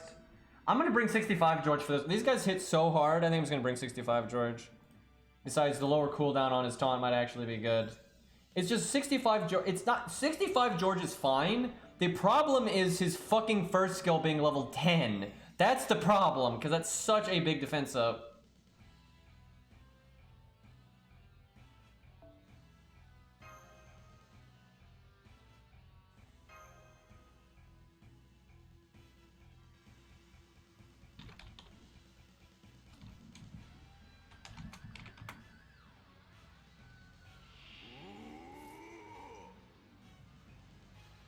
George absolutely does not need a buff in any way. Now, there are ways you could buff him that would be fine, because it wouldn't really affect the meta or, like, his competition. Like, giving him an NP buff, he would still be way behind, like, the damage riders like Ushi and Ricky. He wouldn't even be close to them. and that wouldn't affect his ability to tank, so it wouldn't make him like way better than Dion and stuff like that. So you could buff him and do it in a way that wouldn't be an issue, but there's no need for it. But I've always said I'd like them to buff his NP just because it'd be fun if you want to do like an art writer setup with George. You know, that'd be a nice option, and it wouldn't be OP in the slightest. At most, it'd be a niche thing because of the dragon stuff, which is fine. That wouldn't be in competition with Ricky and Ushi anyway.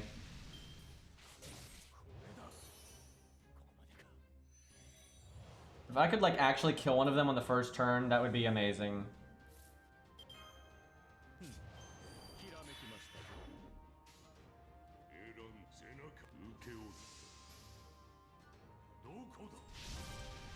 I would give his NP extra damage against dragons, because that's literally what Ascalon does in lore. And again, putting him in a niche like that is not a problem. That doesn't make him overpowered, and that doesn't... it just increases the synergy where he's already got it. Again, you're never going to replace Ushi because my George has anti-dragon, right? That's not a thing. You might replace Ushi if you're setting up an anti-dragon thing, but that's how it should be, so, you know, that's fine. Do I not taunt here? I'll kill one of them. I think I have to taunt. That sucks though. It means there's gonna like it's because of the screen switch. That's why you don't want to taunt if you can help it on this one. I almost need to bring another taunt because of this. Like these trash mobs are just so awkward when you don't have the MLB CE. If I had the MLB CE, it wouldn't really matter, but.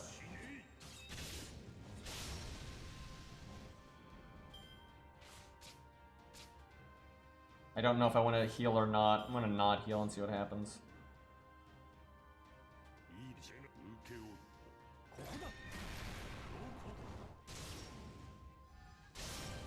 Now you crit.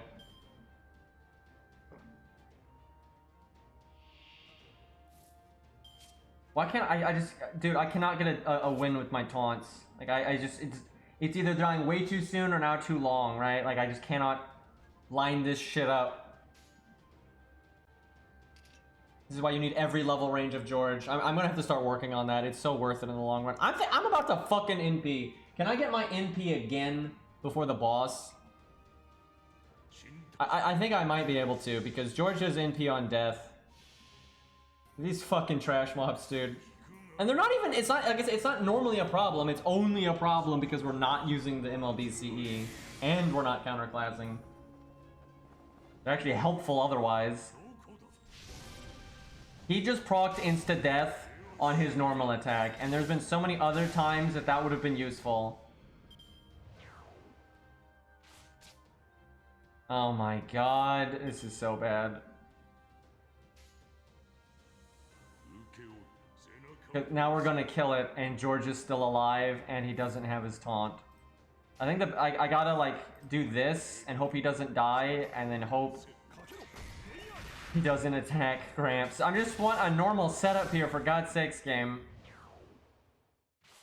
Of course. Of course.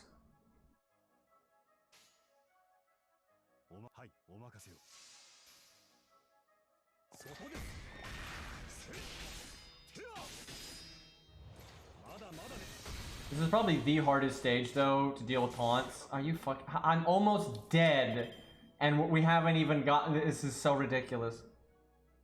And George still isn't dead. So it's like, I have to wait more. I like how we crit, and we had defense down.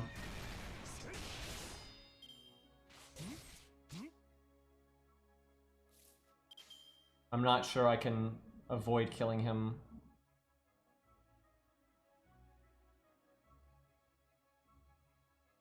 This is the least damage I can do. Don't crit. Whew. We're still so negative. We're so in the hole because we took so much damage. Okay, I do not want stars. Stars bad. This is the best I can do for not making stars. Of course you crit!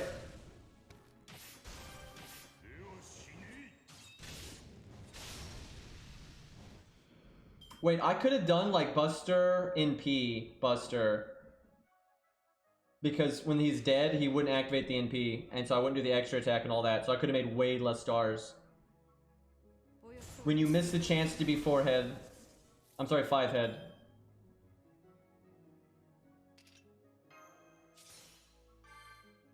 Oh, let me think.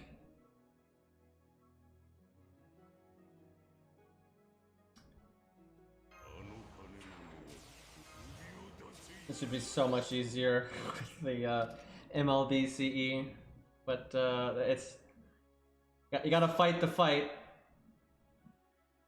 I think I don't do my first skill.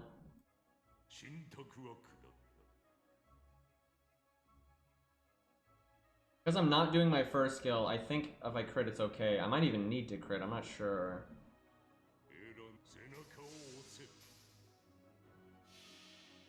I have insta-death proc bosses before, but it is, I mean, it's like 2 or 3 times in so many years, so it's almost never. That's a lot less damage than last time. Okay, that's actually good. I think we needed that crit actually, because I didn't do the buster, or the first skill.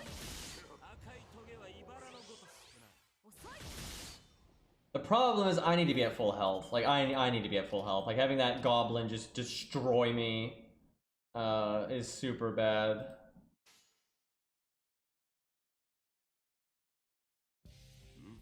Might be the only turn I don't do BBB.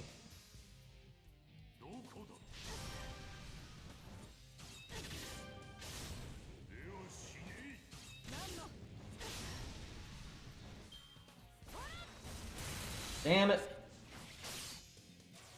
I need to get another NP. That's the problem.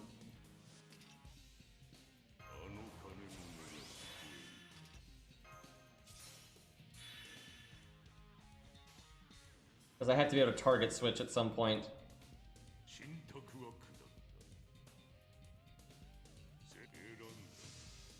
Yeah, so basically what needs to happen is we need to get here, have more health so that, because the goblin, you know, not murdering us, and then be able to get another NP before we're on like our last leg, where now we don't quite have enough time to get another NP.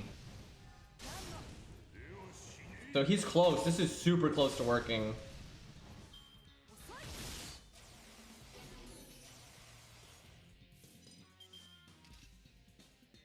We might not be out of it yet. Please. Oh wait, no, he can't insta-kill me. Feels good. I think I might wait to do my second skill. The attack up is nice. How long is it gonna take? If I get my NP within the 3 turns, I do it now. I think I do it now then. Hey, Amalar, thank you for the 2 gifted subs, man. You gifted me 12 already. Jesus, dude.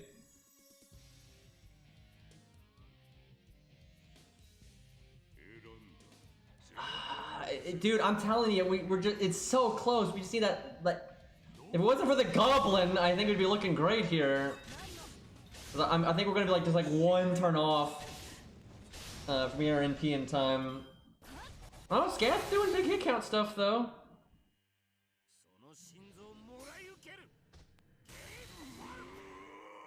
Come on, Buster, Buster, Buster. Okay, that's good enough. Okay, let's see.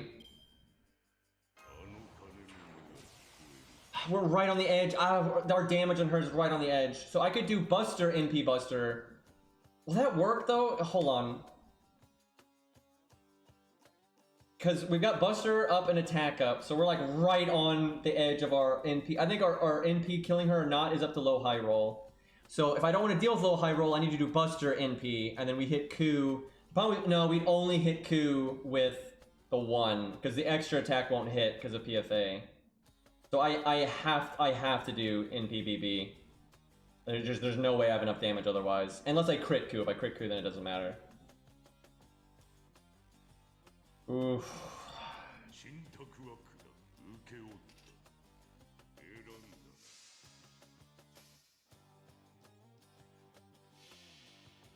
So if Gramps was level 100, 2k foe, and foe pod, and all that stuff, he might be able to do this with just the Yang CE.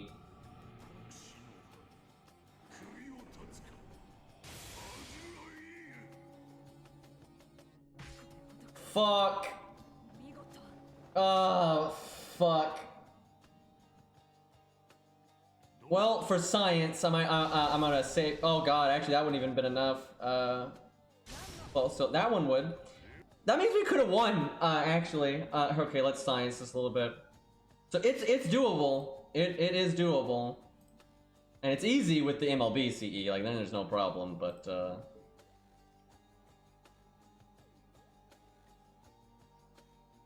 also, if he was, you know, if he was like level 100 and shit like that, then that gets rid of a lot of this, you know, gray area. But it's more impressive if there's ways for units to do it, like, you know, in their default state.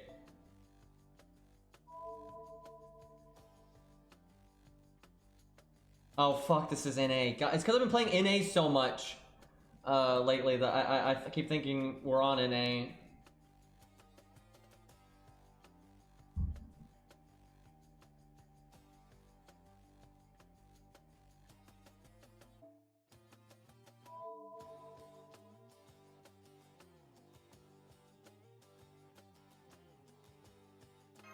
Oh, the lol emote. I remember when that got made, and then like the person in the emote was fine with it. It was the person that took the picture that tried to copyright it. It's so ridiculous. That's why it's like drawn instead of being the actual picture.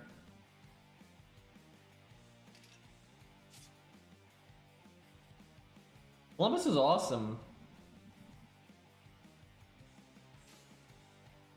So the problem is you basically have to reset the RNG or he can't win, because he basically has to. There's so many variables here. Dude, if she just had slightly less health, we would be fine. Because if I could double Q, the 2 busters on Q, we would kill Q no matter what. The problem is I have to basically, I have to either high roll Scaff and crit Q, or I have to crit Scaff and crit Q.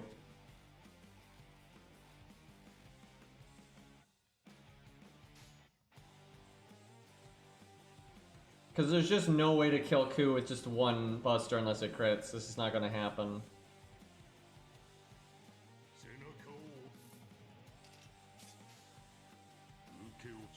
And I don't think you do buster NP. If you don't do the crit one would kill her, but and this will change RNG because of the buff we gain.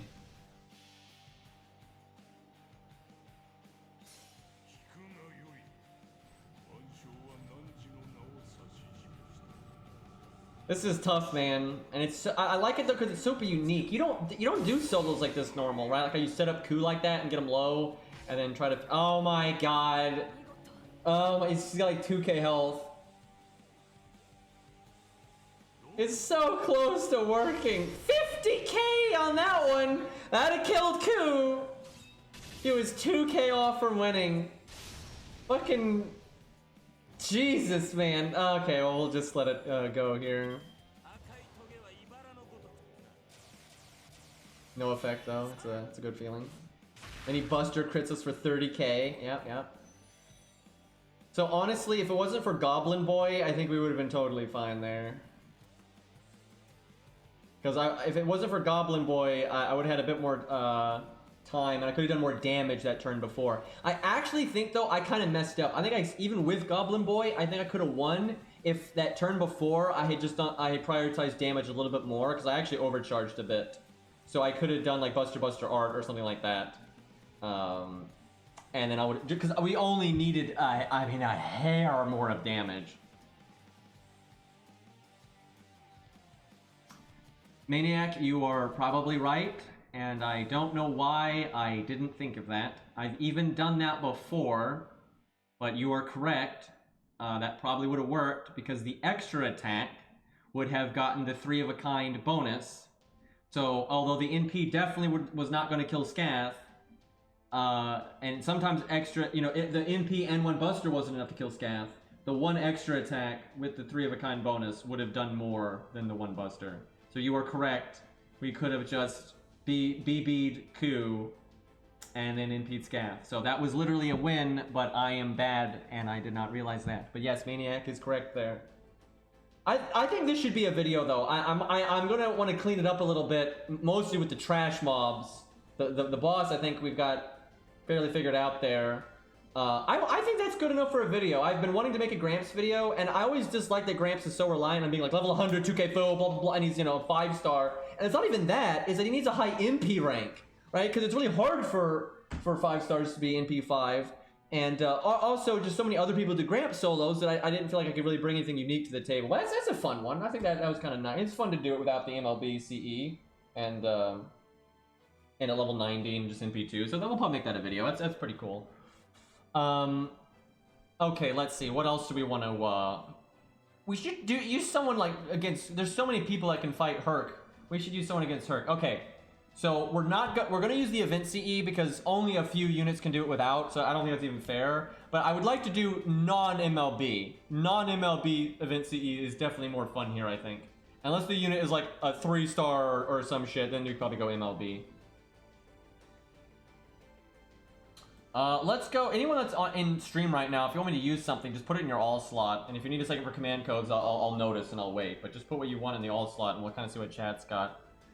And while I'm waiting, let me look at my units. What do I got going on here?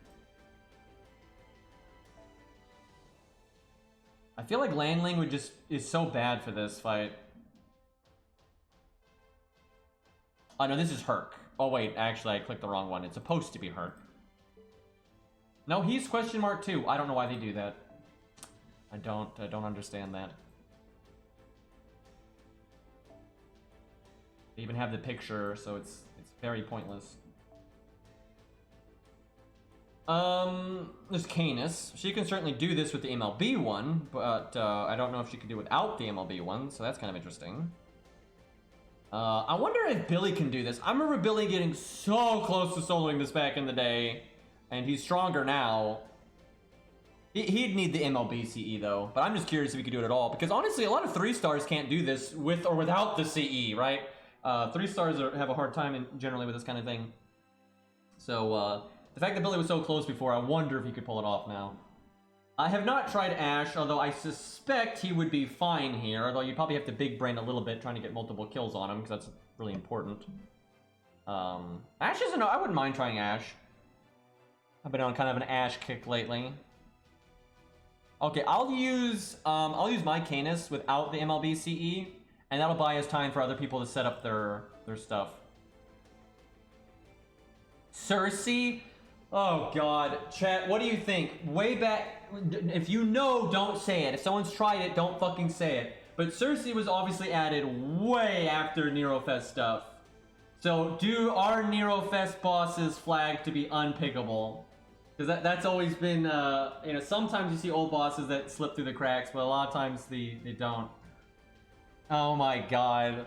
If she can pig it, she might be able to win. Maybe. It'll be tough, but she might be able to win. I feel like she can have... I think Cersei gets to have the MLB CE. I think that's fair because Cersei's got a rough time there. Alright, here we go. It's only level 1. I should really level that up to like 15 or whatever. I thought I did. That was the other account. Hold on, I gotta give her command codes. Fuck, by the time I'm ready, everyone else will be ready.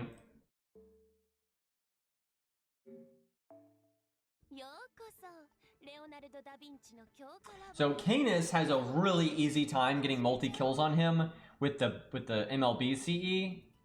I'm gonna call it the big CE and the little CE, like big Joker and little Joker. That's just way easier. So with the big CE, she can get multi-kills super easy.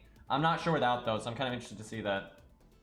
I don't have the MLB CE. God, you've told me this, Ari. It's like I should know this by now.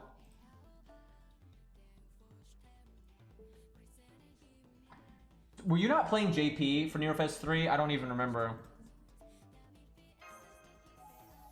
I know you played it on NA, but I did you miss it on JP? I wasn't. Oof.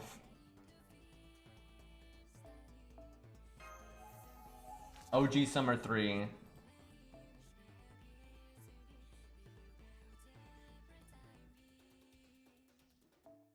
Okay, let's do anti-male, anti-servant.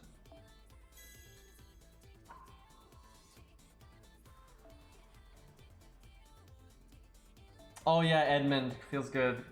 I rolled for that too, and it didn't go well, and then chat threw a bunch of money at my face. And the only times I've ever wailed, but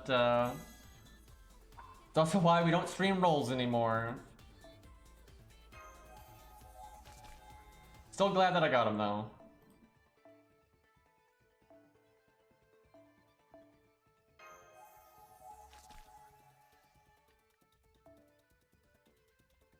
So I always see OI Edgy. I don't see it as Edmund. I see it as somebody cosplaying Edmund and being the OI save face, basically. That's always how I see it. So actually, when Ari said that, I had no idea what she was talking about for quite a while.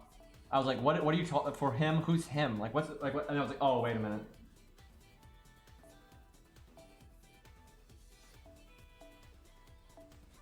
Pretty sure that's also why your parents tell you to think before you speak, by the way.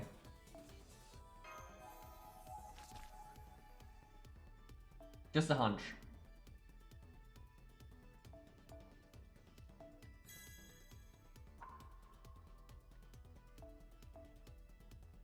Okay. Decent. Pretty standard setup for her, except for the anti-mail thing, but So, Zal, have you tried the, oh my god, I almost said it. God, anyway, have you tried the Yang CE with Canis yet? Because with Ku being able to do it, that means she's probably in the ballpark, but kind of just depends on how the damage thresholds work out.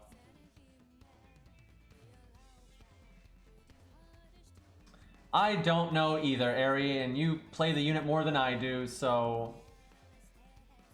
Educated guess time.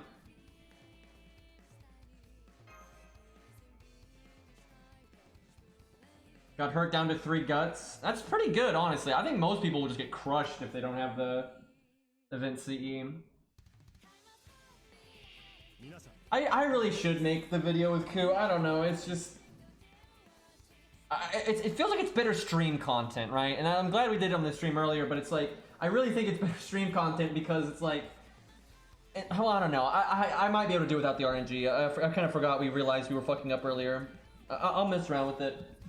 I'll play it a bunch, and if I find a way, I'm like, okay, this removes a chunk of the RNG, I'll probably make it a video, but if I don't, it's like, it just wouldn't feel like a good video to me. And because I already have a bunch of Herc versus Ku videos, I don't feel like I need another one, right? I don't feel like I need another one. I'd only want to make another one if I was like, you know what, this is something, right? And I'd have to get rid of some of the RNG for it to feel like it's something. By the way, the new kid video is still going to happen, but I've like postponed it so much because I've already done all the major editing. I have such like creation block on like what to do with the editing of that video, so I'm gonna just deal with it later. Like I'm in no rush to put it out, but I will make it at some point. Like it's happening. I got the footage. I've already done the most of the edits, so it'll be easy to make once I got the, you know, when I figure out what I want to do. Why do I have a 65 George here? You don't need one here because of a Rosh. Shit. Well, maybe they'll hit really hard.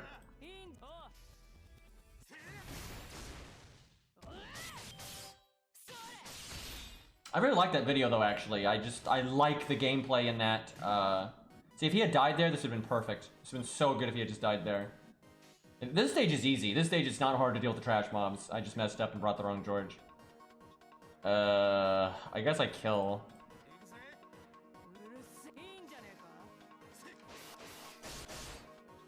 But yeah, the gameplay in that Nukehead video I think is really good. I really like it, so I'm happy to make it at some point.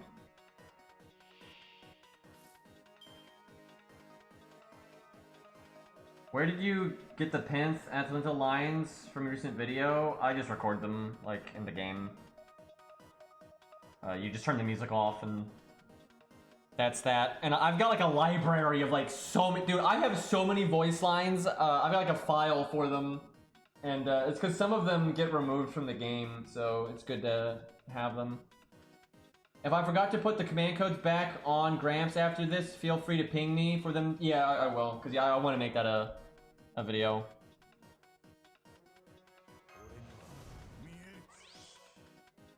I feel like I'm not gonna make another Hassan video, the when you fight a bunch of them, just because I'm super happy with the video I already made. And there are other ways to do it, and you can show off Asclepius being disgusting and stuff like that, but because there's 2 per day, I kind of have to, I kind of need to cut some out, so that one's probably gonna get axed.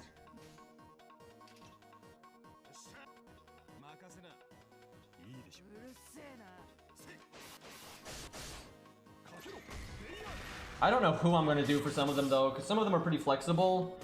And I always like finding units that have, you know, just make it more fun and more interesting and that kind of thing. Fuck. I gotta reset. This sucks. Fucking 65 George. Those are so easy because of Arash. And I just brought the wrong taunt.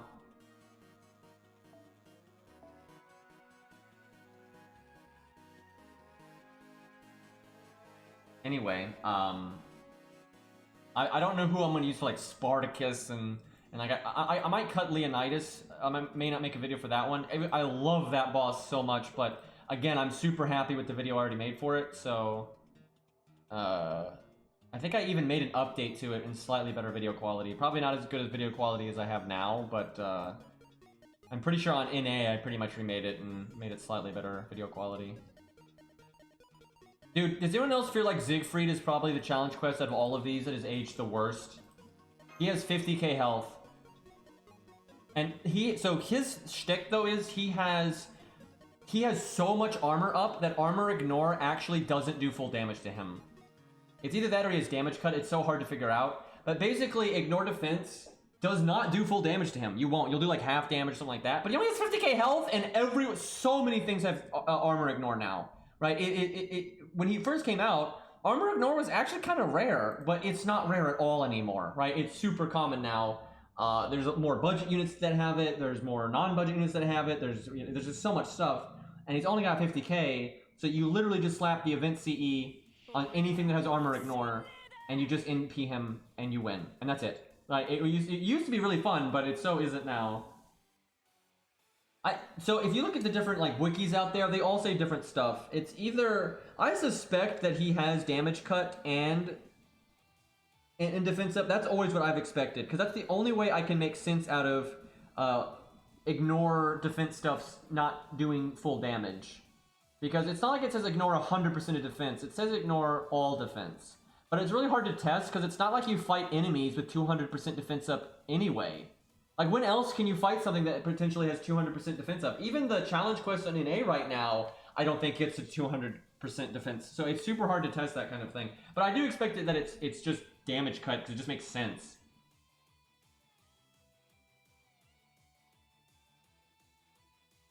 Yeah, I know. You can literally have Phantom do it, and that might be the video, just because, I mean, like, Phantom's gotta have his day sometime, right?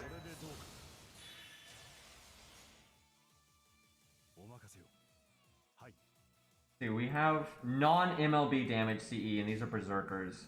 It's art for the... if I don't kill it, really sucks. I'll hit the weaker one. Come on, Canis. You got a big attack stat. You're a 4-star. Okay, you got that. Rewarded for faith.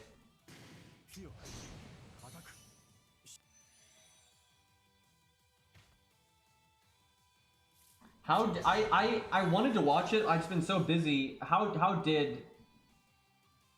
did the Phantom guy do against the challenge quest on NA? Because obviously he's got to use Phantom for that. How did that fare?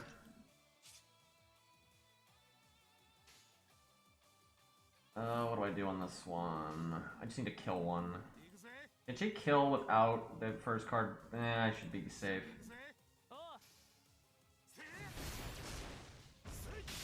Okay, she'll be fine, I think. Even crit.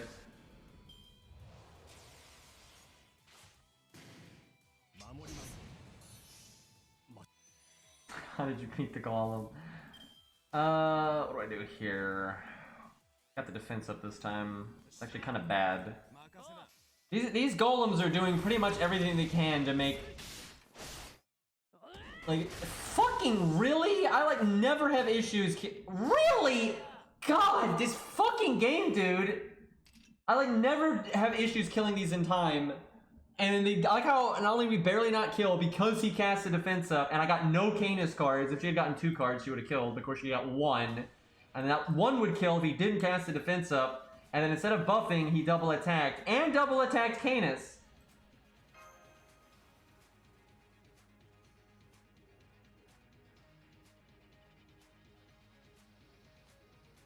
Oh, so has he not done the challenge quest yet? Maybe I'll get to catch it then. Playing Dimia right now. I think that's pretty far in. Man, that sucks because we got good RNG on our NP gain. We didn't get good RNG on literally everything else, but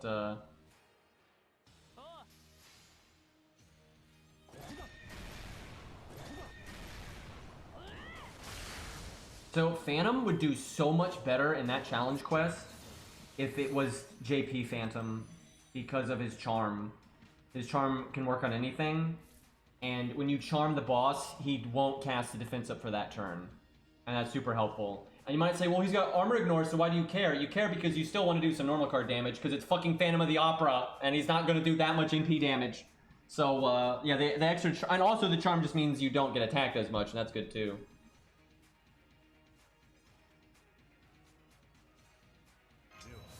Okay, kill the 29k one. Look at how much less NP we have this time, though. Because we've never gotten our art card. I'm pretty sure she's in the boat of... she could probably do this with the non-MLB CE, but she'd need to get lucky and get her NP before getting to the boss. Where if she is using the MLB CE, she could probably win without having her NP before the boss. Okay, she has a multi-hit count on her Buster, so this should be her best NP gain. Ooh, I like the crit. Wow. That was a lot of NP gain right there.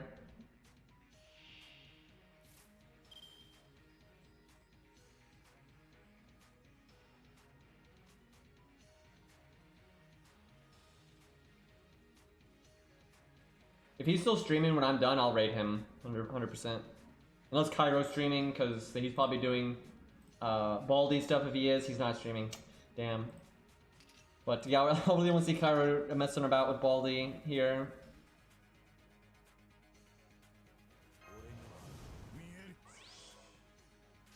Oh, this is a good hand. This is if you were trying to do this with Canis for real, this is everything you wanted to happen. We got our NP in time. We killed the golems, no problem. We got Stargen before the turn, like the best we could get. Like that's all it's pretty much the best Canis could have.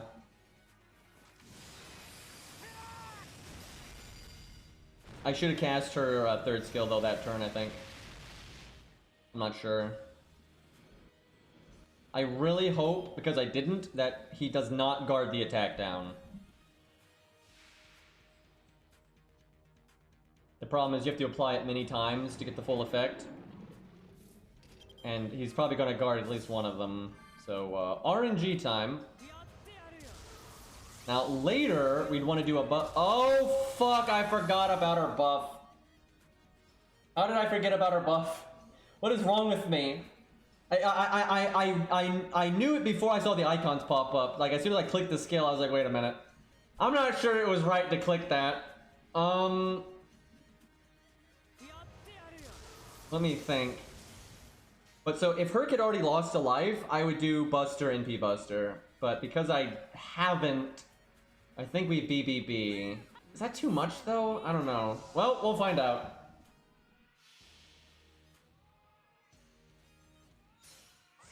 Just got NP3 Liz on Castoria banner. My apologies, or my condolences. It's not, I'm not apologizing. It's not my fault. I didn't give you Liz.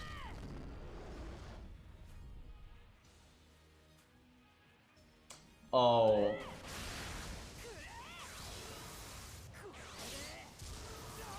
So this is where MLB CE would make this a lot easier, because that would have been a double kill instead. That's a bit of an oath.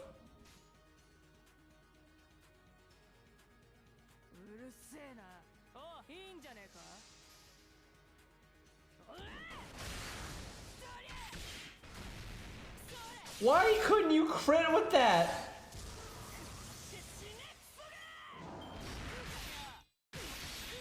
He does so much less damage when he doesn't do a buster. Like, jeez.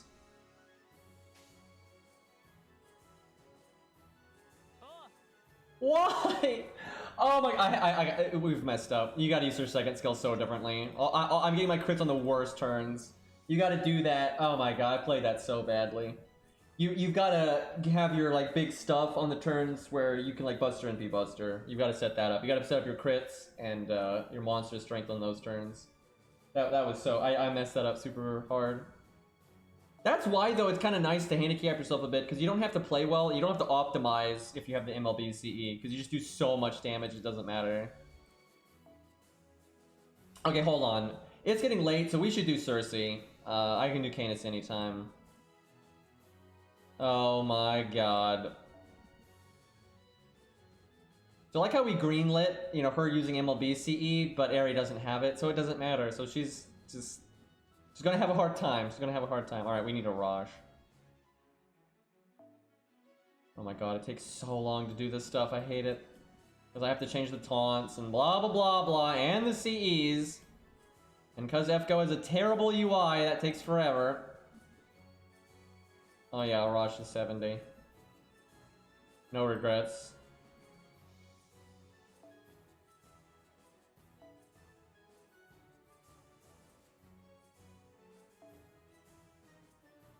Yeah, let's give Arash the Battle of Kemlan. That won't make any problems.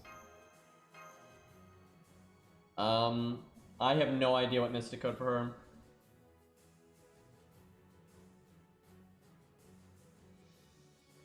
I think if she can pig and she has MLB CE, then she absolutely can do this. If she can pig and has regular CE, then I'm not sure. And if she can't pig, she's fucked no matter what.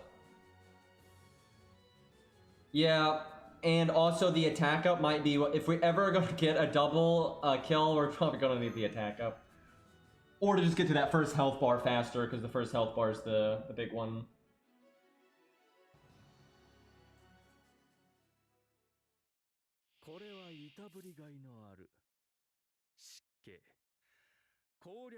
Atrocious old opening hand.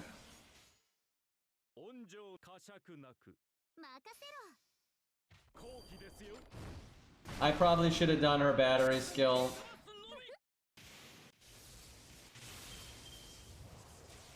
I'm like, oh, she's a caster, and then I remember it's Cersei, and although she is a caster, she has terrible NP gain. Just get art chains. We didn't even kill a mob. Okay, well this is a great start right now. Now normally I could target switch here.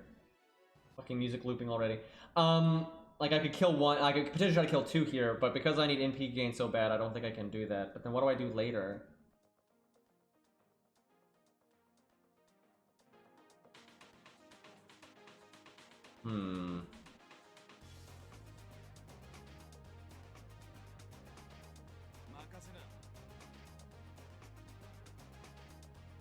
Just crit. That's the answer. You just crit. I figured it out, chat. We just crit. There we go. No problem.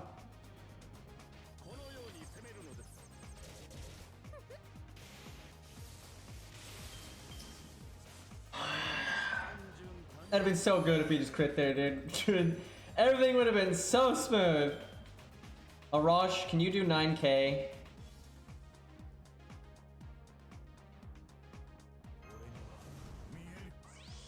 He's level 70.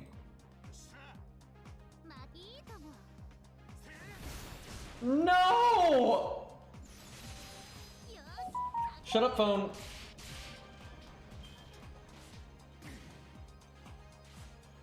The same way you get the million HP dragon on any other account? Okay, so I can at least do this. What is... So I'm literally using my phone, right, to play the game, but I'm broadcasting it to my PC, and then like my phone is right next to my PC. I can't even imagine why I'm getting so many notifications right now.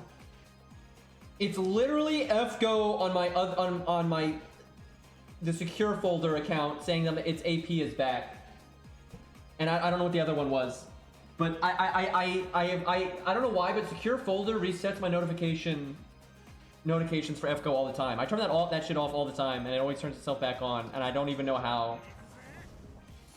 Go farm greed? No, I don't wanna. Now this I can get behind.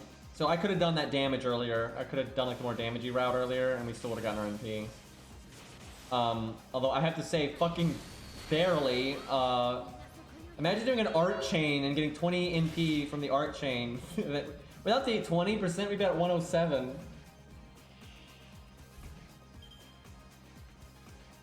Okay, hope. God, the heal's gonna be on a 5-turn cooldown though. That's not good.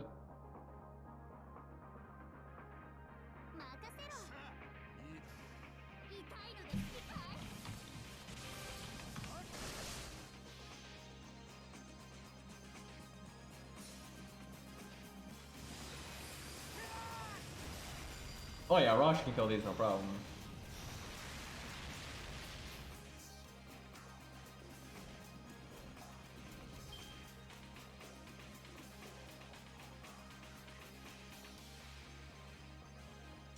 Okay.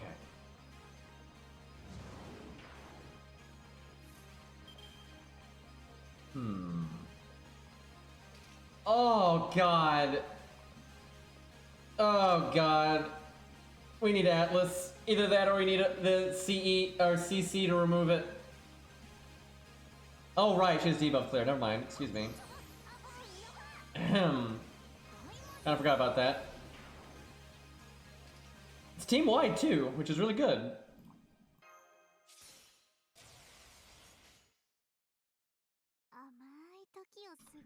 Okay.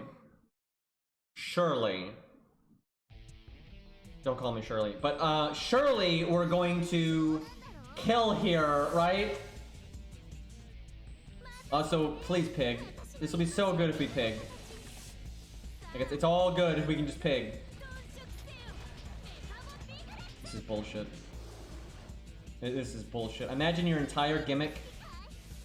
See, this is what's stupid. I can close the game, or close the stage, come back in here with Scath, who is better than Cersei at basically everything, and she can stun this boss. It's stupid, right? Like, it's fucking stupid. And look, I should be able to heal right now, but I can't because of the trash mobs. This is so frustrating. Why are they like this? So, I guess, I don't know.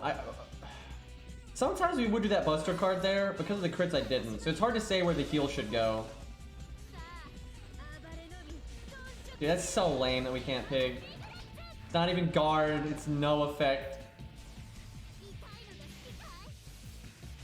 Crit, please. Damn it.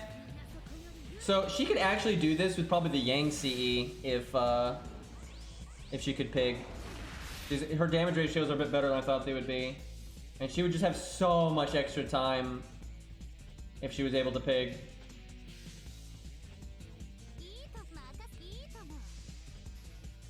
Like, she could do it easy. She can probably still do it, though. Well, it'll be tough. She might be able to do it at MLB CE, but I think the survivability will catch up with her. And she'd have to be able to triple kill if she could do it without the... She'd have to, with the MLB CE, she'd have to be able to triple kill to do it with how little her survivability is. And I'm thinking she might not be able to do that. So she might just get super close.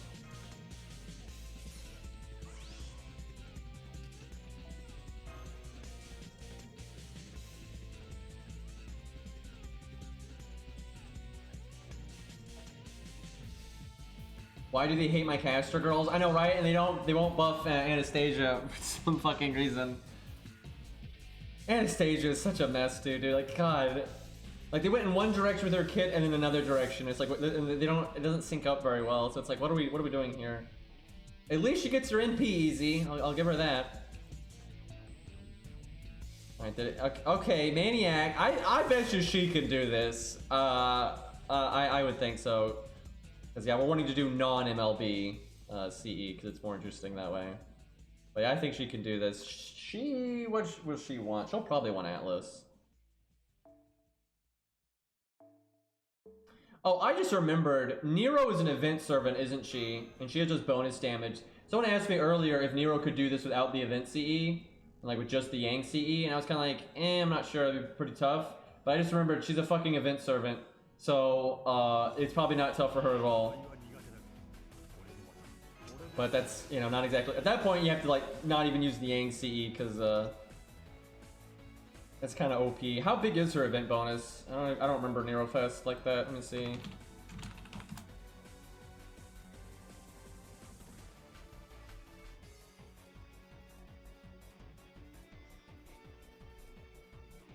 Maybe she doesn't have bonus damage. Maybe Nero Fest didn't have any bonus damage people. I don't remember.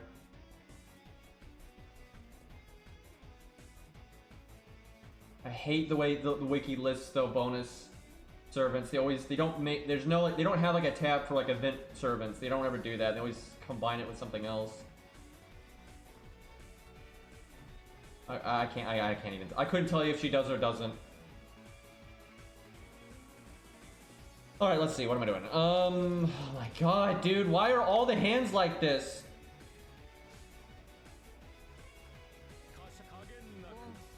Don't even have a buster card from one of the other units. Avenger Uchi is not overkill. She'd be overkill if she was using the MLB CE, but without it, I don't think it's overkill. I think she can do it, but she's gonna have to work.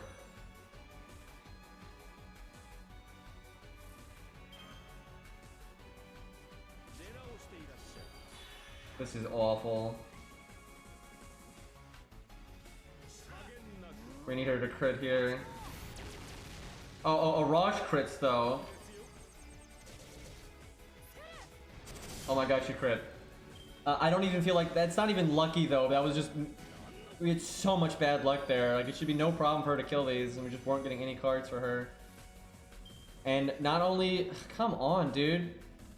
She didn't get any of like her buster cards, but Arash didn't either. Like if I could do Arash B, then her 2 cards would be fine. But we might not kill here because no one has a buster card, and he's got the defense up. Although she is an Avenger, so nope, not even close. Of course, that's what he does. It's literally only because he. Why does this keep happening? It's only if he casts defense up. If he does cast defense up, it won't matter. And if you get 0 buster cards, and it doesn't have to be her buster card, it has to be anyone's buster card.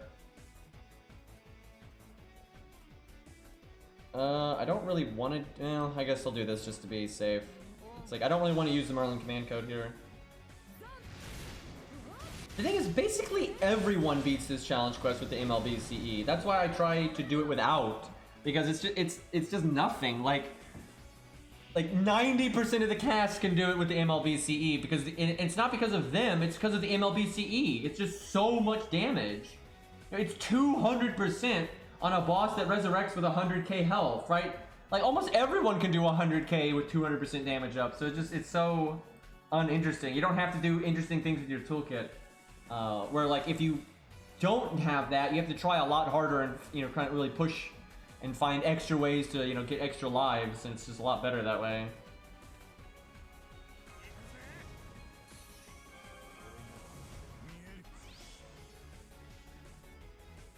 And most people that I literally don't think Herc. I genuinely don't think Herc was designed with the MLB CE in mind, because when this was created, I don't think very many people had the MLB CE on like the second day, right? Like, because most of the people were scrubs, and I think that most people, they're expecting you to do these exhibition quests before you sit down and farm an insane amount. So I think the first couple of them really were not scaled with MLB CEs in mind. Okay, good hand though. Shame about us losing a bunch of life. Don't worry though, we got the Arjuna command code. That'll fix us right up. 200 heal.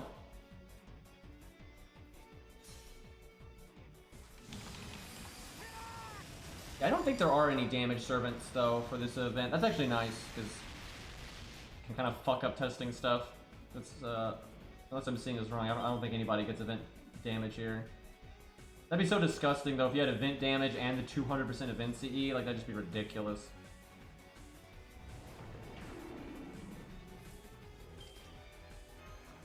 Alright. Could have cast this last turn or even the turn before, but then I wouldn't get all the attack up. But I don't know if I need all the attack up. It depends.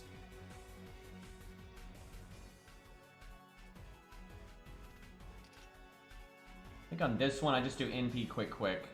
I don't cast anything else. And then the next time we NP, we try to crit NP crit.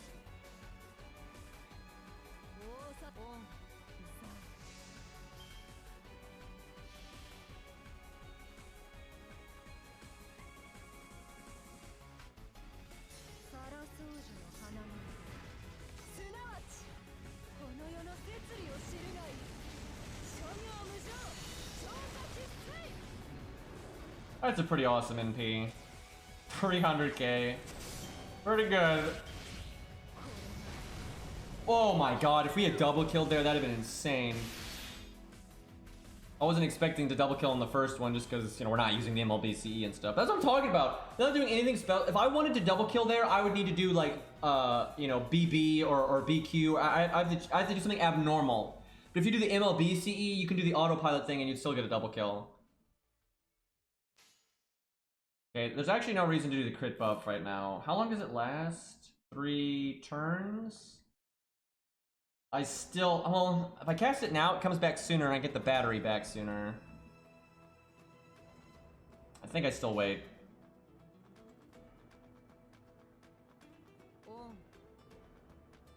Problem is, I'm not gonna have a lot of stars next turn. Kinda awkward. I think I should have done Art Quick, because then I would have stars. And I think I would, yeah, I should have done Art Quick. Again, so what I'm saying, learning stuff like that is what's fun and interesting and is good gameplay. Because if I just made a mistake. But if I had MLB CE and I made that mistake, I would still win. But now you know, we've made 2 mistakes, and those can really catch up with us now. We'll see though. I actually just unplugged my volume. Let me.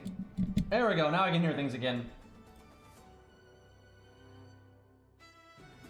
So her guts is stackable. I guess I cast it now then, actually.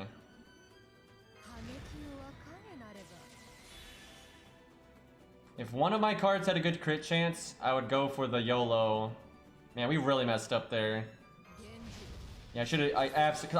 Oh my god. Yeah, I'm just restarting. We made such a mistake not doing quick. Like we made such a fucking mistake not doing quick.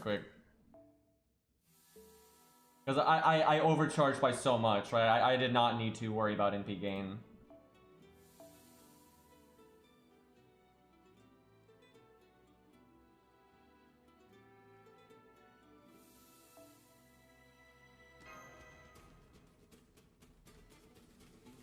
Yeah, this song's super good.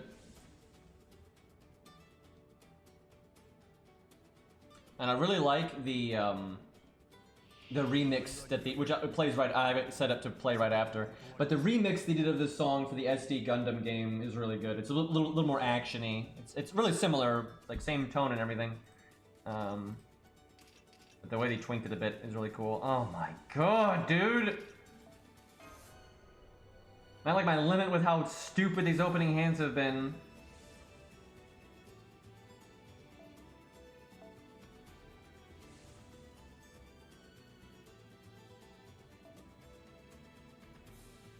I really like Iron-Blooded Orphans. I don't really like the main cast that much, although the way the universe like unfolds around them I do like, and I like how the writer used them because the writer is not actually trying to be like, oh yeah, everything they're doing is right. Quite the opposite, which is funny though because a lot of the viewers don't seem to get that. Like, the main characters make a lot of mistakes, and they pay for those mistakes. And as they should. But I like it because of that. And it had some pretty good fight scenes too, which was nice. Alright, now see, that is an opening hand, right? Now we're talking here.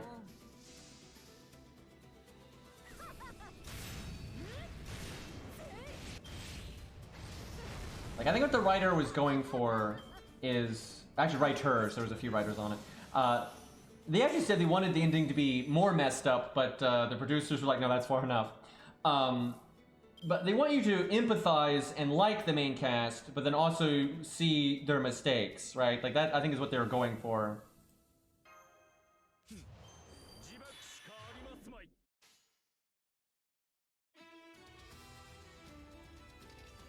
Okay.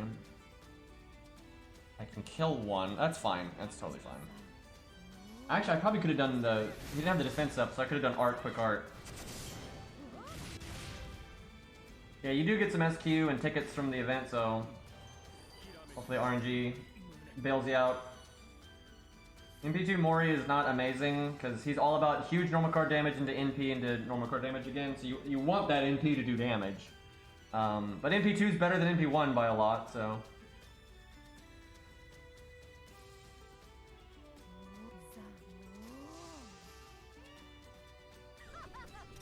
Yep, that's true. Monthly shop resets. I think for JP reset today.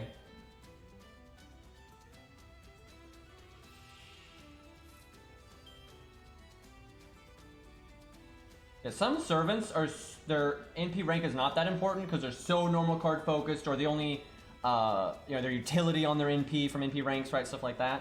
But DPS that have damaging NPs, it's if they're low stars, because for a 4 and 5 star, they're not really balanced around the idea of them being high NP ranked anyway. You don't need Beowulf to be NP 5, right? He's great at NP 2. Same for like every 5 star ever. But with 1 to 3 stars, they're not like that. And because their stats are lower, you really want that extra high NP rank. I'm gonna cast this now. See if it.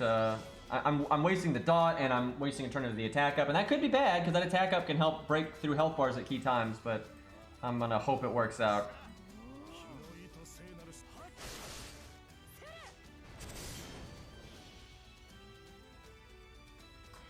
Speaking of Iron-Blooded Orphans, though, that's where the music is from. I really like the mech design in that anime. A lot of the grunts I thought looked really good. I'm a big fan of grunt mechs in games and anime and whatnot, because they're normally less, way over the top, fancy bullshit. But I thought a lot of their grunts looked really good. They didn't get a lot of screen time, but what are you gonna do? Some of the bad guys, though, had like glorified grunt suits, and those looked really good too. I like the green one at the end. I don't remember the name of it. It's like, it's almost the name of the pilot, I forget. But that one looks really cool.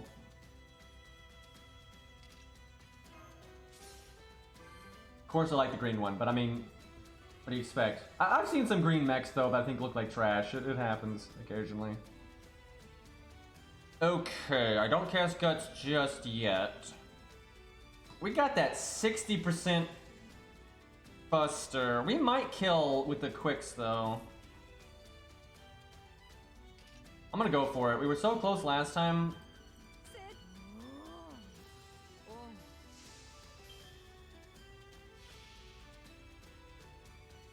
So a lot of time rainbow colors don't work for me, but I actually think, like, the eyes there actually kind of work. Rarely do I feel that way, but her eyes being kind of rainbow colored actually kind of works out with the rest of like the NP design and everything. So one of these has to crit, and it didn't. Fuck! Yeah, if either of those crits, you'll get it.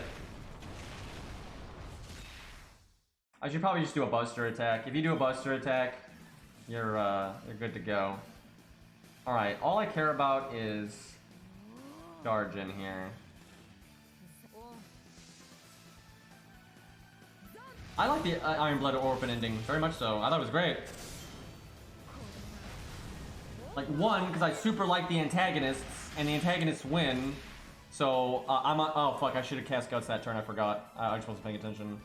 But yeah, the antagonists win, and that's awesome, and then it just makes sense for the way the plot went and all the mistakes the main characters make. It's reasonable, right? Really sucks though about, what was that guy's name? Oh, what was his name? He was like the... his death, I think, is the saddest in the fucking show. I haven't seen it in so long now. I can't remember his name. He's got blonde hair. He joins in the second season, and he's like, like the new kid, right? And he's got a lot of like typical problems young adults have, right? And he's like working through that through the series, and then he fucking dies in like this, like the most brutal way ever. It's like, god damn it, dude. And he's way younger than the rest of them, and he hasn't had like the life experience. Because a lot of the other people for the main cast, they've had a lot of life experience, and they really should have learned from some of the mistakes they've been making. But that guy's a lot younger, and he doesn't have a lot of life experience yet. It fucking sucks. I cannot remember that guy's fucking name though. I don't know why, but I'm bad with names anyway. But yeah, that guy's death is like the saddest for me. Okay, we very much need to crit here.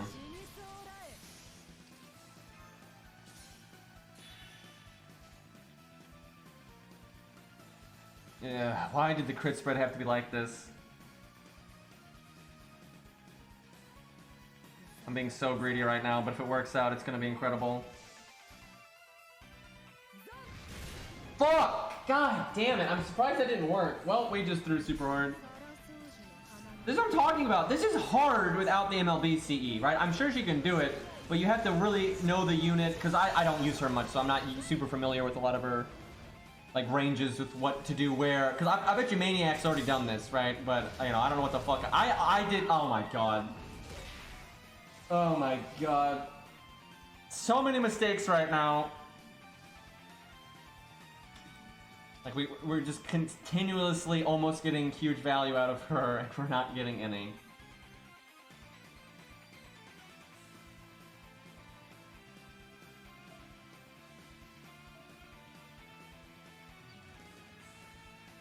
I've done it with MLB, I haven't tried with non-MLB. Yeah, with MLB, I think it's just a cakewalk. You just do generic gameplay with her and you'll win.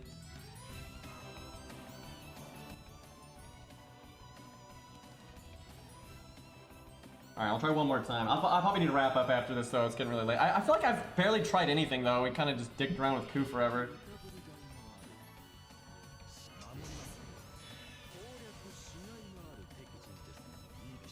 I'm hoping this kills. If I did Buster first, it absolutely would. Okay, we're good.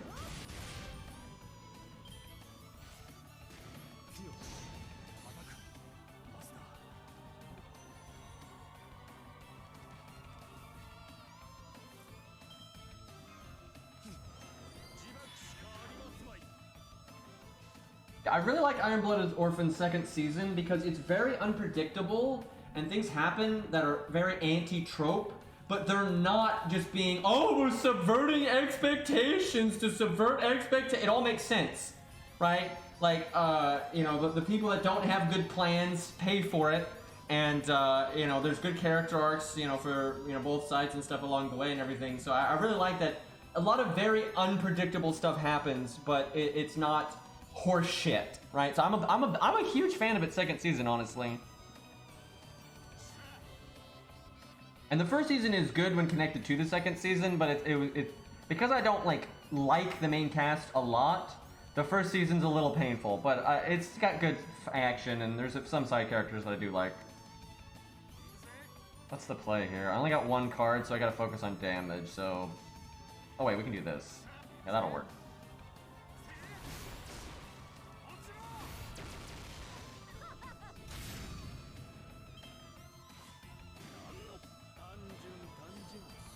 Okay, even if Arash gets all 5 cards, he would kill it if he had a hand like that.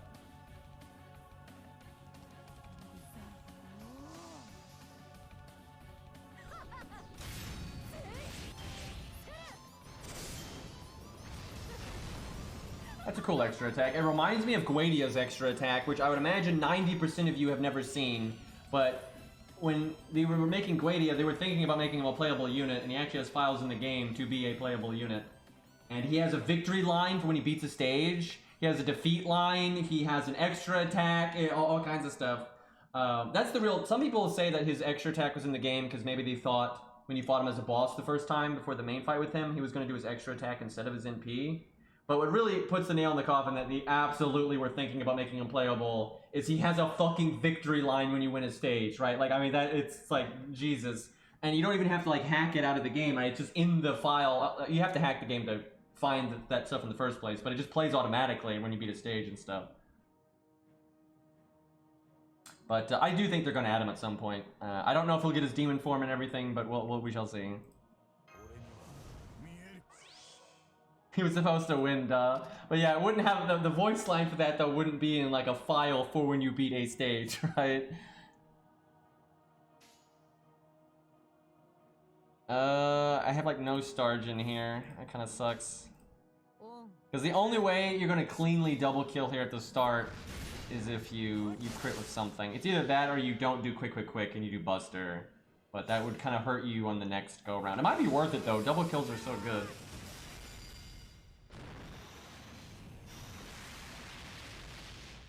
That's the one thing I agree with. I kind of agree with you on that. And they could have done it so easily too. I don't have any problem with Galio, whatever his name is, Purple Boy. I have no issue with him surviving, and I have no issue with him coming back, you know, and teaming up with the AI and when that's all fine. And actually, the character arc of that I think is awesome. I think his character arc is incredible. Like how he goes from being like a spoiled, you know, jackass to, you know, seeing that, you know, what's the guy, Ein, you know, he sees like how he's racist through being friends with Ein, right? And then he, you know, gets defeated and you know, out of it, and then he comes back and teams up with the AI of his friend, and, you know, great character arc, right? And then all this stuff with, like, you know, his childhood friend, you know, being the villain and everything, right? That's all great. It's just his big moment where you think he dies and he doesn't die. They should have given a better explanation of why he survived there, and that's okay. I mean, people like jet fighter pilots survive, you know, their jets getting blown up sometimes and stuff. You can do it, right? But like, they should have just done a better job. That's the only thing that I feel like is kind of illogical in the second season, is they didn't really have a good reason for him to be alive, and so easily they could have had a good reason for him to have been alive. And you can't just say he got lucky, and that does legitimately happen and everything, but they could have done it in a better way. I definitely think they could have done it in a better way. That's like the only thing I can think of. But other than that, I would say it was all played out pretty logically, and then from him being alive from second season on, you know, him winning I think makes sense and such. So okay, what do I do? So I still kind of have a chance to create. It's still 30-40, right? Oh my god, I'm playing even worse this time because I haven't even evaded yet. Oh god. Well, hopefully we just crit this time to make up for me being a big dumb.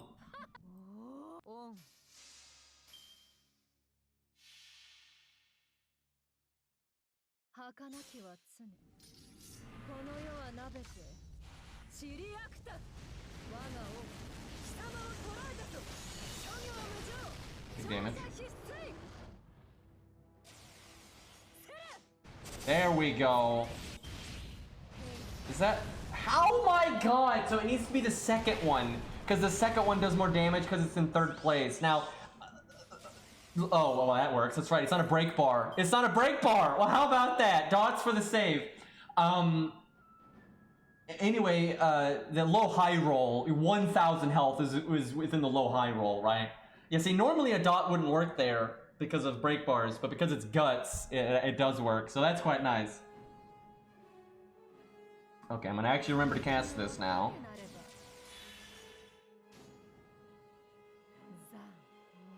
Getting bailed out by dots. How about that? It's so funny too, because in a fight like this, where it's kind of scaled around you doing a bit more damage than you would normally do, dots do worse than normal, but they still bailed us out there. I want him to not kill me this turn, but man, crits are still too random. I think I just do NP quick then. I want to do a triple, but it's too all over the place for that to happen.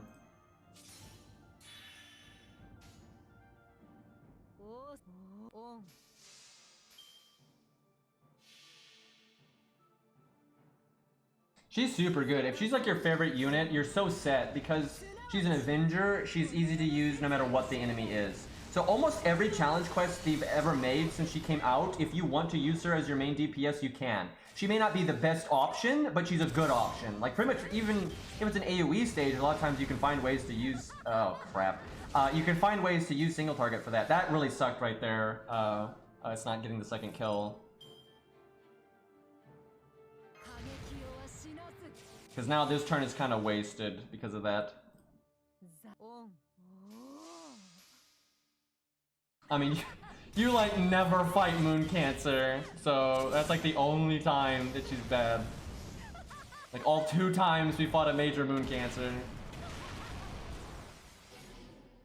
Okay, how much does she get per stack? She gets... I have no idea. I have no idea how much she gets per stack. Well, she has so many stacks, and I'm gonna assume it's a lot. The problem is, it only affects her NP damage, doesn't it? Yeah, I think it only affects her NP damage, and her NP is gonna kill anyway. Yeah, you figured it out, so that doesn't help me at all, actually. That kind of sucks. Let's see. Yeah, if it gave me normal card damage, it would be incredible, but okay, we have a guaranteed crit here. This should at least be a double kill.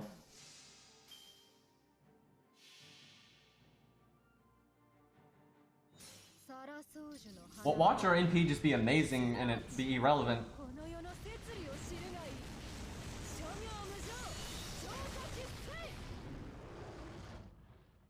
535. And that, again, that's without the MLB CE, so it could be higher than that. I like how her original guts has not worn off yet. And we're gonna get to do our other guts again. So I'm gonna do this so I get more NP back from it. Wait, no, I should have saved that. Because, well, it depends. But I'm not gonna need NP this turn, like NP charge. I'm gonna have plenty.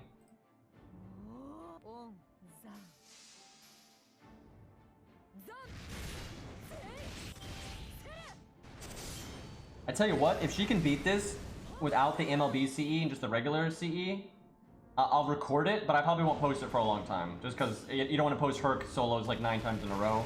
But, I wonder if she could do it with the Yang CE, because that's when it's really awesome. Fuck, he evaded. Let's see, what's the plan here?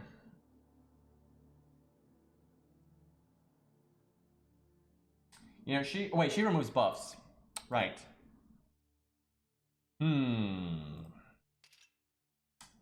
Got pretty good crit chance. Do I need the crit up, though? I have the attack up. Let me think.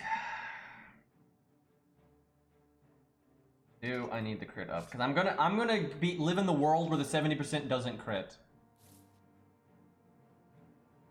Well, we'll have dots.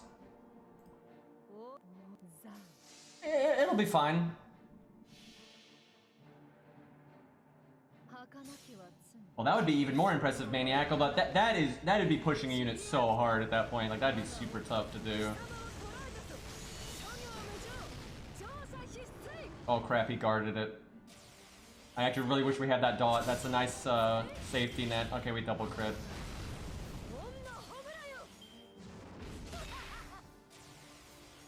Okay, we're getting down to the nitty-gritty here.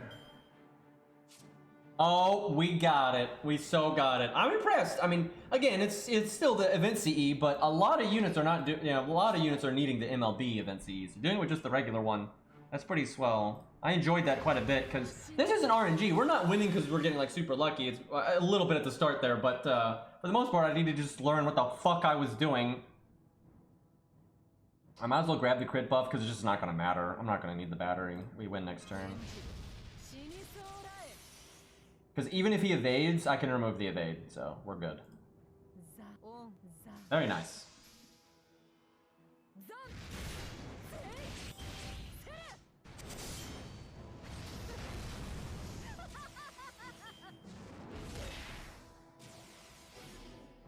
I get all these buffs, and it don't matter. That was pretty satisfying, though. That was some good gameplay. Yeah, I think I'll record this. And I'll wait a while to post it, because I'll probably post the you know, the Gramps, Scaff, and Coup one, but I'll post this like way down the line on like a rainy day, because I think this is good gameplay. I think this is totally fun gameplay. And I'd like a video for her anyway. I don't have one, so another Genji down, indeed. It's fucking Genji mains always needing healing and crap. That was close, though. That was tough. Alright, boys. Let me go wrap up there. That was a nice, satisfying one to get done. So, Airy, I'm going to try to record that Herc solo in just like a little bit. I'm going to go eat dinner and that kind of shit, but I'm going to try to get that recorded. And then I'll try to record, actually, what I just did there pretty soon, too. And then I might work on finding... I think I can get Coup to do this without the event CE and have the RNG where I don't hate it. We'll see, though. I saw some. I had some ideas when I was playing earlier, and I don't know if they'll work or not. But if they do work, I'll be happy with it. And if they don't, okay, we'll definitely raid the Phantom guy. I think he's getting close to the challenge quest. I'm really interested to see how he approaches that. All right, boys, go get him. And I'll be playing tomorrow, most likely. Well, there's a chance I won't stream tomorrow if I just have way too much to do with video creation, because videos can take a while. So I won't guarantee that I can stream tomorrow, but hopefully I will. I definitely want to. It's the plan. But yeah, take care, and I will see you all later.